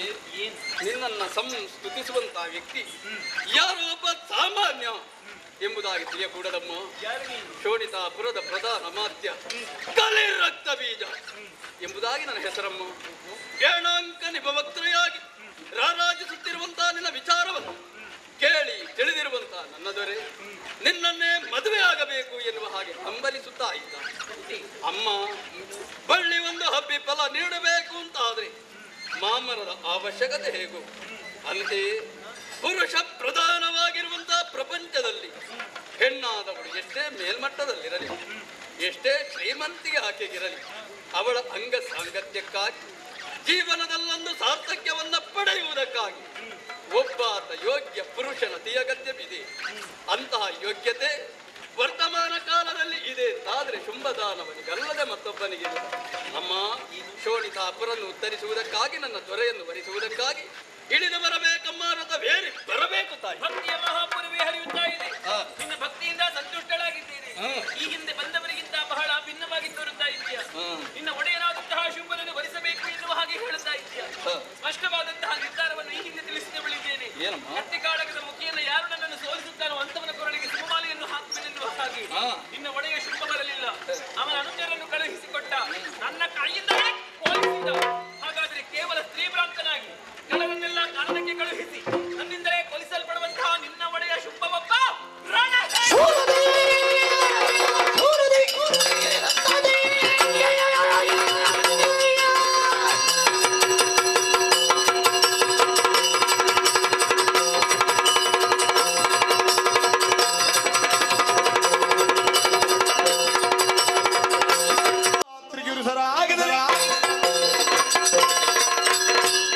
ಹೊರಡುವುದಕ್ಕೆ ಬೇಕಾಗಿ ನನ್ನ ತನುವನ್ನೊಮ್ಮೆ ಆಲೋಗಿಸಿ ಬ್ರಾಹ್ಮಿ, ವೈಷ್ಣವಿ, ಮಹೇಶ್ವರಿ, ಕೌಮಾರಿ, ಇಂದ್ರಾಣಿ, ವಾರಾಹಿ, ಚಾಮುಂಡಿ ಎನ್ನುವಂತಹ ಸಪ್ತ ಮಾತೃಕೆ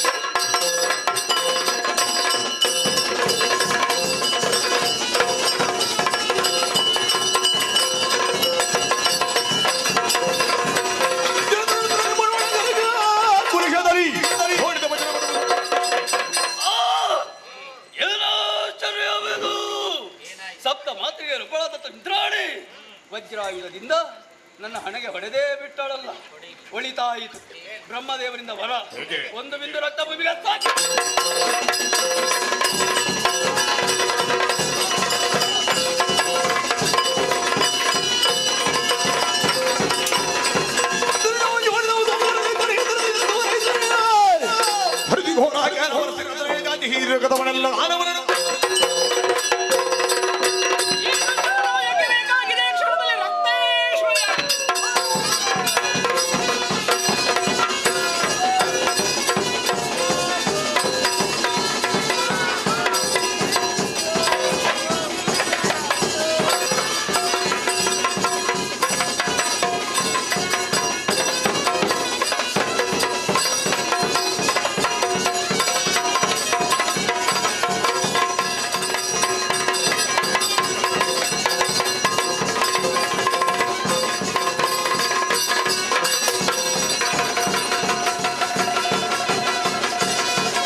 ಹುಟ್ಟಿನ ಸಂದರ್ಭ ಸತ್ಯನೇ ನಾಶವಾದ ಸತ್ಯನೇ ತೆರೆದಿರ್ಪುಣ ಸಂದರ್ಭ ನ್ಯಾಯನೇ ನಾಶವಾದ ಅನ್ಯಾಯನ ಒರಿಪಿನಂಚದ ಸಂದರ್ಭತ್ತೆ ಮೂಜಿ ಮಾಡ್ತಿಲ್ಲ ಶಕ್ತಿ ಬಾಲಡ ಒಂಜಾಲ ಪಣ್ಣನು ಬರಾದ ಭೂಮಿಗೆ ಜತ್ತಿಂತಿಂದ ವೇಳೆ ರಕ್ತ ಬೀಜನ ಗೆರೆಯ ರಕ್ತೇಶ್ವರ ಪನ್ಪನಿಂದ ಅಭಿಧಾನವನ್ನು ಮತ್ತೊಂದು ಭೂಮಿದ ಮಿತ್ತ ಆರಾಧನೆ ಕರ್ತೊಂದು ಒತ್ತಿನಿಂಚದ ಪೊರ್ತು ಹತ್ತಪ್ಪೆ ಜೋಕುಲು ಒಂಜಾಯರಿ ಈ ಪುಣ್ಯ ಬಣ್ಣ ಮಣ್ಣಿಡುವ ಉಂಡು ಮಲ್ಪನಂಚಿನ ವೇಳೆ ಅಂಬರ ಬಿಡಿಯ ಭೂಮಿಗಾಯ ಭೂಮಿ ಬಿಡಿಯ ರಾಜ್ಯ ಸೇರಿ ರಾಜ್ಯ ಬಿಡಿಯ ಗುತ್ತುಗಾಯ ಗುತ್ತು ಬಲಿಗದ ಕದಂಗಳ ದಮ್ಮಲ ಜೋಕುಲು ಬಾಲಿನ ಪತ್ತೆರಿಶ್ಚರ್ ಬಿನ್ನರ್ ಗಿನ್ನರ್ ಅರವರು ಪರವರು ರಾಜ್ಯದ ಕುಟುಂಬ ಈ ಪುಣ್ಯ ಮಣ್ಣದ ಉಂಡಾಪಿನಂಚದ ವೇಳೆ ಎಂಟ ಭಾಗವತರೆ ಉಂಡಾನೆಂಚದ ದಿನಮಾನ ಕಟ್ಟಿ ಪೂತು ತಿಸಿರ ಪಾಡಾಯಿ ಬಣ್ಣ ಕೊರ್ಪಾಯನೆಂಚದ ಒಂಜಿ ಬರ್ತದ ಸೇವೆ ಏರ ಮೀರ ವಿಷನ ಅಮೃತ ನೆರ್ತನ ಜಪ್ಪೆಲ ಬನ್ಪಿನಂಚದ ನ್ಯಾಯಕ್ಕೆ ಉಂಡೆ ಬಾರಿ ಭಕ್ತರಿ ಕೊರ್ನ ಸೇವೆ ಎಟ್ಟೆ ಮದಿಪು ಆನೆ ತಿರ್ಕೆರೆ ಅಂಕುಶದ ಬಲಗೆ ಮಾಯ ತಿರ್ಕೆರೆ ಮದಿಪುದ ಬಲಗೆ ಅಪಗಾನಗ ಈ ಪುಣ್ಯ ಕ್ಷೇತ್ರಡು ಭಯ ಭಕ್ತಿಡು ಕೊರ್ಪಿನಂಚಂದ ಈ ಸೇವೆ ಪೊರ್ಲುಡು ತಪ್ಪುನು ತಪ್ಪಾಲ ಒಪ್ಪುನು ಒಪ್ಪಾಲ ಕೊರ್ನಂಚಂದ ಸೇವೆನು ಮಟ್ಟೆಲಿಗೆ ಪಾಡೋಲ್ಲ ಪನ್ಪಿನಂಚನ ನುಡಿಯತ್ತೆ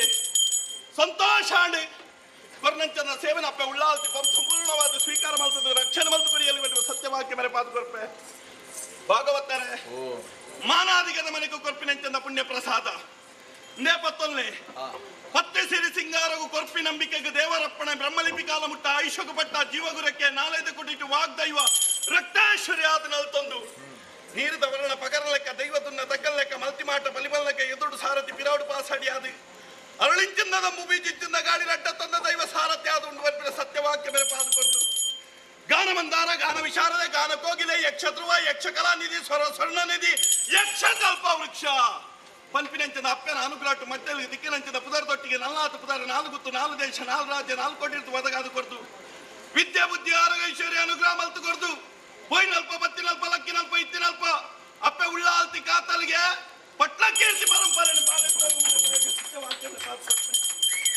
ಬಡಕಾಯಿ ಗಂಗೆ ತೆಂಕಾಯಿ ತೀರ್ಥ ಕಂಚಿದ ಕೋಟೆ ಕರ್ಪದ ಮೇಲೆ ಇಕ್ಕಟ್ಟಿತ್ತಿನ ಒಕ್ಕಟ್ಟು ಮಲ್ಪದ ರಂಗಡ ಮೇಲೆ ಪದ ಅಪ್ಪೆ ಉಳ್ಳಾಲ್ತಿ ಕಾತಲು ಮತ್ತಲೆ ಸಾಲಿಗೆ ಬಲ್ಪದ ಚೀಟಿಗೆ ಅಪ್ಪೆ ಪಯಣದ ಸಾಲಿಗೆ ಕೈ ಸಾಂದ ಅಪ್ಪೆ ಕೆಂಡದ ವರ್ಷಕ್ಕೂ ಕರ್ಪದ ಕೊಡೆಯದ ಅಪ್ಪೆ ಉಳ್ಳಾಲ್ತಿ ಕಾತಲು ಸತ್ಯವಾಕ್ಯ ಮೇಲೆ ಪಾದು ಕೊಡ್ಪೆ ಪೋಯಿನ ಬರ್ಪಿನ ಸಾಲಿಗೆ ಉಳ್ಳಾಲ್ತಿ ಬರೀ ಸಾಯಿನ ಕೊಡ್ದ ಅಪ್ಪೆ ಲಕ್ಷಣ ಬಲ್ತು ಕೊಡಿಯಲ್ಲಿ ಕೊಟ್ಟು ಸತ್ಯವಾಕ್ಯ ಮೇಲೆ ಪಾದು ಕೊಡ್ಪೆ ಒಳಗದ ಕುಲೆ ಸಕಾಲಗು ಬತ್ತರಪ್ಪ ಉಳ್ಳಾಲ್ತಿನ ಸೇವೆನ ಭಯ ಭಕ್ತಿ ನಿಷ್ಠೆಡ್ ಮಲ್ತೊಂದು ಬತ್ತರಿ ಸಂತೋಷ ಆಂಡಿ ನಿಖಿಲ ಕೈക്ക് ನಲ್ಲಾತ್ ಕಸಬು ಸೇರಾದು ಕೊಡ್ದು ನಿಖಿಲ ಕೈಟಿ ಎಟ್ಟ ಕಸಬುನು ಮಲ್ಪಾದು ಕೊಡ್ದು ಅಪ್ಪೆ ಉಳ್ಳಾಲ್ತಿ ವಿದ್ಯಾ ಬುದ್ಧಿ ಆರೋಗ್ಯ ಐಶ್ವರ್ಯ ಅನುಗ್ರಹ ಮಲ್ತು ಕೊಡ್ದು ಭಾಗವತರೆ ಅಪ್ಪ ಕನಗ ಊರಿನ ತಿಪ್ಪನ ಮಲ್ತೊಂದು ರಾಜ್ಯನ ಸೇದ್ಯ ಮಲ್ತೊಂದು ಇನಿಕಾನಗ ಇನ್ನು ಪವಿತ್ರವಾಗಿ ನಿಂತದ ಆಯುಧವನ್ನು ಪತ್ತೊಂದು ಈ ಮಣ್ಣಿಗೂ ಉಂಡಾಪಿನಂಚದ ವೇಳೆ ಒರಿಯಲ್ಲೆತ್ತಲಿಗೆ ಒರಿಯಲ್ಲೆತ್ತು ಜಲ್ಗೆ ಬಂದ್ಬಿಡ ಅಪವಾದದ ಕೀರ್ತಿ ಬರ್ರ ಬಲಿಯತ್ತೆ ನೂಲುಪಾಡಿ ತಂತ್ರಿದಾಯ ಬಲ್ವೆ ಪಂಚಮಿ ಬಲಿಯಾಯ ಮೌಲ್ಯ ತುಪ್ಪಿ ಸೇನವೇ ಭಂಡಾರ ಕೊರಿ ಕೊಟ್ಟಾರಿ ದೇವರಿ ಮಲ್ಲೆ ಸೇರಿಗಾರಿ ಒರಿಯಂದಿಗೆ ಒರಿಯತ್ತಿಗೆ ರಾಶಿ ಮಾಲ್ತನ್ವೆ ರಾಜ್ಯದ ಸರ್ವೇರಿಗಳ ಅಪ್ಪ ಉಳ್ಳಾಲ್ತಿ ಕಾತೊಂದು ಭಾಗವತರೆ ಇನ್ನಿತ ಸೇವಾದಾರ್ಯರಿ ಆ ಅಪ್ಪನ ಪೂರ್ವದ ಸೇವೆ ದೊಟ್ಟಿಗೆ ಅಪ್ಪ ಉಳ್ಳಾಲ್ತಿನ ಈ ಸೇವೆಯನ್ನ ತೂವಡು ಬಂದ್ಬಿಡಂಚದ ಭಯ ಭಕ್ತಿ ನಿಷ್ಠೆಡು ಕೊರನಂಚಂದ ಸೇವೆ ಪೊರ್ಲೋಡಿ ಮಟ್ಟಲ್ಗೆ ಸ್ವೀಕಾರ ಮಲ್ತೊಂದೆ ಮಲ್ತಿನಂಚಂದ ಸೇವೆ ಮಾತ್ರ ಸಂತೋಷ ಆಂಡಿ ವಿದ್ಯಾ ಬುದ್ಧಿ ಆರೋಗ್ಯ ಐಶ್ವರ್ಯ ಅನುಗ್ರಹ ಮಲ್ತು ಕೊಡ್ದು ನಲ್ಲಾತು ಉತ್ತರ ಅಭಿವೃದ್ಧಿ ಮಲ್ತು ಕೊಡ್ದು ಅಪ್ಪ ಉಳ್ಳಾಲ್ತಿ ಕಾತಲಿಗೆ ಬಂದ್ಬಿಡ ಸತ್ಯವಾಕ್ಯ ಸೇವಾದಾರ್ಯರಿಗೆ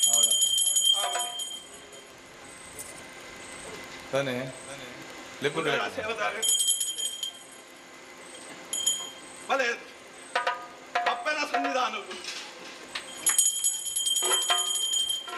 ಆವಡಿ ಸೇವಾದಾರ್ಯರೇ ಸಂತೋಷ ಆಂಡಿ ಉಳ್ಳಾಲ್ತಿನ ಈ ಸೇವೆನ ಬಾರಿ ಭಕ್ತಿ ಭಯ ಭಕ್ತಿ ಮತ್ತೊಂದು ಬರ್ತಾರೆ ಎಣ್ಣೆ ರಂಜಿ ಕಾಲಗೆ ಬೂಟ ರಂಜಿ ಕಾಲಗೆ ಅಪಗಾಲಗೆ ಈ ಪೊರ್ತುಡು ಈ ಅಪ್ಪನ ಸೇವೆದೊಟ್ಟಿಗೆ ಈ ಸೇವೆಲ ಆವಡು ಪಂಪಿನಂಚನ ಕಟ್ಟಿನಂಚನ ಕಣ ಈ ಪೊರ್ತುಡು ಈ ಕಾಲೋಡು ಸಾಕಾರ ಆದುಕೊಂಡು ಎನ್ನ ಸೇವೆಗೆ ಬೋಡದ ಪಗೆಲ್ದ ಬೇಲೆನು ಬಿಡಿಯರ ರಾತ್ರಿ ನಿದ್ರೆನು ಬಿಡಿಯರು ಬೆಂದದು ಸೊಂದದು ಸರ್ವೇರಲ್ಲ ಭಯ ಭಕ್ತಿ ಈ ಸೇವೆನು ಶ್ರದ್ಧಾಭಕ್ತಿ ಮಲ್ತೊಂದು ಬರ್ತಾರೆ ನಿಗುಲು ಕಲ್ಪನಂಚಂದ ವಿದ್ಯೆ ಮಲ್ಪನಂಚಂದ ಬೇಲೆ ತಿಂಪಿನಂಚಂದ ತೆರಸು ತೆರ್ಪಿನಂಚಂದ ನೀರ್ಗ ಒವ್ಯ ರೀತಿ ಕುಂದು ಕೊರತೆ ತಪ್ಪು ತಾಂಗ ಬರಂದಿಲೆಕ್ಕ ಕಟ್ಟಿ ಕಾರುತ್ತ ನಡೆ ನಾಲ್ಕು ಕಾರದ ಪ್ರಾಣಿಲೆಗೆ ಬರ್ಪಿನಂಚಂದ ದುರ್ತ ದುರ್ಮಾನ ಕಷ್ಟ ಕೊಟ್ಟಲೆ ಮಾತ ತಟ್ಟು ಪಾರಾದು ಕೊಟ್ಟು ಈ ಸೇವೆದಾತ್ರ ಉತ್ತರೋತ್ತರ ಅಭಿವೃದ್ಧಿ ಆಂಡು ಪಂಪಿನಂಚಂದ ಸತ್ಯವಾಕ್ಯ ನಾಲಾಯ್ತು ಕೊಟ್ಟಿಟ್ಟು ಪರಿಪಾದು ಕೊರ್ಪೆ ಸಂತೋಷ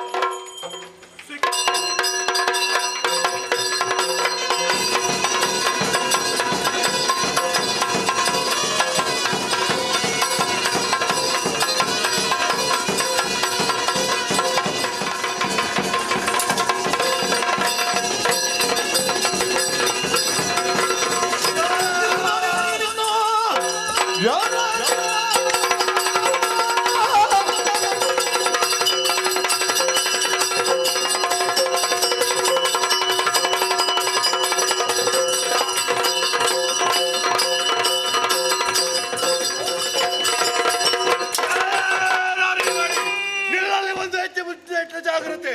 ನಮ್ಮವರನ್ನು ಕೊಂದೆಯ ರಕ್ಷಿಸುವುದಕ್ಕಾಗಿ ಬಂದವ ಶುಂಭನ ತಮ್ಮಡಿ.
ಸರ್ವನಾಶ ಮಾಡಿದ್ದೆ ಎಂಬ ಕಾರಣಕ್ಕೆ ಜಯದಿಂದ ದಾಯ್ತಪ್ಪದಾಗಿ ಭಾವಿಸಬೇಡ.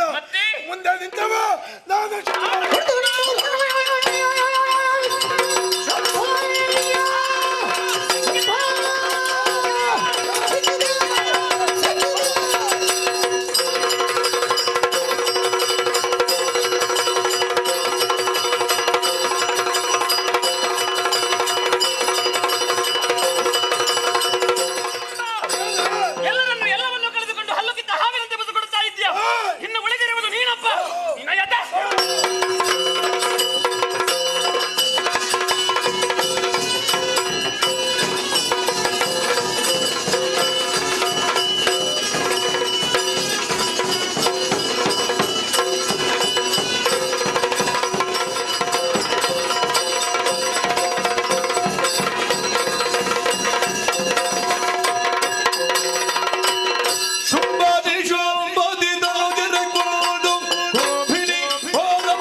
ಸಲಗಿದೆ ಸಂಭ್ರಮದಾರತಿ ಬೆಳಗಿರಲು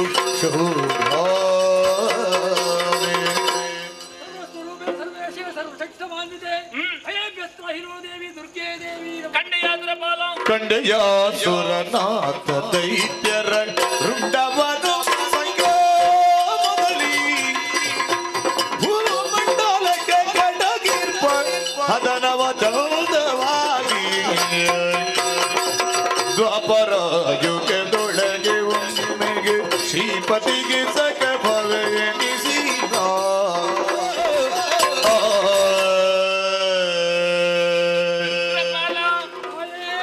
ತೆರೆದಂತಹ ನನ್ನನ್ನು ಶಾಂತಗೊಳಿಸುವುದಕ್ಕೆ ಬೇಕಾಗಿ ಬೇರೇನು ದಾರಿ ಕಾಣದೆ ಭಕ್ತಿಯ ಕಾಣಿಕೆಯನ್ನೇ ಮಂದಿರಿಸಿದೆಯಾ?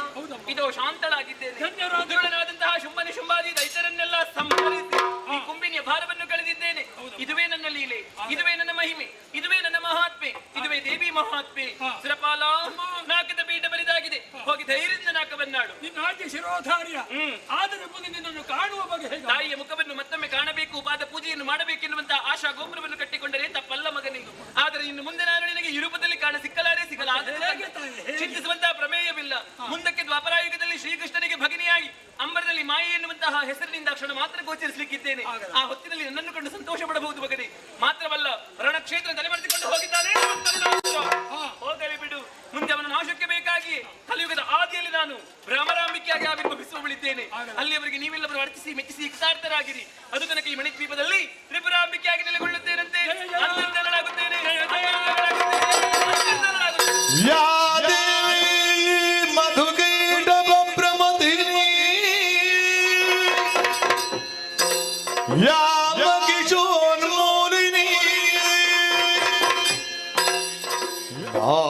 पातु जगदीश्वरी मां पातु महेश्वरी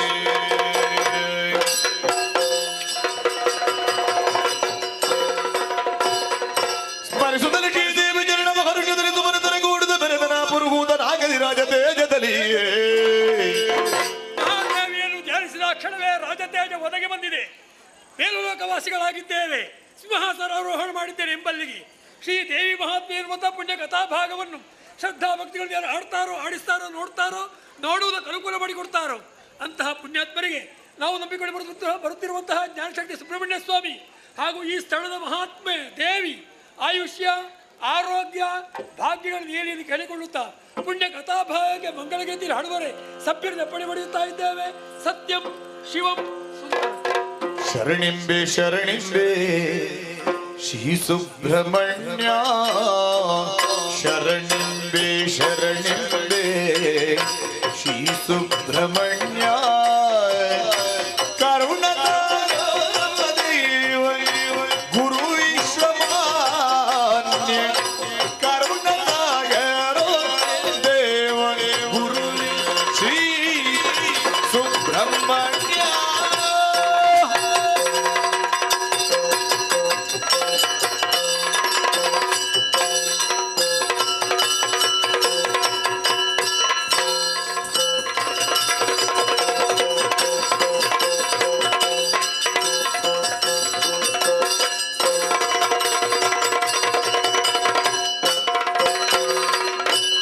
घर जुड़ बजराता के प्रति